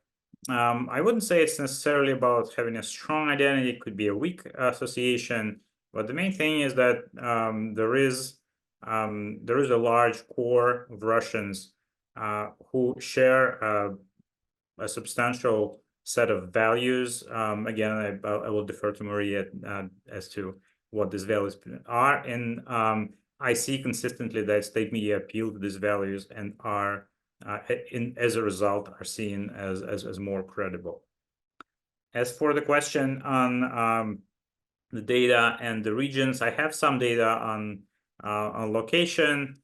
I haven't looked into that in much detail. I think based on other characteristics that I looked at, like demographics, I don't think it differs much, but it would be an interesting thing to do. I will definitely do that. And as for recent events, unfortunately, developments like the death of Navalny and the terrorist bombing, these are not unique events. So we saw we saw Boris Nemtsov murdered 10 years ago. We saw various terrorist attacks in Moscow. We saw lots of failures of the Russian government, and neither of these had a major effect on trust in state media. Because I think these media continue doing what they've been doing. They continue invoking grievances, identities that people have. So I don't, unfortunately, expect any change from these recent events. Thank you. Thank you. Danielle? Thank you for the questions. I'm going to start with the question about clarifying what I meant by regime change. Absolutely, you're right that it can mean a lot of different things. And for the purposes of the memo that I was presenting today, I was using it intentionally vague because my purpose was not to talk about what would have to happen for a particular type of regime change, but what it would have to take to reach a tipping point away from the current regime. Right? So I think it's valuable, and this ties into Irina's presentation as well, for us to be thinking, there's a process, there's a transition away before you sort of determine what the path is into something. So in this case, I'm really just talking about what would cause a tip away from the stability of the current regime. Now, to the question about legacies, though, which is sort of beyond what I was presenting on, but I think fits in an important way with this panel. Of course, I think that legacies are likely to affect a future, post-Putin future in Russia. But I think we often overuse the term legacy without actually critically examining what we mean by that. And so I think it's important for us to be thinking about: are we talking about legacies of institutions? Are we talking about habits of participation? And I think that there's variation across which things people will hold on to and which will cease to exist. To the question about high levels of depoliticization, I actually would push back on the assumption that there is high levels of depoliticization compared to a norm. And by this I mean, that if we're talking about Russian citizen engagement with politics, it reached its high point in the mid-1990s. but the level of political engagement as a whole has been fairly stable for the past 20 years. So if I look at data from the Russian election study, for example, in 2021, more than 16% of Russians engaged in some form of non-voting political participation. In 2003, 2004, 17% engaged in some form of non-voting political participation. So it's virtually unchanged in over 20 years. I think what often happens is that we have this perception of depoliticization because what we're looking for is sort of really loud, visible politics. We're looking for loud, protests, and we're looking for sort of really aggressive political campaigns in a Western style. And we're not paying attention to all of the quiet problem solving that's happening through elite enabling channels of political activity. Thank you. Thank you. Maria. Thank you. Yeah, actually, I want to mention quickly that we did explore with Levada Center back in 2019 also the level of political engagement of Russians. We also found several consistent findings with what Danielle said, although there was an increase among the youth at the time. But this type of engagement, 16-17%, is fairly low as compared to Western countries, first of all. And second, it does relate, but it's mostly limited to appeals to states, to the authority. So its a position essentially is not, it's a position of dependence on the state. And essentially being more dependent on the state make one more likely to engage in this type of activity. But the question is that really the type of activity we want to see in a civil society, the one that's willing to implement change? So I would explore it further. On Mikhail's question, thank you very much. So that's about mobilization and identity. Essentially, how do we perceive the fact that people are not that responsive to the state when the state is asking from them to make personal political sacrifice? I want to say that it depends by the region, but certainly that's a great question and the major kind of contradiction in the findings.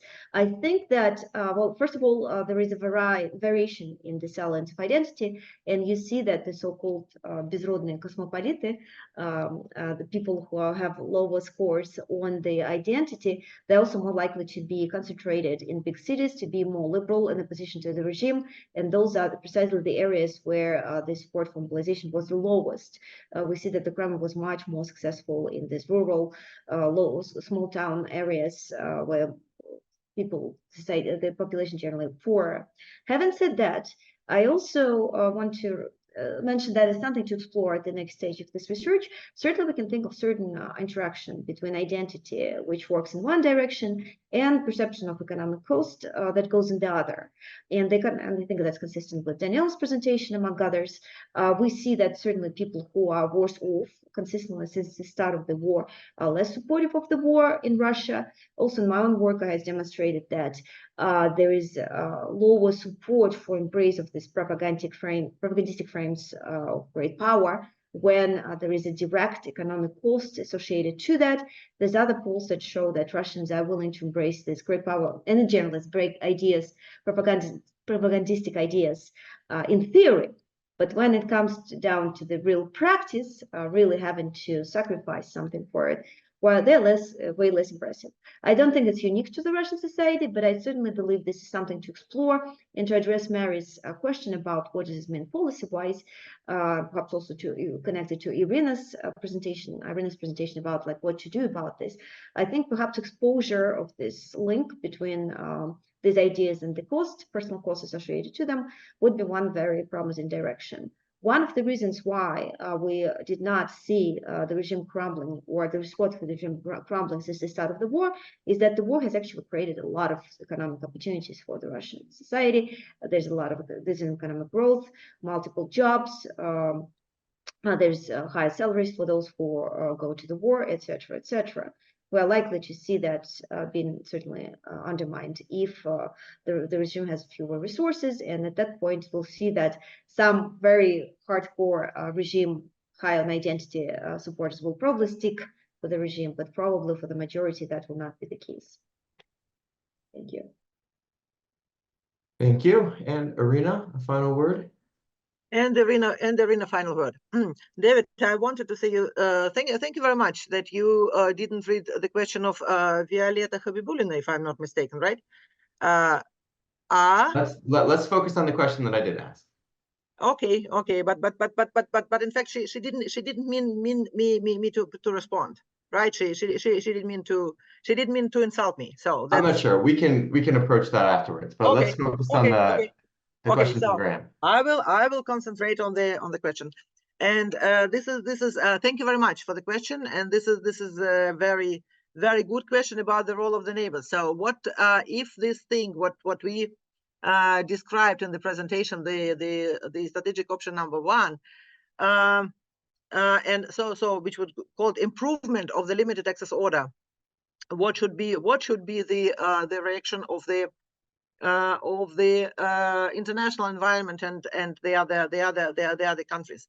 So far I have 2 things to say. So this is it. Okay, the first thing is to limit the scope of democratization efforts in Russia, because otherwise you would support the other option. I'm not talking about non-supporting and non-demanding the freedom for the political prisoners, of course, but still the efforts on democratization. And the second thing is both are, you know, what I'm saying is vague, because it's a very really difficult and also politically very difficult questions, very delicate and very difficult. But okay, first about the scope of democratization, and the second thing is about the engaging in economic cooperation with Russia. And this is indeed, I couldn't formulate it in a clear way, but I will try, you know. So look at the we are taking this process, the reforms, this improvement, the improvement inside the limited access order should have serious forms. And seriously, you will ask me what is seriously, I don't know, but still send serious signals that this is the reforms are underway. That is not only blah blah about reforms, but these are reforms. What liberalization reforms could we expect? We could expect surely first economic reforms, and then this is the problem of the threshold. When would the Western countries should kind of change their behavior and start cooperating with Russia? At the end of the day, this is a question about sanctions. You know, when the sanctions should be lifted. You know, this is all about sanctions. This is I don't know when, but this is it would be probably good to at least to discuss, just not to be afraid to discuss this threshold. Then this would be theoretically possible, and also with the stimulation of the foreign direct investments to Russia, because this will be the enforcing thing for further stimulate the economic liberalization. This is what I could answer at this point. Thank you very much. Well, that's it. It's 4 p.m. Thank you to everybody for fantastic presentations. I really appreciate you and the audience spending your afternoon with us. This concludes our PONARS Spring Policy Conference. Thank you to everybody who's joined us this afternoon. I'm sure the authors would address your individual questions. If you have any follow-ups, you can contact them by email. All their information is available on PONARSEurasia.org. We look forward to seeing you in person in September for our fall policy conference. So have a great weekend and see you all very soon.